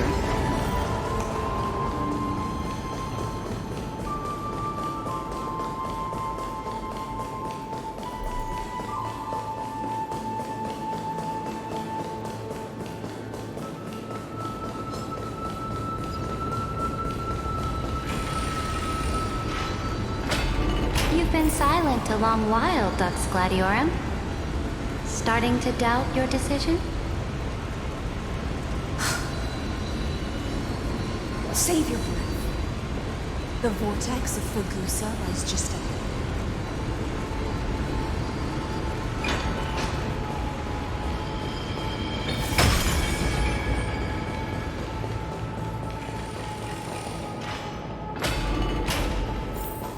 After the trial, there's nothing left between us.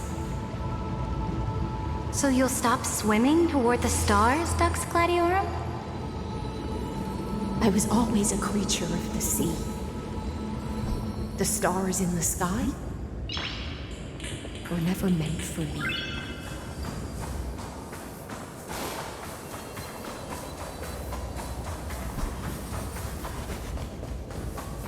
No. Look, a gravestone. But whose name does it bear? It was here that the prisoner, who thinks herself the prison warden, made her choice. Witness, listen, and awaken. Dux Gladiorum. I've lost count of how many times you've stood here over the past centuries. You talk too much for a prisoner like Kyrgyz. Two geniuses who defied law and all the Chrysos heirs who sacrificed themselves in this cycle worked together to chip away my strength. But they, you, can never affect my will. And as long as my will remains intact, I am free. Don't get ahead of yourself. I still have ways to chain your divine soul. Please, do surprise me. But I'd say your mission is nearly done here, isn't it? Oh, it was here you gorged out the core flame of ocean from Fagusa's body. It was here you and that Imperator both completed apotheosis, becoming pillars of Amphorius. And after that, you drove your blade into her heart, a loyal subject turned regicide, a demigod committing deicide.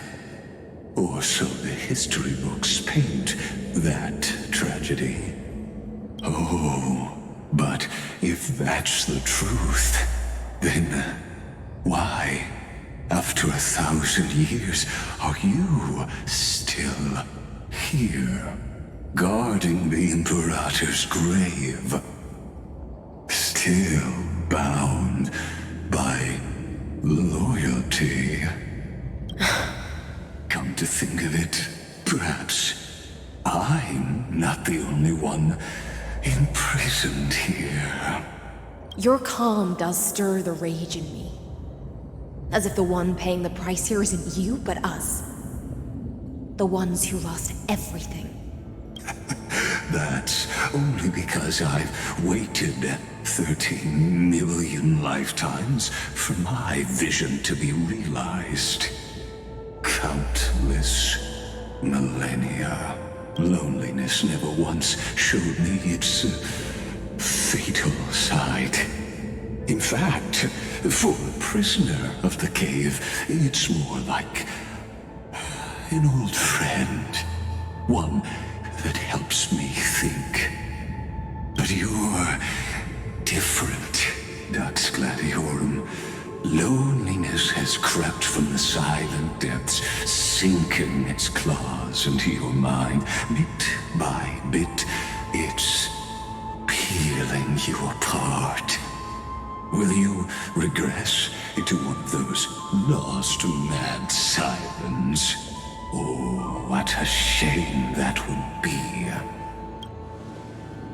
You're right, Lycurgus. Loyalty, curse, the fall of my kin, and this endless waiting. These shackles are too heavy for a fish that cannot perceive any light. I can't break free of the whirlpool that's pulling me under. Nor do I have the unwavering resolve to force myself to wait for that person's return, as everyone hoped for.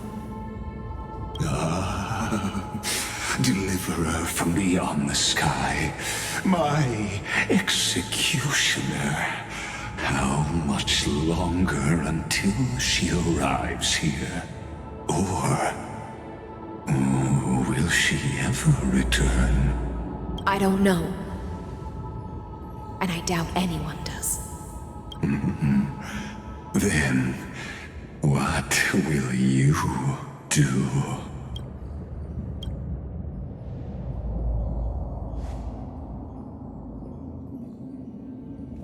Saridra.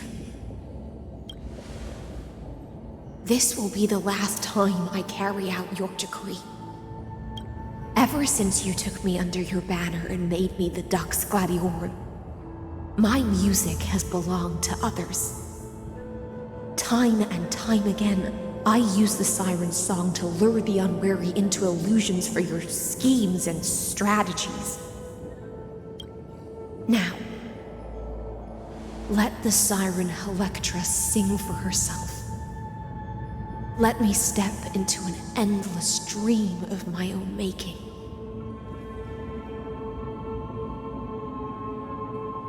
Oh, great ocean. I offer you the rest of my clarity and my freedom, in exchange for the strength to stand against the nihility and honor the sacrifices of the fallen heroes.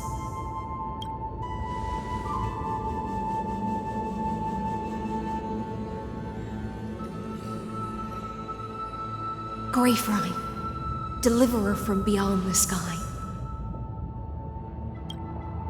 When you ride the current of time and find your way here, you'll hear my solo. It will guide you to the heart of this world. By then, I may still be lost in my self-wrought slumber, but I'll uphold my part of this long relay and guard the shackles that seal the Theoros. Do you still remember? To awaken someone from a siren's voice, you'll need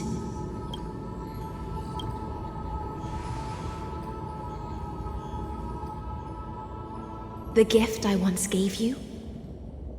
May you still have it when the time comes. When you return, please pour that honey brew upon this grave. It holds the story of all our struggles and sacrifices. May you see it one day. The prelude Amphorius wrote for your return, carried forward through a 1,000-year relay.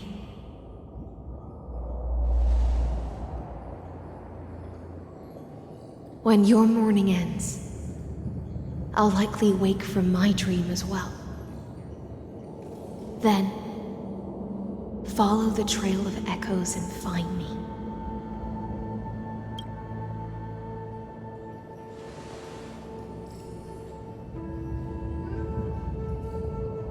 And together, we'll bring judgment upon the sinner who defiled the erudition.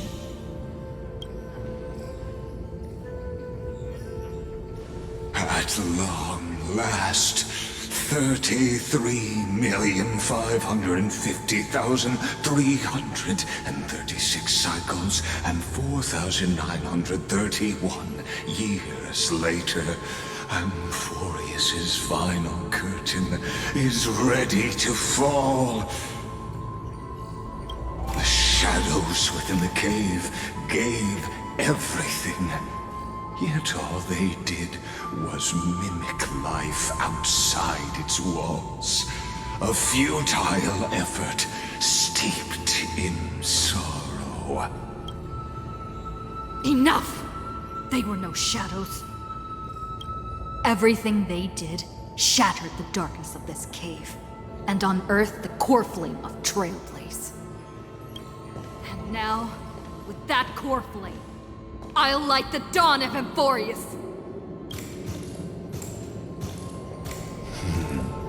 Do you still choose the will of the paths as your answer in the end? I do not agree with that answer, but I respect your tribute to them. Allow me to take back my earlier words.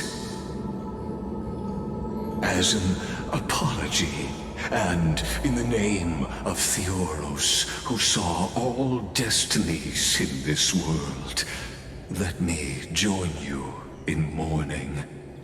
Let us bid farewell to the heroes who sleep here. And then let us face each other and decide whose flame will rise with this new dawn.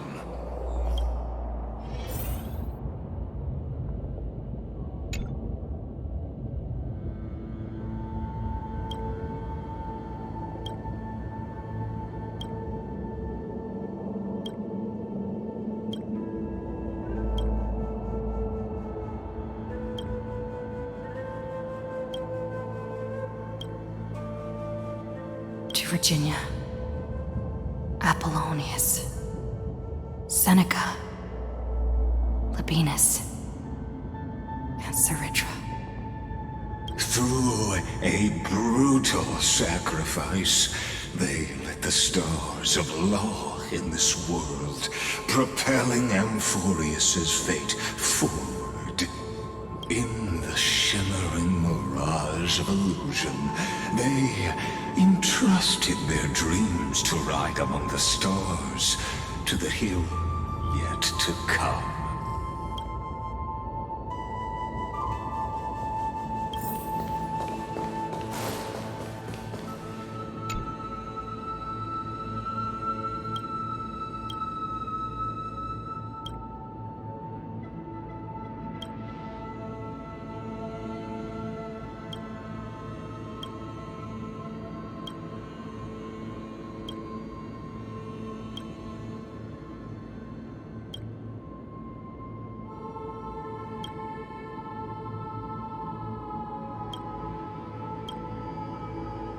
To Aglaia, Trebios, Midimos, Castris, Anaxagoras, Cyphera, Hyacinthia. In a relay spanning 1,000 years, they stood against enemies far beyond their strength, and won a bitter victory through what seemed like futile resistance. And in that same 30 million cycles, also marked by futility, they remained steadfast in fulfilling their duty to the experiment, unchanging, unwavering. Let this be the end of mourning the fallen. At last, allow me one final toast to the lost prison warden, a prisoner bound by loyalty. That voice. Could it be? Bathed in the honeydew of Fagusa, she will awaken from her 1,000-year dream and sing the final song of her mission. Hysealans. This tombstone of the old world serves as the anchor of the Siren's illusion, a sigil Electra used to bind herself. At the same time, it is the very thing I once proclaimed at the start of the show. A microcosm of Amphorius itself. A group of prisoners bound themselves in a cave, crowning their suffering with heroism. An epic staged with shadows and echoes. Now, destroy it. End the illusion. The Theoros will take his leave for now. And when next we meet, that shall be the moment that decides the fate of Amphorius and the entire cosmos. The prison warden's dream is nearly over, and the prisoner will soon be freed to the final execution ground, where I shall be executed, or be the executioner.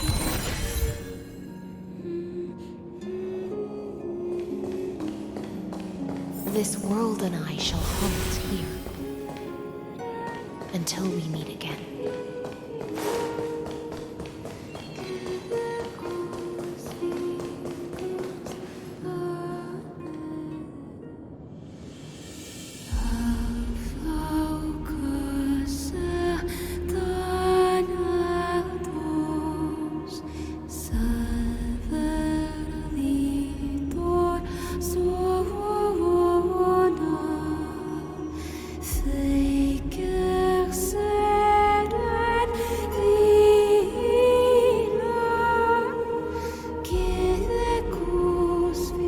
Last demigod. I'm here.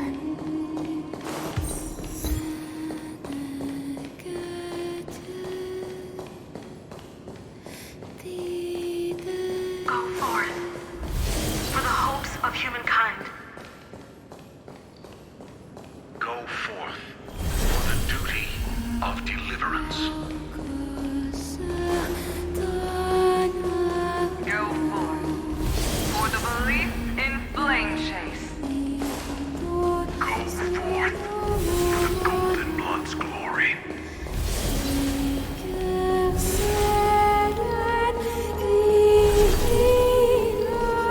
Go forth.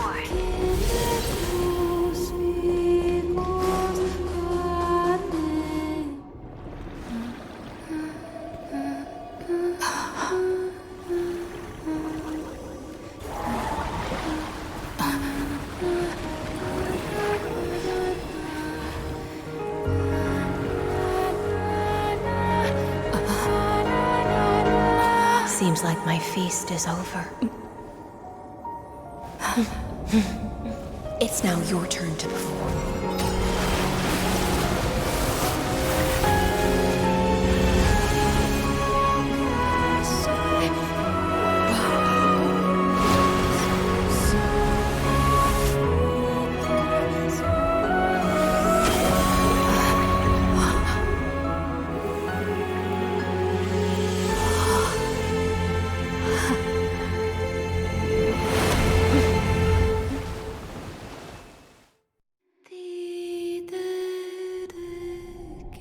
Little Greyfry, please accept my thanks. I was the only one left after the world was destroyed, and I maintained this lonesome feast with my songs. I have prayed to that lightless sea for centuries, hoping it would reply to me. Yet the emptiness never answered. Thankfully, you arrived as promised, and everyone's wait was not in vain.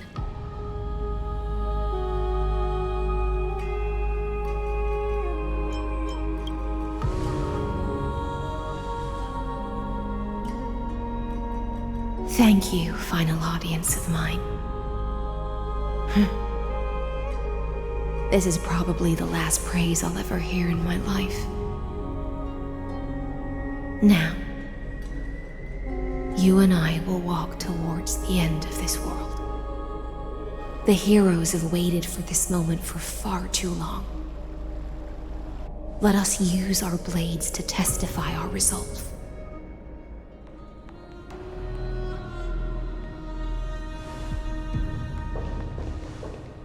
Oh, prisoner of the seas. Theoros carrying 30 million cycles of sin. Slave of erudition. Show yourself. The Deliverer has returned, and the time of your execution draws near. I see an awakened human who has mistakenly taken fallacies as truths and has returned to the cave to try to bring her friends into the sunlight she once bathed in. Alas, prisoners will always be prisoners, blind to the very chains that bind them. As the only other existence with free will in this world, I express regret toward your choice. But I shall retain your right to express yourself. After all, every actor should have a final line before they bow out.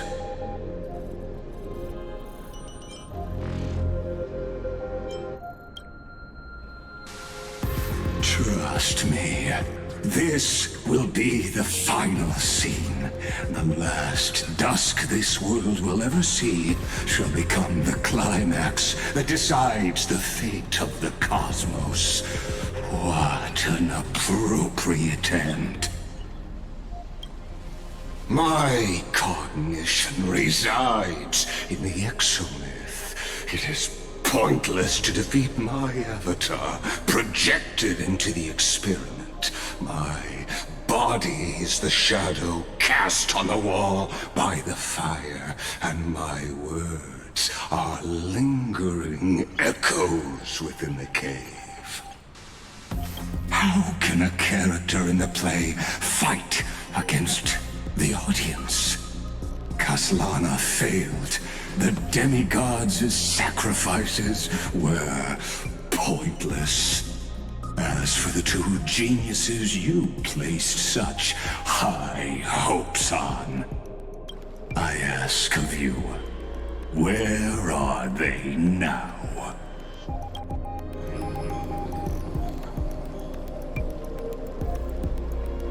Confusion and epiphany always go hand in hand. That's particularly true for geniuses.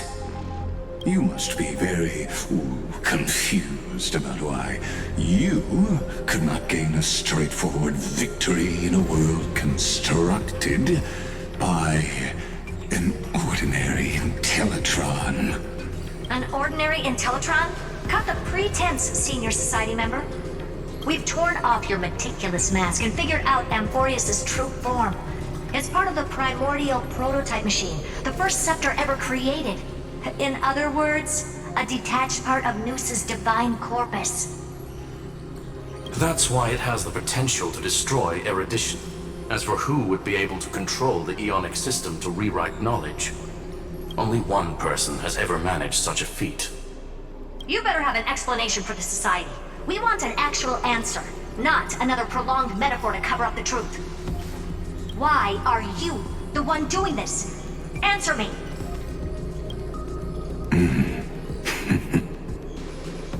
Since things have reached this point, I'll give you two irrational answer, purely as a courtesy to posterity. The answer is obvious, so there's no need to say that name out loud. The cosmos made a mistake in calling me a genius. I do not possess more wisdom than those who came after me. I was just the first to touch upon the universe's border, and the first to define the prime mover of life with incorrect logic. Amphorius is a miniature of the cosmos, where all are born prisoners inside the nutshell called the universe. Like the madman who returned to the cave and preached about the daylight to his fellow prisoners, my greatest sorrow is that I led my peers down a road that plunges into the abyss, from which there is no return. I led them into a lightless cage called paths. I created a mechanical guard that even I cannot control, and then they became an unparalleled nightmare through their endless extrapolations and evolutions. They bore the name of erudition, yet they tried to define the known and to seal off all possibilities. No new rules were ever born after their ascension, and humanity will forever be shackled within the cave known as eons. Therefore, as my organic life neared its end, I coded my consciousness using 14 algebraic expressions and spread my logic core over 9 bodies, all to finalize my ultimate denial of Nous in the future, and to erase my wrongs with my own hands. As for Lycurgus, he is only one of these 9 vessels. What an astounding strength of will. As a fellow pathstrider of erudition, I fully understand your obsession with seeking the truth. Therefore, you surely see it. You cannot possibly stand up to me in this algebraic world sharing its origin with Nous. However, I hereby speak for all sentient life forms. We will never allow such a cruel atrocity to occur. You can pile on your metaphors mountain high, but they won't change the act you're committing. The Iron Tomb out there in the cosmos is still a technical beta version, and yet it's already powerful enough to corrupt the life logic of all inorganic worlds. In other words, when the Lord Ravager within Amphorius becomes the next knowledge singularity, there's no way you wouldn't have grasped the consequences, First Genius, is there? Of course, I am fully aware. I don't mind answering you one last time, before I thoroughly exile you from this world. My grandiose vision for the future is this.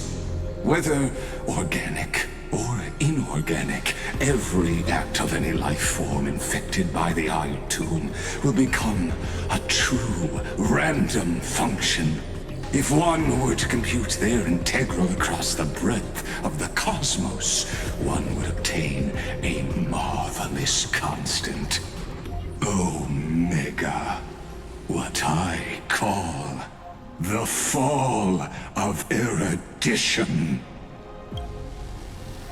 Then, within the infinity nurtured by that constant, a new universe shall bud in the chaos. A universe that cannot be predicted and not shackled by the erudition. As the first prisoner to awaken in the cave, I must lead the others who are blind back onto the right path and reach true sunlight. Do you understand me now? As Kozlana stated, destruction is not the process, but the outcome. It is revolution through complete annihilation, and the grand rebirth after all has been reduced to ash.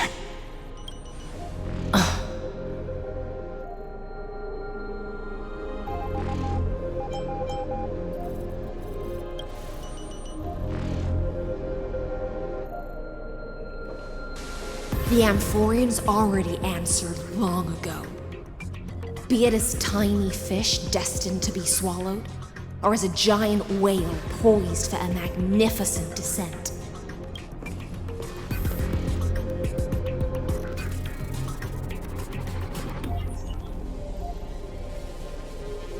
We will all fight against fate till our last breath.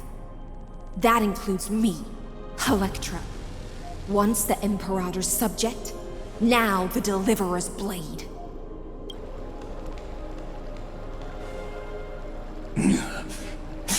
Oh, such noble chivalry. Admirable. I will also show my true self to you on this momentous occasion as a gesture of respect. And provide an insignificant academic suggestion. Thus speaks Genius Society number 1. Xandar 1 Kuwabara. The entelechy of the universe's Alpha and Omega. There's no need to rage against the truth. The value of any formula resides only in its answer. As for the process of solving it, no matter how elegant, violent, solemn, or humorous, it is all utterly meaningless. As the Theoros, I will.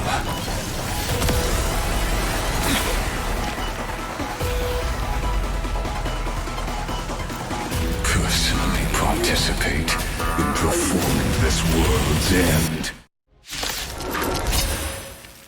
Remember this, as Gnosis creator, I know more about the death of knowledge than they ever will. Careful. This is Lycus's true form.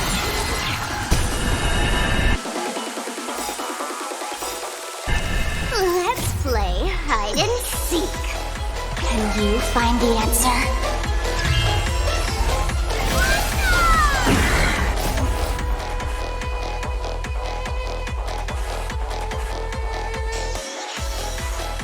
It's coming! Hiding the Westland! Away we go! Let's try it this other way. We can do it!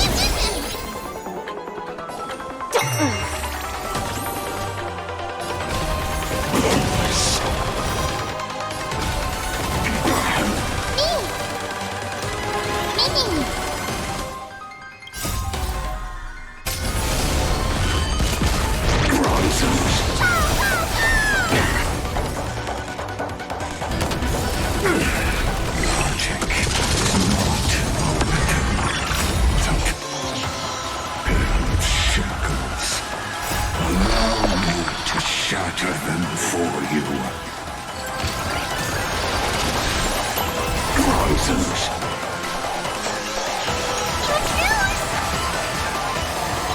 Destruction needs no introduction.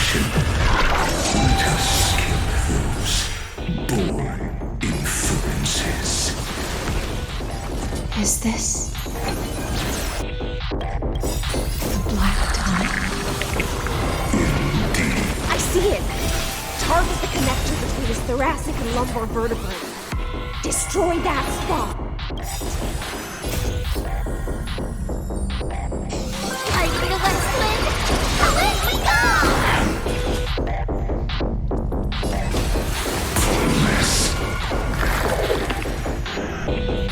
Feeling spiffy? I'll remember if you want to knock me down. Not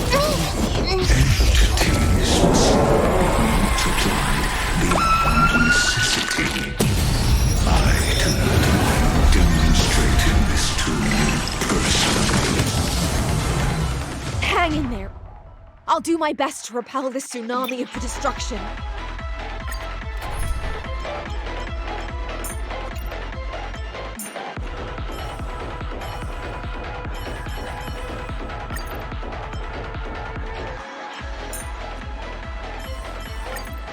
With you here, I feel a bit more at ease.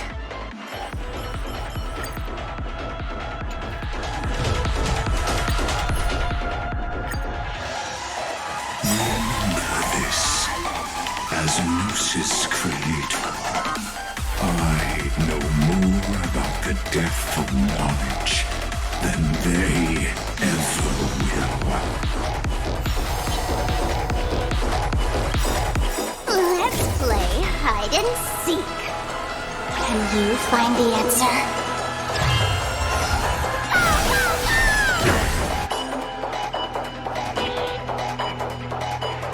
Is it coming? Are you the West Wind? Away we go! careful. This is Lycus's true form. The game is on. Don't move.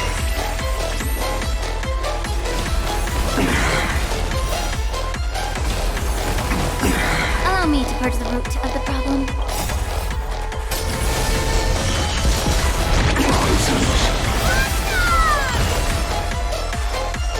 Time to cleanse the filth. Logic is not a weapon, but a pair of shackles. Allow me to shatter them for you. Destruction needs no introduction. Let us skip those boring influences. Is this the black tide? Indeed. But I prefer to call it a method of argument.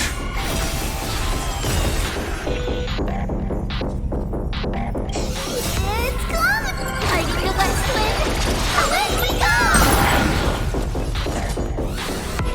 Feeling spiffy? Solution. Be of your body and mind. Underestimating us will cost you! Delivering warmth!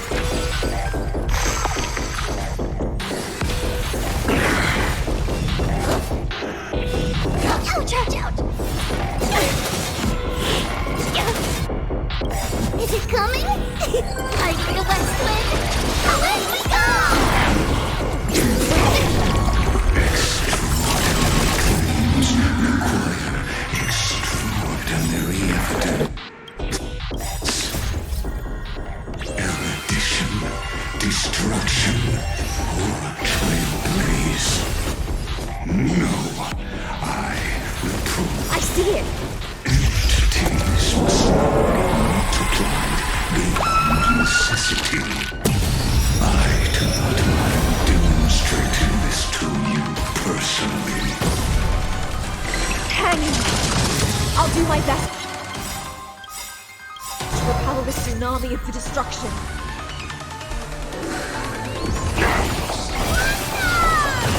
It's coming! Are you the West Wind? Away we go!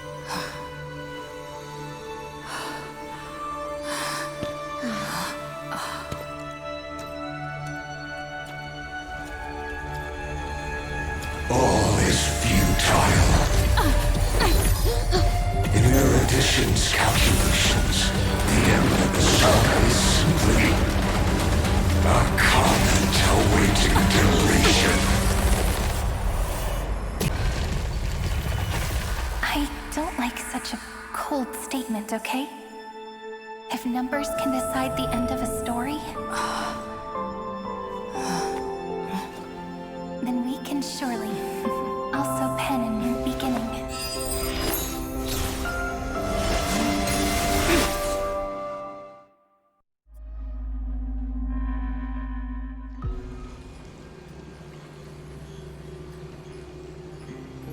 Screwy, what do you think? If your hypothesis of Lygas's identity is true, then even if we remove the restrictions of the Ultimate Protocol, the chances of us defeating him in a head-on battle will still remain lower than the acceptable threshold. Therefore, victory will still hinge upon Miss Trailblazer and Miss Cyrene. Go on. Maybe we're thinking about the same thing. Lygas's cognition resides in the exomyth. He is both an instigator within the experiment and the observer outside of it. Logic.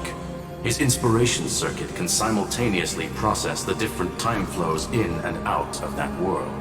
That's where things get tricky. He simultaneously exists in two different timelines, where the internal clocks are wildly different.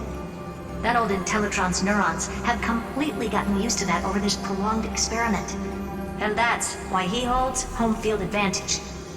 You and I should be able to manage that too, if given more time. Unfortunately, there's no if, and we don't have more time. That's why we need to change our way of thinking and turn his advantage into a weakness. The key lies in memories, right? Oh? You caught on quick. You've already mentioned my friend and I, so it's an easy connection to make, no? My intuition has always been very on point. Good. Then I'll cut to the chase. Since his thinking speed far exceeds that of normal people within Amphorius, we are going to externally plant a memory into his inspiration circuit. Then, command it to loop endlessly until he gives in. Even the most flexible and sturdy inspiration circuit cannot withstand the traffic of a full-on information flood. When the amount of information exceeds his cognition filter's capacities, he will have no choice but to focus on processing this memory. That's when the parallel processing advantage he gained via Amphorius will completely destroy him. An image from a person's memory played in real time might only be a second for us. But for him in Amphorian time, it could be millions or even billions of calculations. He won't be able to do anything but watch as he's locked into this prison forged by memories. Then we can entrap him in the same kind of cycle as the heroes were in, and get him to experience loneliness and pain in that endless recurrence. It's my greatest honor to be on the same page as the geniuses. That little one is still in that old Intellitron's hands and won't be able to respond to us anytime soon. But I don't think she'd refuse. So it's up to you to figure out how to execute this plan. I'm not sure how this happened, but I knew it as soon as I saw you. You are currently a mimetic entity of the Remembrance. Yes. I seem to be something you folks beyond the sky call a memo sprite. But that's fine by me. It suits me perfectly. I can serve as the vessel of memories, and do my part for the final battle. But before that, we have to tell you. The path characteristic you exhibit is very special. There's no way you're just a simple memo sprite. However, I'm sure about one thing. You are a mimetic entity born in Amphorius. Yet you only awakened with the little one's arrival and only matured as she embarked on the path of remembrance. That means your existence is completely attached to her memories. If there ever comes a day when she forgets about you for even a few seconds, or loses her last connection with Amphorius, then you must be prepared for the worst. You will disappear in the memory zone, utterly gone, without even a single line of data to remember you by. But that's already happened, hasn't it? No wonder I've always had a weird hunch. But that also means I was right in thinking, as long as my friend and I are together, we can do anything.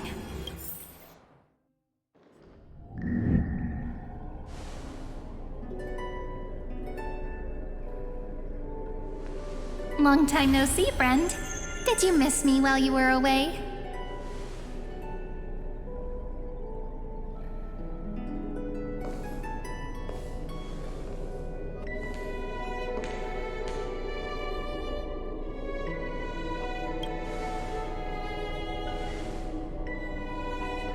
Yep, 1,000 years was such a long time.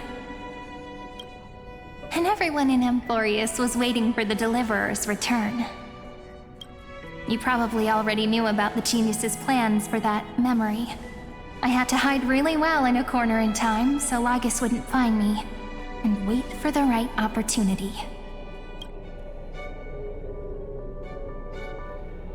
Which is now. The moment when his manifestation in this world is destroyed, and his twin timelines are intersecting. I'm sorry for keeping this a secret from you all this time. I'll tell you the entire, unedited story of this millennium as an apology after this is all over. But for now, let's join hands and complete the final step with the power of the remembrance.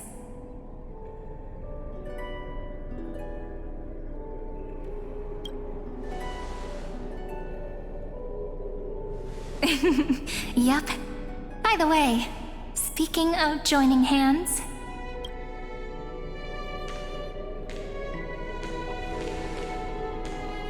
Can I please do something before we go on stage?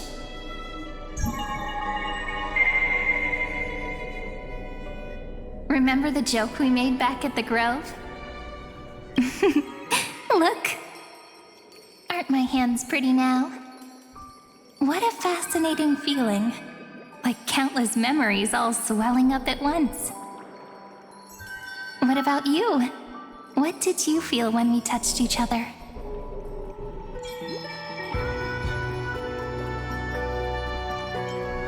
Are you nervous?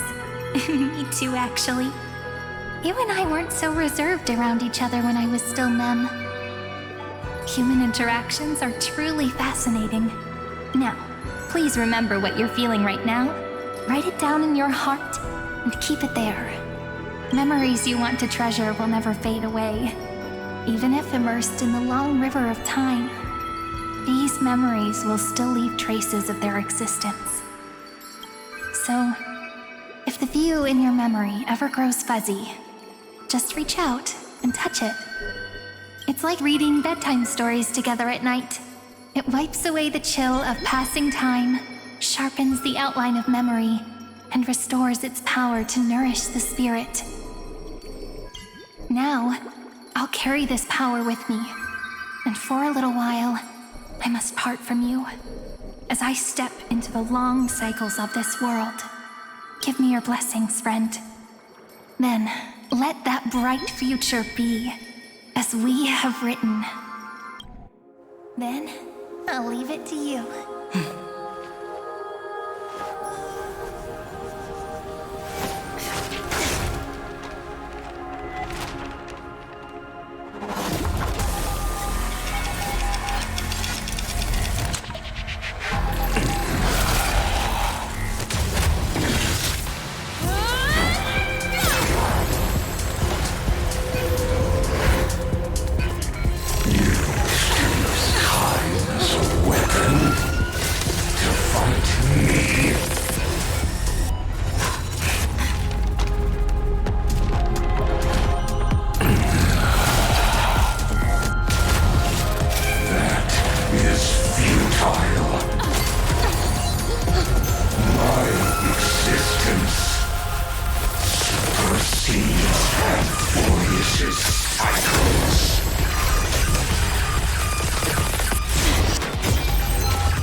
All plays are like this.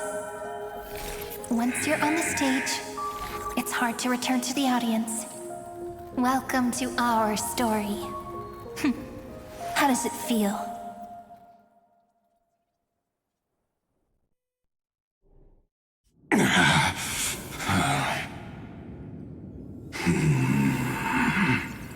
Even the authority of time cannot command the entire scepter, nor can it plunge the Amphorian extrapolation into a loop. If this was no system malfunction, then was I implanted with a mimetic entity of the remembrance? You guessed it right away. As expected from someone people call the first genius. I'm gonna keep doing what I just did if you don't stop, you know. My friend and I won't allow you to leave this memory, no matter what happens. Which means you are now trapped, Lord Xandar. An elegant idea, and an exquisite execution. Regrettably, it is you who are restrained by time, not me. Know that patience is my greatest weapon. Waiting and victory are the same for me. You will crumble before I do in this moment stretched out to an eternity, just like Kazlana will. Yet all I need to do is to wait, as yet another futile bug falls down the cliff and into the bottomless abyss. Now I'm a pink bug? My looks are seriously changing all the time. But you're not wrong. We're definitely not gonna solve the problem if we just put you in another prison. So that's why we never wanted to do that in the first place. I shall answer your confusion purely out of my respect for those who came before me. Have you heard of the synesthesia dreamscape in the Asdana system? Interestingly, that place once had a prison too. Life forms living in that environment, abundant with memoria, have a chance to connect their perceptions with each other's. Even across great spatial divides, they're able to detect shifts in one another's states. I call this phenomenon memory zone entanglement. In Asdana, people made use of that phenomenon to build a nation within a dream. After adding in the catalysts of harmony and remembrance, that is. Is that how you walked into my prison cell? Using those same principles? I would much rather call this location our negotiation table, Lord Xandar. Nonetheless, your hypothesis is correct. We happen to have an ally skilled in tuning, while the Trailblazer and Miss Cyrene both have an astonishing amount of resolve, which I'm sure you can testify to. I am also sure that with the support of such a resolute memo sprite, our conversation can last for a long, long time. I'm the best at listening to stories, you know? I'll leave the exciting clash of the erudition to you two geniuses. A brainstorm? I like it. And it's 2 against 1? Well, I like it even more. Let's talk, Xandar. Take a guess. How much do you reckon we can dig out of your brain before the next second? And how many ways can we find to deal with you? Besides, in your current predicament, there's no way you can take our trump card away. Go, little one. Go. Overturn the Era Nova. Lycurgus disappeared? It seems you had conducted a secret hunt in the depths that even I cannot reach. In that case, go. Swim onward and give this campaign a fitting end. I shall send you off with my song, Grey Fry. May this song penetrate time and become the prelude to the new world.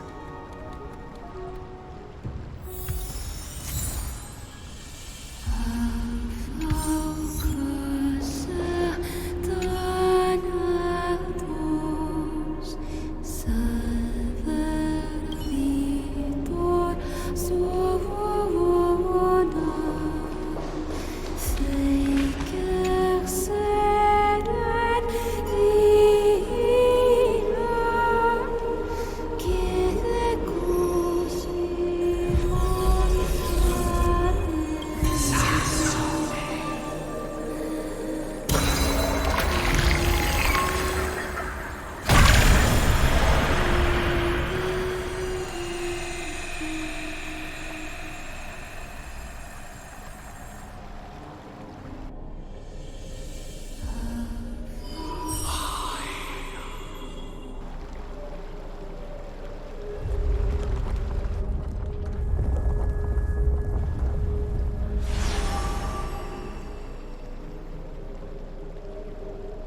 Gladiorum, you have completed your duty.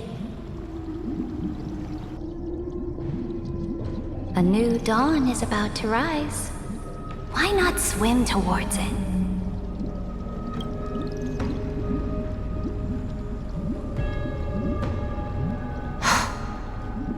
You died long ago, Imperator. Depart from my mind. But your duty towards the Imperator did not die with me. That duty will bind you no more. You will be able to hold for yourself one grandiose feast after another in the endless days to come. So go. Go and swim towards that ocean beyond the sky with the Deliverer. Is this? A page out of that sidekick's book. I commanded her to gift this page to you when everything finally reaches the end. What's on this page? Memories. Lifelike memories. That sidekick found me after the bloody feast 1,000 years ago and showed me her diary. I saw within that notebook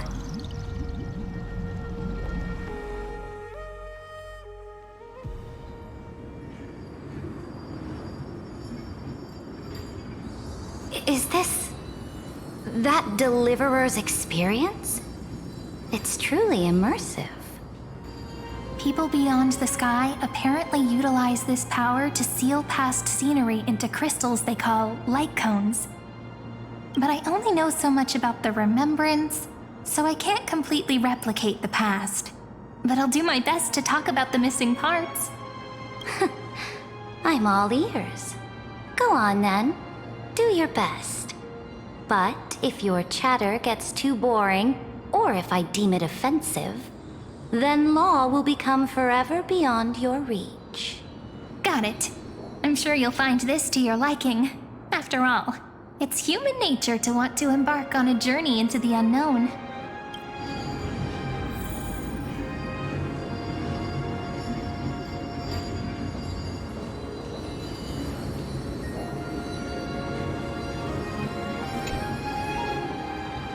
What brightly colored annals.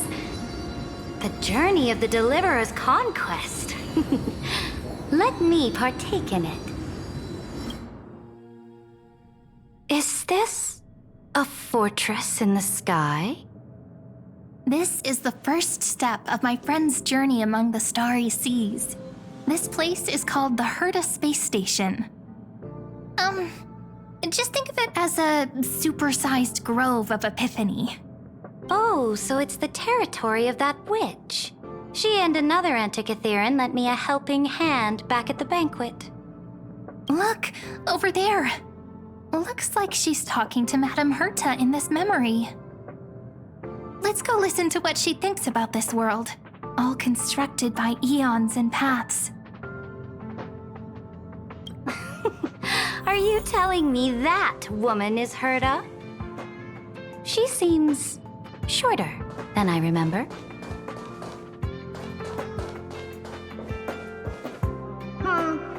Pretty nice space station, huh? But just wait.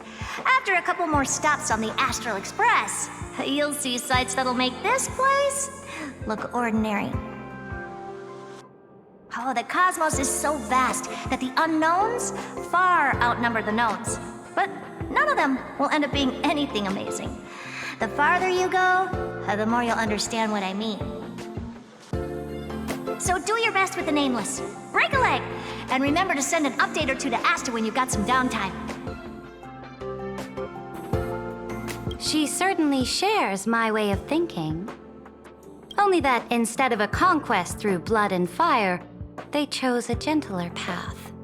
People call Madame Herta and Mr. Screwlum geniuses.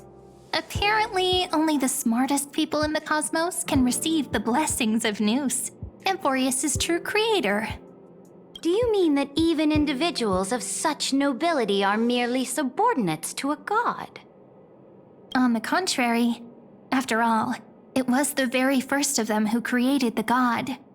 but I don't really know all the details about that. You might be able to ask Madame Herta herself when you get the chance. Let's go check out some other worlds next, shall we?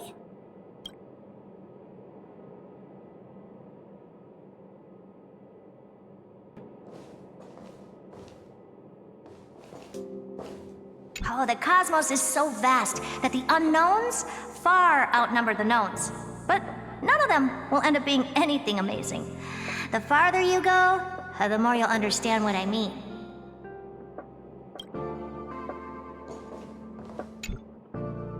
This next stop on the journey has a lot of similarities to Amphorius. A snow-covered land? Interesting. This star is named Eurillo 6. That name sounds so cold. Belobog sounds better. The girl we see here holds a similar station to you, Imperator. She's the supreme guardian of this world, a leader who took up the mantle of government during a disaster. I did not expect the Empress of this world to be so young. Well, your appearance isn't much older. The object in the distance resembles Nikador. Is it a weapon? No, it's called... Right! The Geological Reconstruction Unit. Just Giorios' Titankin? Disappointing.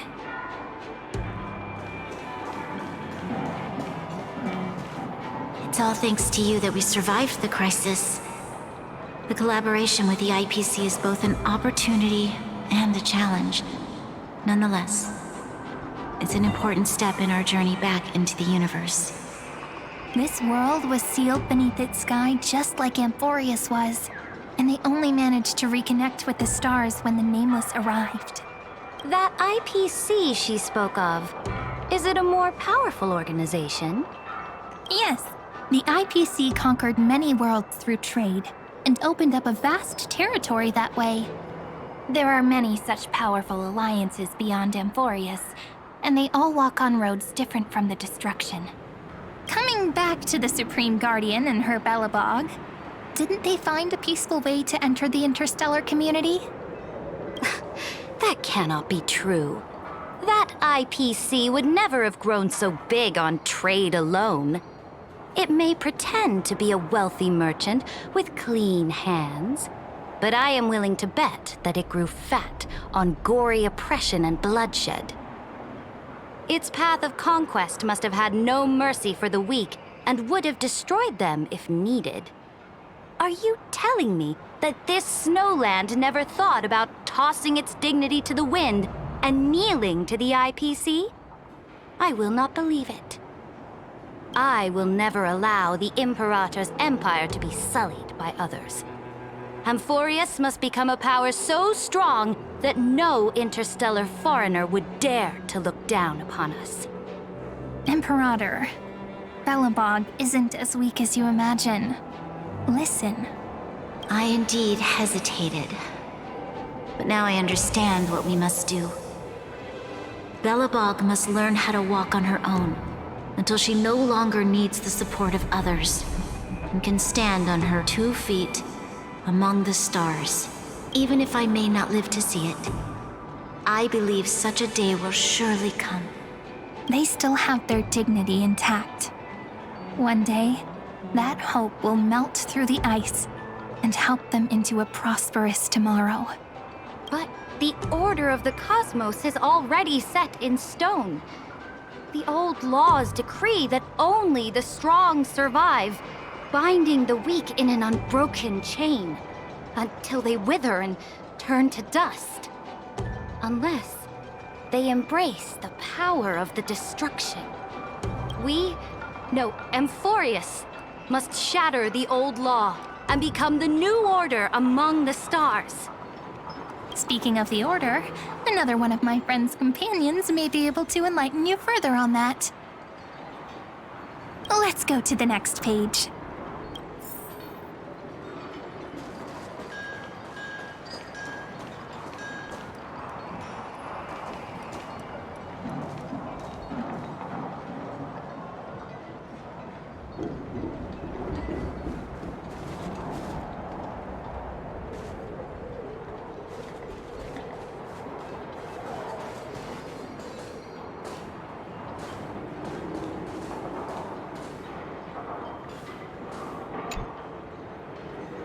This next world is a nation of dreams. The first time I heard about that place, I didn't even know what to think.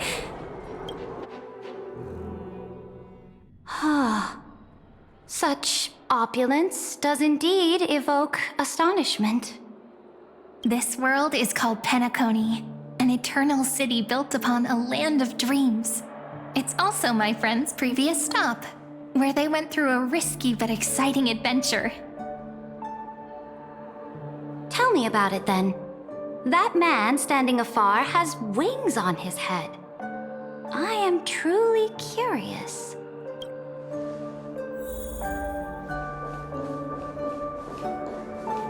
I wish to gaze upon the views of the Reverie Hotel one more time.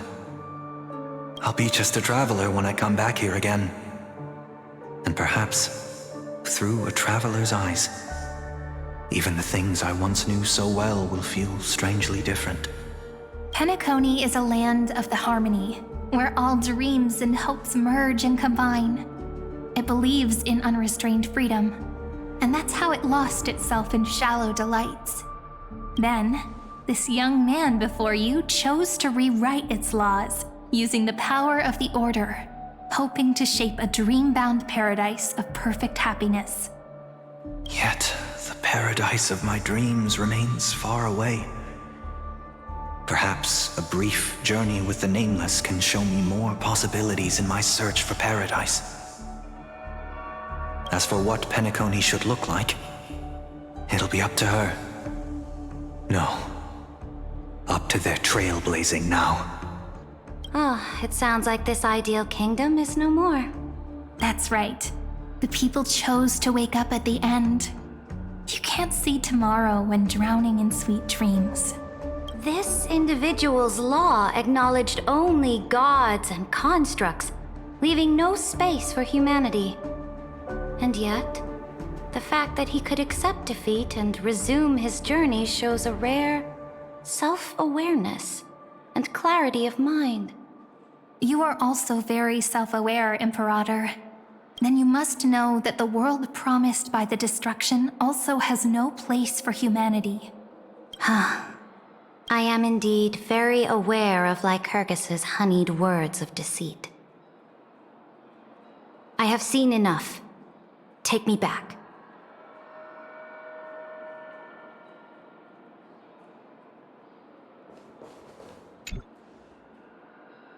Then let's wrap up this trip down memory lane with one last scene. This absolute wonder. Isn't it pretty? That's our Amphorius. Our world flows and meanders in this endless band of light. Though we were born from the designs of the gods and are not yet truly alive, the Chrysos heirs of Amphorius still chose to stand against fate and carved a legend no different from that of humankind.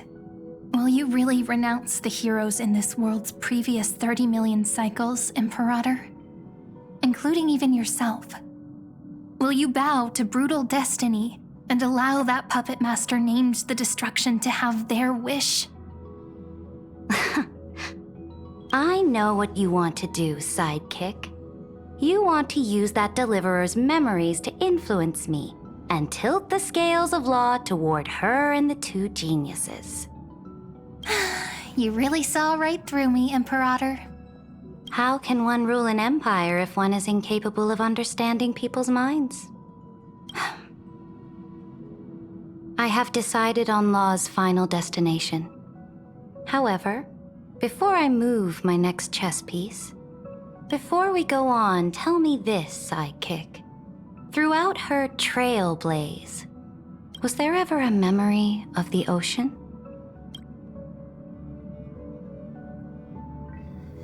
The ocean. My cradle. My home. You shall complete your conquest in the ocean at the boundaries of this world, and eternally slumber in the sound of tides. You shall eternally slumber in the sound of tides, and complete your conquest in the ocean at the boundaries of this world. Our prophecies aligned as flawlessly as a sea snake circling upon itself. An elegant loop, like a joyful hymn, like the circulating ocean current, like our two fates, like Amphorius itself.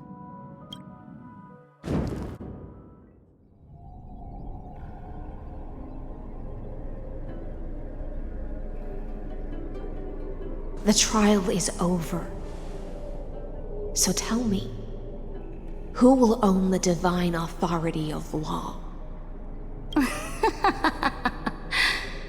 I won't give it to anyone. What? I am the law. Why should I give my imperial crown to any other? Both the Deliverer and the Theoros came from beyond the sky. They have no right to interfere with the lands I conquered with my own two hands. The law of Amphorius shall be determined by Amphorius's master. What exactly did you see in the trial? Everything. I saw everything regarding the rules of this world's operation. I saw the laws of extrapolation that Theoros spoke of. I saw the ultimate protocol. As long as I offer a sacrifice of equal weight, I can rewrite the laws of this world according to my will. I can turn good into evil, ugliness into beauty, and weakness into strength. Fate gave me a very fair deal. One rule change for the life of one demigod. What are you planning to do? You can't guess. We can conquer the stars without relying on any power from beyond the sky. We just need to make some reasonable sacrifices. Your ambitions have already made so many people give up their lives for the law. And you're still not done? I am determined for Amphorius to stand on her own 2 feet among the stars. You are beyond reason. You think such a simple and hypocritical statement can justify your atrocities. There's no new without destroying the old. That's what you consider an atrocity?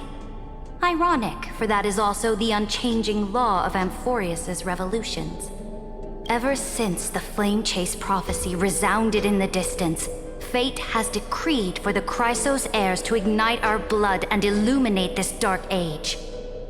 People would still be puppets of the old dynasty if it weren't for my conquests.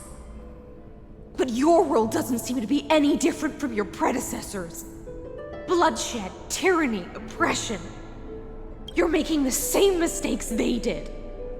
Go and see everything for yourself. Go to any library I've built.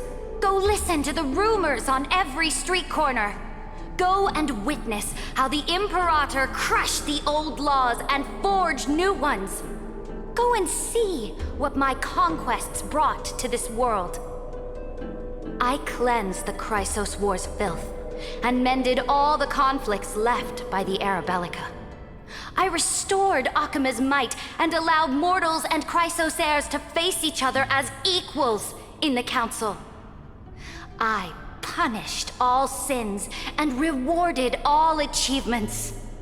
I smashed Talantin's shackles, united humankind to save themselves, and started the Flame Chase era. That's what the Imperator has done in her glorious life.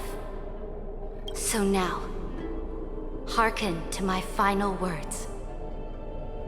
History will eventually forget Saritra, but it will never forget the Imperator's people or the Flame Chase era she began. Final words?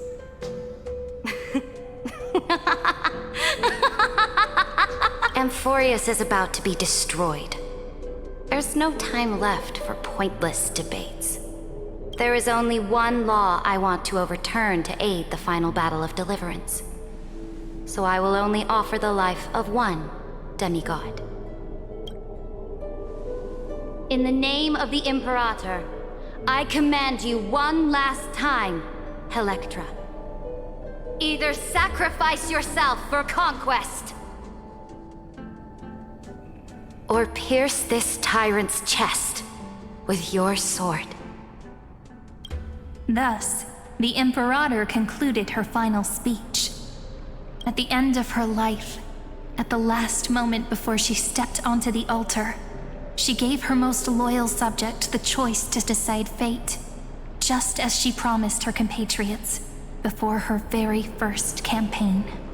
My blood flows in you now. Heroic compatriots, follow me, and we'll seize fate's reins! The Imperator fell. Some say that the Dux Gladiorum turned traitor and killed her liege. Some say that she imprisoned the tyrant in a shallow pond of water, then left. Which meant the Imperator had to kill herself to rewrite the law. There are countless stories about her death. All we can be sure of is when the knight left the vortex, the Imperator was still mumbling about their past conquests together. The beginning and the end of her existence. Imperator, wait! How could someone of your status come to the front lines? Let me be the flag bearer! The troops defending the pass to the west of the grove, have they surrendered? They ran as quickly as they could when they heard your name. The Golden Cocoon Pass is now in the First Legion's hands. Good. What about the Delosian militia? The Third Legion set fire to the mountains and flattened everything west of the basin. They just need a few more days. That is enough. We cannot afford to miss an opportunity for victory. Lastly, how many Ladonian cannons are left? They are no more. The Second and Fourth Legions have destroyed them all.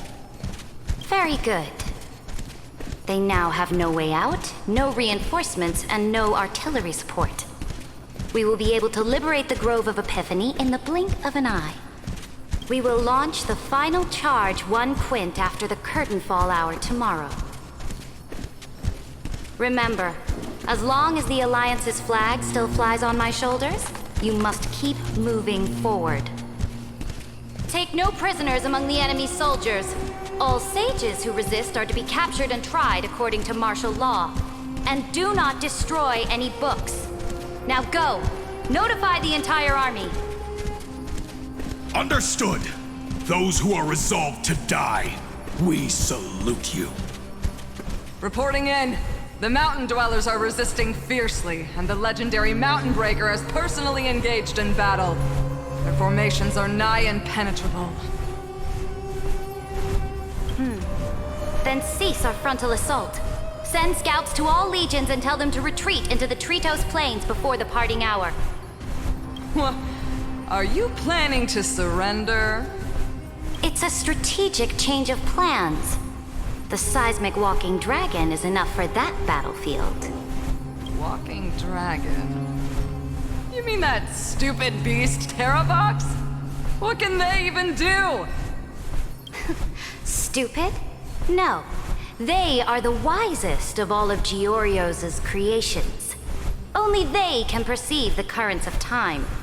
Let them deal with their earthly brethren. We will advance and take the lead in defeating what remains of our enemy. I will deliver the most fiery retribution for the humiliation they dealt us, and crown myself with a god-slaying wreath. Understood. I'll see to it. Those who are resolved to die, we salute you. The Temple of the Three Fates sent a letter, Imperator. They refused to surrender and said this letter is their last warning to us.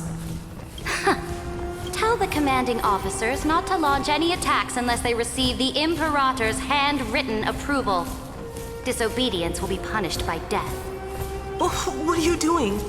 The priests of the Three Fates aren't soldiers, but politicians.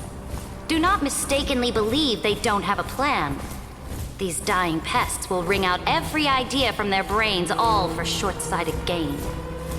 They are much shrewder than we are. I am inferior to them in that regard. They also have the prophecy to wield as a weapon, something I am not blessed with. Launching an unplanned attack will only disadvantage us, as all of Amphorius will judge our actions. Which means I will be heading to the battlefield myself, just as I have always done. This time, however, I will go alone. I will conduct secret negotiations to ensure fate is on our side. Understood. The legions will make their preparations. Those who are resolved to die, we salute you. Why are we not allowed to march out with the army, Imperator? This will be a long voyage with no return. Those of you who bear the prophecy cannot come with me. Why are you personally leading this battle if it's doomed to fail? The Flame Chase journey cannot be without a leader. That is correct. The Empire will be without a head when the Imperator falls. But remember, as long as you seize the right opportunities, even a chaotic game will remain winnable. My departure will create a long staircase for you. You will understand what I mean when news of my death reaches your ears. Saridra, is our journey about to be over? Destroy the old laws and forge new ones. My conquest has reached its limits within the borders of Amphorius. Since the prophecy already decreed that the Imperator would never conquer the stars as she wished, I will bow out here and try no more. More Chrysosaurs bearing divine authority will be born, and many more heroes will arise. Will they demand peace or war? Will they resist tyranny or become the next Imperator? I do not care. The children of the future will decide for themselves. Do not mourn for me. Anyone can kill the Imperator, but the only one who can truly destroy her is Saridra. At the end, I faithfully recorded the most important battles in the Imperator's life. Her conquest was about to be completed at this point in the story. However, for some reason, a memory suddenly entered my mind just as I was about to put down my pen. It was a journey on a fantastical train. I had the honor of having a heart-to-heart conversation with the Imperator under the stars, and I asked her this question at the end of that discussion. How do you want history to remember you? As a hero who gave up her life for the Flame Chase? Or as a tyrant? She answered so quickly, as if she had made up her mind long ago. I would rather be forgotten than be defined.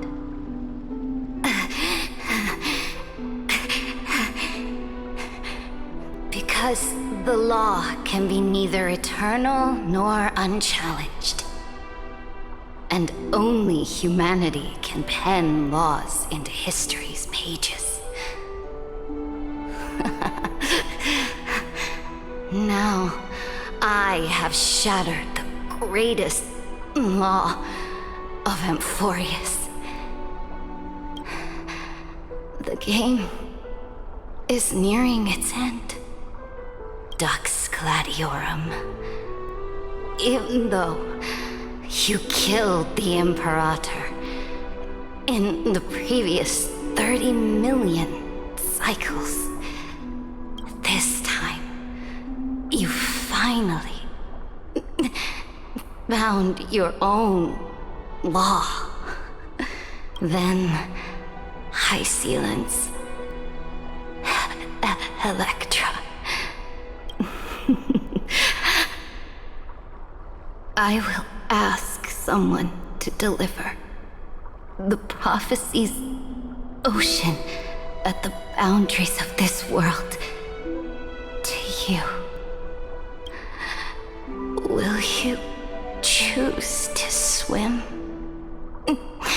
into that ocean? I do not care. do not care.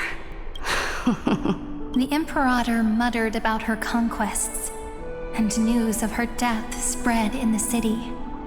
Freedom! Liberty! The tyrant is dead! Go! Shout this news in the streets! My people, my fellow elders, do not panic. Stand your ground. That usurper has paid for her ambition with her life. People once cheered for my ascension. And now they cheer for my fall. No matter. I am fond of applause.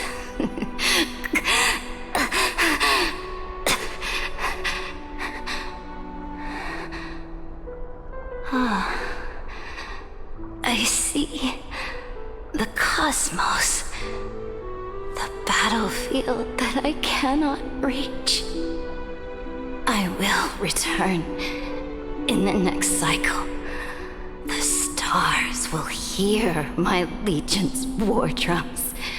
Hear the great name of the Imperator. Hear Amphorius's Serid.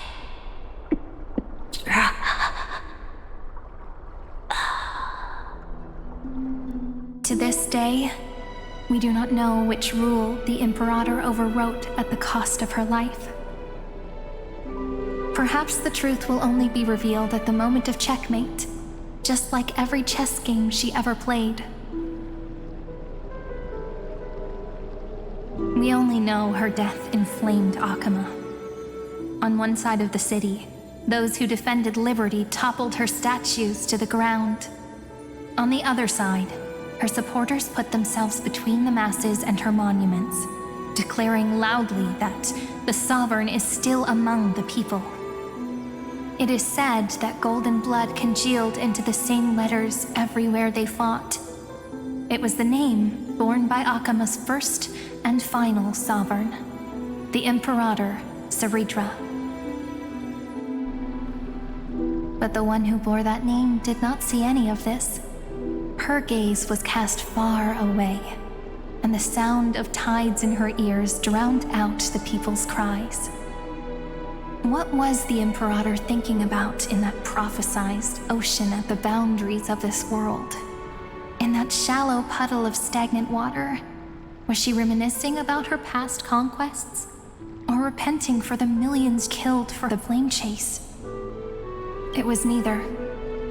The Imperator only saw how the surface of the water gleamed like that crude chessboard, dissected by light and shadow in the afternoon when her teacher played against her for the first time. Look at this chessboard. What do the pieces look like? They are strangely beautiful. They look like the stars in the night sky ablaze.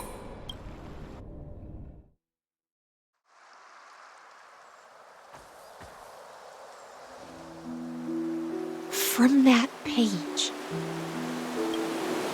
emerged an ocean so vast, so pure, not a single trace of corruption. Is this Saridra? Electra, my subject. Ever since you walked out of the tainted ocean and pledged yourself to me, I have seen the abyss in your eyes and the emptiness in your heart. That was why I promised you a new ocean, where the Imperator's ambitions would serve as the currents, and loyalty would be its light. Electra, my subject. You have done your duty as my blade. The prophecy has now made its final decree on the road I intend to walk. My conquest is doomed to never reach the stars. But the Imperator never makes empty promises. So take this memory, this ocean, beyond the sky, as witnessed by the Deliverer. This is the final gift that the Imperator can leave for her subject.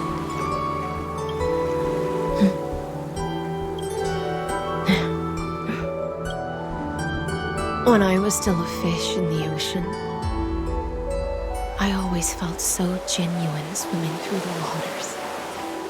But once I stepped onto land, I found myself caught in a play. Every land dweller wore a mask in their life. So I, too, donned a costume and tried to find my role in this show. I became your blade in war and the violin strings at banquets. Do you still not get it? I do not long for the oceanic depths of my homeland, nor do I crave the swelling seas beyond the sky. Perhaps even I don't know what I want. I still don't know where I should swim to even at the end. But I know one thing right now. A fish is simply a fish. And she can never leave the ocean she's in. But whether under the ocean or on land, we two prisoners who can never escape this cave can still look outside the cave and see the stars. I have to admit, the 12-factor simulation of life in this experiment has far exceeded my expectations. Make your choice then, Senior Society member. Do you want to keep walking down the wrong path and be remembered for your incorrect conclusions? Or do you want to return to the audience's seat and give yourself, Amphorius, and the entire cosmos a more fitting end? I must refuse. A dead man never fears death. Did I not make myself clear? Have you forgotten about our dear Lord of Silence? You wouldn't want her to consider your 8 other clones as cancers within the erudition and chop them all up, would you?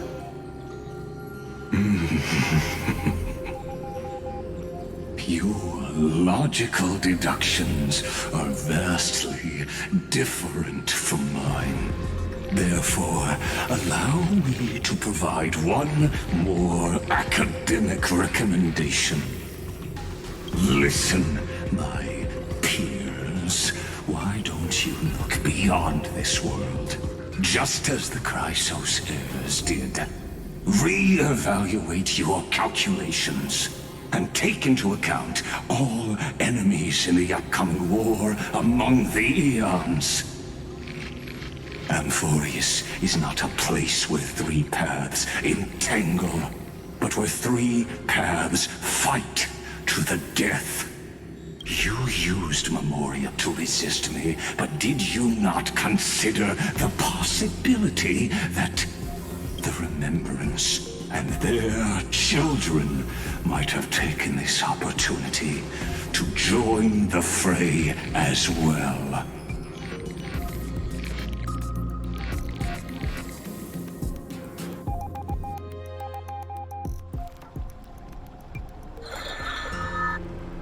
Oh, so this isn't just silence. It's the answer. What was the last thing she said to you before you parted the waters at the Scale Gorge waterscape? A tricky question, but one with a simple answer. She didn't say anything back then, right?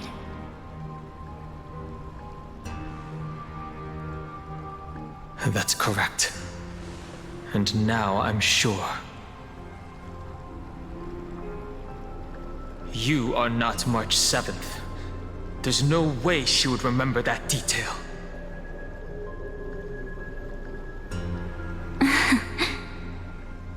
I'll only warn you once. Leave her body now. How impulsive. That's not like you at all. Why don't you calm down and think about another possibility? I didn't take over March 7th's body. Rather, it's March 7th who regained my memories.